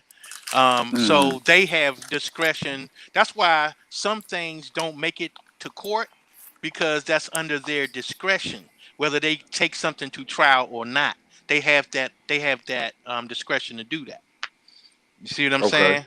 And that's Okay. why a lot of cases or they to it's hear things or not. well the Or thing to what? is they don't have to pursue any crime if they choose not to. You see what I'm saying? They have an option to pick and choose what crime they want to pursue. And that's what I mean about discretion. So a lot of Extreme, it's times, extreme, Okay. I got a extreme question. discretion. I got a question for the whole panel. Has anybody looked up the job description for being a police officer? well, it Graduate ain't. from high school, GED, barely a legal citizen, Watch this. Well, Watch this. why Watch why this. why you asking that reading at question? a fourth, fifth grade level, I'll just run off the top. I'll just run off the top. Okay. answer a 20 point quiz at the end of a 6 week and a half training Right. course Right. that the Yeah, motherfuckers Right. don't Josie let know But you the watch this. take. whole Watch bug. this. Yeah, Watch this. Josie. Watch That this. that Watch test this. is easier than Do a you fucking know? driver's test. Do you know a police officer can sit there and watch you get murdered? Right. Listen to me. Listen to me. They can sit there and watch you get murdered, right? And not pursue the suspect until after the murder happens, right? Right? Their job, right, in their job description, right, is to place you under custody to take you to jail so you can be received by the majesty of the court. That's their job description. Their job is not to prevent the crime from happening. Their job description, right, right, right, is to make sure Because that the now offender. now a crime has been committed against their property. Now Hold they up. got Okay, they got to I'm they a get there's a claim on that dead body now. So now I'm a for the little policy confused, bro. enforcers, y'all need to go get that for me, for I'm a little us. confused, bro. Like, why do you think the job description matters? because the job description matters because like have this fallacy, or some of us have this fallacy that police officers are here to serve and protect, right? That's the banner that they fall under, right? But they're not. What they're there to do is to place the original criminal, right, and to protect the criminal, right? That's the key part. To protect the criminal to go to jail or to prison. Well, no, he'll go to jail first, right? Right? Be seen by the majesty of the court so the court can determine what they want to do with the individual, right? But to stop a murder, they're not designed to stop a murder. They're not No, designed to stop any crime from happening. no. That- That's why I see well, people get into it. They say you get arguing at the mall about to get into a fight. So you try to damage anything around it, they'll let you fight your ass off. I get. Unless Listen, they've bro. been hired I in by the little mayor or something for some extra li- security or one of the little listen, stores. listen. I understand where you're coming from, but what mhm. I was telling you about, see, when it comes down to what they're able to do and not do, is really based on the Police Powers Act. That's what they have to follow. You see what I'm saying? Okay. So, Okay. so that's why I was saying that supersedes a job description. You see what I'm saying? Because that's the Okay. constitutional duty Okay, the of an officer. constitutional. Okay. You see what I'm Precedent or saying? whatever. Yep. So it's like this. They put out these acts, and normally the states adopt the act. You see what I'm saying? Okay. Mm. Okay. You But remember that's the you only reason I remember was saying that. a mass shooting at a theater when the In I think Colorado. the Black Knight was Yep, Batman. The in Colorado. Colorado? Yep. Okay. You know I stayed right across the street from that place at one point in time. Wow. And you also do know that the police station is right across the street from the AMC theater, right? The actual courthouse is right across the street, and behind the courthouse is the police department, right? Now, this guy who committed this mass shooting, or who they proclaim to commit this mass shooting, right? Right? Do you know when they arrived, right? This dude is outside of the movie theater, right? Smoking a cigarette. Still smoking, right? He got his face paint up, right? Do you know that one shot was not fired? Do you know that they escorted him right across the street to the jail facility? Right? Now watch this, watch this. Now I'm gonna show you some coincidences, right? Okay, I happened to get locked up on a charge back then, right? And just so happens I happen to be in the same vicinity as this individual, not knowing, because they had him under PC, which was in the what you would call the ISIS tank, right? For like Protect the foreigners or session. whatnot. Okay, so trying to work on my good time, being i.e. a trustee, right? Come to find out, right?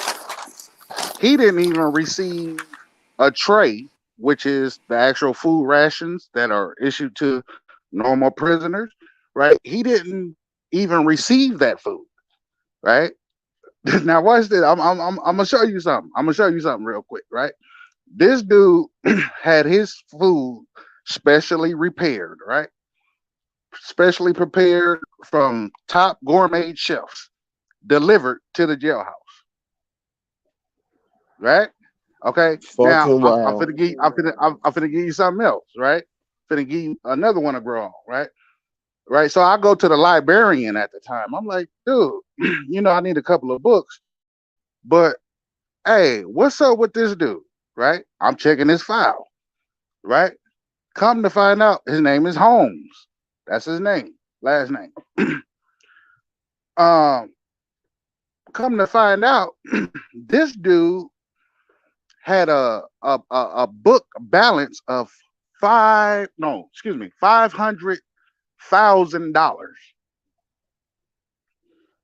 500 on his books. $500,000, and he was only in there for a couple of days. He wasn't even in there for a long period of time. I'm like, well, wait a minute. So he get mail? They was like, yeah, he get mail. He got fan mail. He got females putting money on his books, right? Listen to the story. Listen to the story, right? I'm like, well, wait a minute. Ain't this the same cat that did the shit at the AMC? He was like, yeah, that's the same dude. I was like, oh man, look, cold twist, cold twist.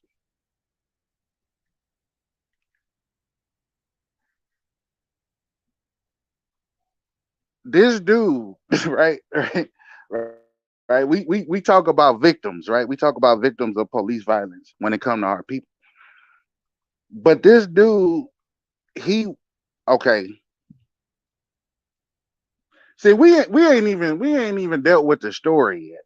We ain't even dealt with the first eyewitnesses. We ain't even dealt with the people that was there, right? We so far caught off into everyday news that happened, right? We not even there. We like we don't understand that tear gas was thrown, right? The locked doors on the outside of the theater. Somebody actually had to assist and push the little open situation, right, to let him in, right? Guess what? The bombs came in both doors. The tear gas came in from both doors,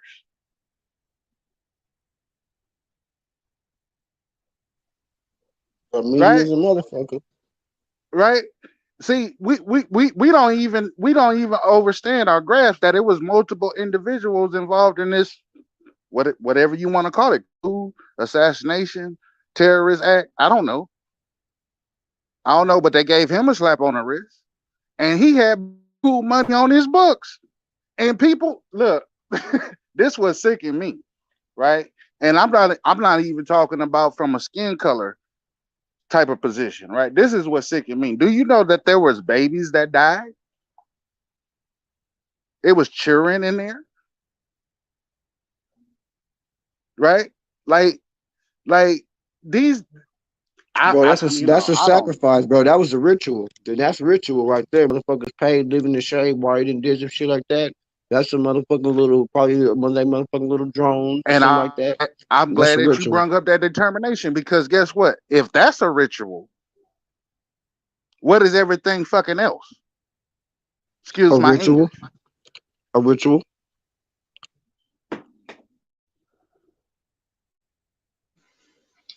That's a fact. It's all It rituals, ain't man. about the ritual. It's about which rituals or which ones are you being involved in, and what are those? Hmm. You know, so what energy are those rituals sending energy to? And that's why most motherfuckers can't manifest because you sending energy to the wrong motherfuckers for a long ass Hmm. time and doing the Hmm. wrong rituals for a long ass fucking time. So I mean, that's my take on it. So it's all the ritual shit. So because you what? But that's a ritual sacrifice. I just wanted to put that on the plate, just in case y'all didn't know, y'all had no whereabouts of that. But man, that was one of the saddest moments of my life that I ever had to witness because, yeah, we got our indifferences or whatever, but I was like, wow, this dude just went into a theater and laid down, what was it, 32 people, right? And had help, assistance. We don't even know who the assistant was. Man, these motherfuckers, I'm gonna tell you how cold these motherfuckers are. They probably take him in that motherfucker and they fed him that food, bro. These motherfuckers can pull off some of that Men in Black shit. He will forget that shit. They'll hit it with a new ID, nigga, a new location. He'll live a whole new motherfucking life, dog. The Yeah, whole like that nine. in jail, Exacto. bro. So, Exacto. Exacto. I mean, that's Exacto. And this is nothing new. Like all of this stuff is nothing new. Like Dr. Kadar, he said he said something that really twerked my brain, and I was like, well, wow, I didn't think about it like that. And he was like, with this vaccine, they breaking down your immune system. He said for the people that's taking this shit, it may even make them like a host to other shit that we don't even know nothing about to catch more shit. You see what I'm saying? I was hey, like, wow. Empress Neville broke on the live yesterday with the Empresses that the chick that fainted during the live shit. Shit, she died Sunday. The bitch that painted talking about, oh, she got a pain, a condition. She has Stop it. pain. For real? Bro, The one that passed out? hit up Empress Lyrica. She came through, broke live with the DJ with, you know what I'm saying, the pop, bro. I'm telling you, that bitch is expired. She's now wow. So now wait for him to now that's breaking too. That part.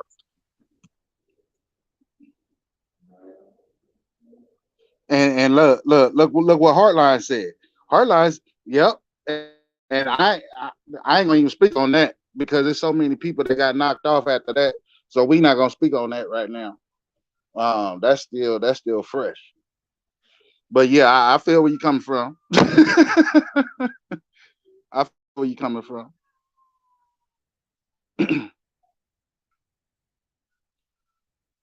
Yeah. Yeah, that's the Matrix in full effect, though.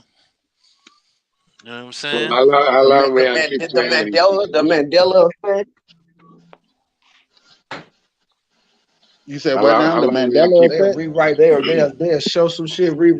Show it 2 or 3, 4 times. That shit will be reprogrammed, wiped out from memory. That's why I tell people all All the it time. I needs is say, about 5 news I cycles. believe none of what you see and half of what you hear. Period. Believe none of what you see and half of what you hear. This shit is smoke and mirrors. That part.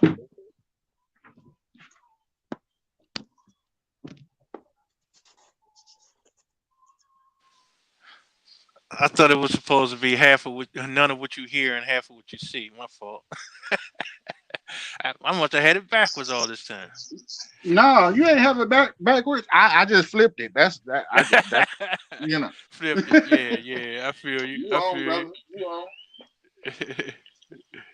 Shit. Yeah, man. So. Hey, Chief, where you at, Chief? Yo. Hey, not to jump off subject, but did anyone see the Jupiter and Saturn planet? Conjunction. Back. No what? I Anyone did. see that? I seen it. What it What look like? happened?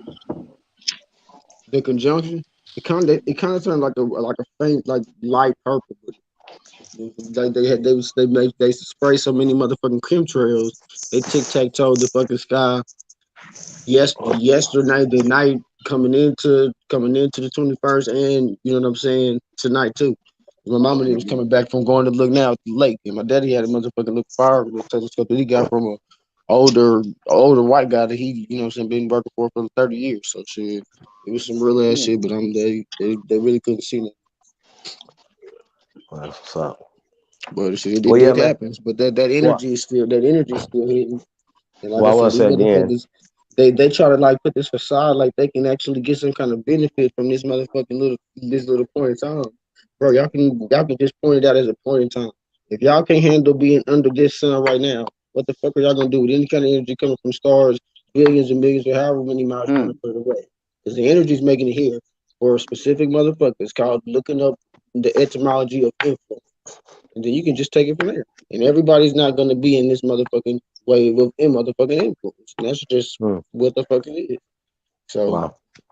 Well, you guys see it on the screen, man. This Friday, so-called Christmas, winter solstice program, man. We're gonna be throwing, man. But once again, it's about the people, man. You know, we having the first annual Tribe Up Ancestral announcements. We make the announcements. You know what I'm saying? We're gonna start announcing some of the people. You know what I'm saying?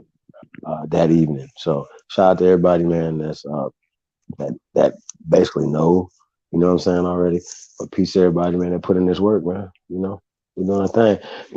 Definitely hit us up at onceamerica2020 at gmail.com for more information about this Friday's pay-per-view event, y'all. So y'all got anything else before we get up out of here? I got one more. I never even asked y'all what do y'all even think about the brothers, the video that we played. I don't know if you guys seen that. Dr. Pimienta, Oh shit. You know. I mean, we didn't get into that. We talking about WAC 100 and shit. Yeah. Well, like I said, man, this weekend. Hey, I thank you for your research, brother. To dig up a video in 1999. Hey, that's where it's at. That's Man, I real dig in the research, man. crates, man. I dig in the crates, man. But the seriousness of it is like what the brother Amani is saying that these guys know, but because the funding comes, if you guys went to the grand indictment, the grand jury hearing on the Pan Boo Boos when we indicted those guys, right? They're still on trial, by the way. You know, we showed there's no question if everybody knows about the Carnegies and all these other people, but they don't know who's funding them, and it's the CIA. We're talking about the black budget and stuff like that. So they fund these universities, they fund these studies, they fund Gates, they fund a lot of these YouTube channels and a whole bunch of other people, right? So we got to understand that as the people gotta start building our own shit, our own infrastructures. So that's what these pay-per-views about. It's about building something. We're the master builders over here. Don't let anybody play with you. We're the master builders over here. And that's just what it's about. The information, sharing information and building. And so wherever you guys at, man, tap in with me, chiefholiday@gmail.com. You already know, man, hit us up at weare2am.com. weare2am.com. Get y'all some Aborigine gear and also walk like a god or goddess at AmericanAboriginalShoes.com, man.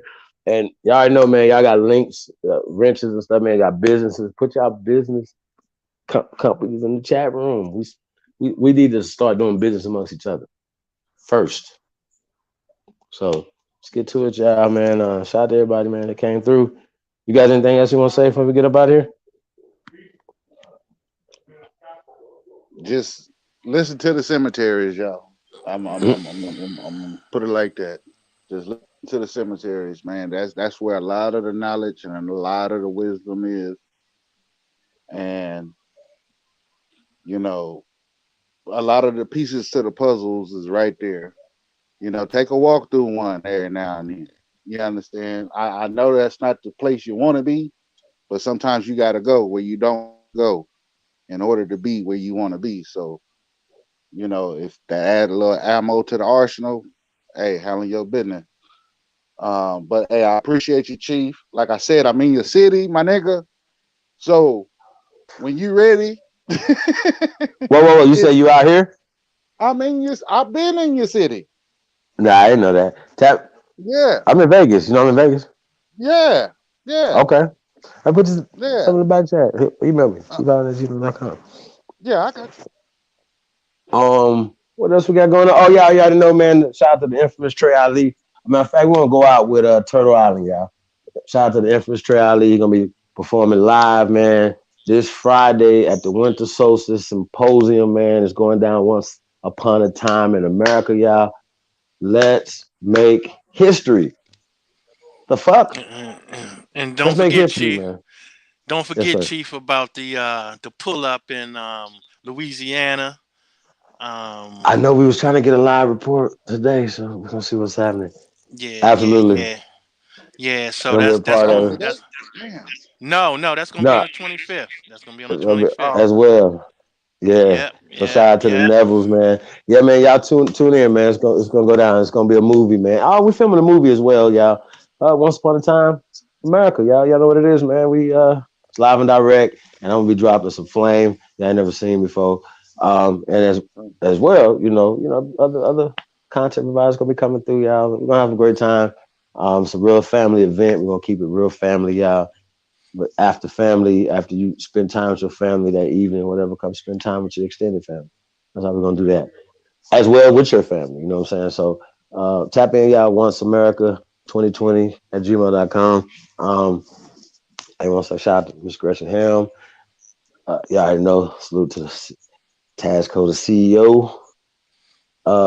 Man, peace to everybody that come through, man. We definitely appreciate y'all, man. Man, we out of here. Peace. Peace.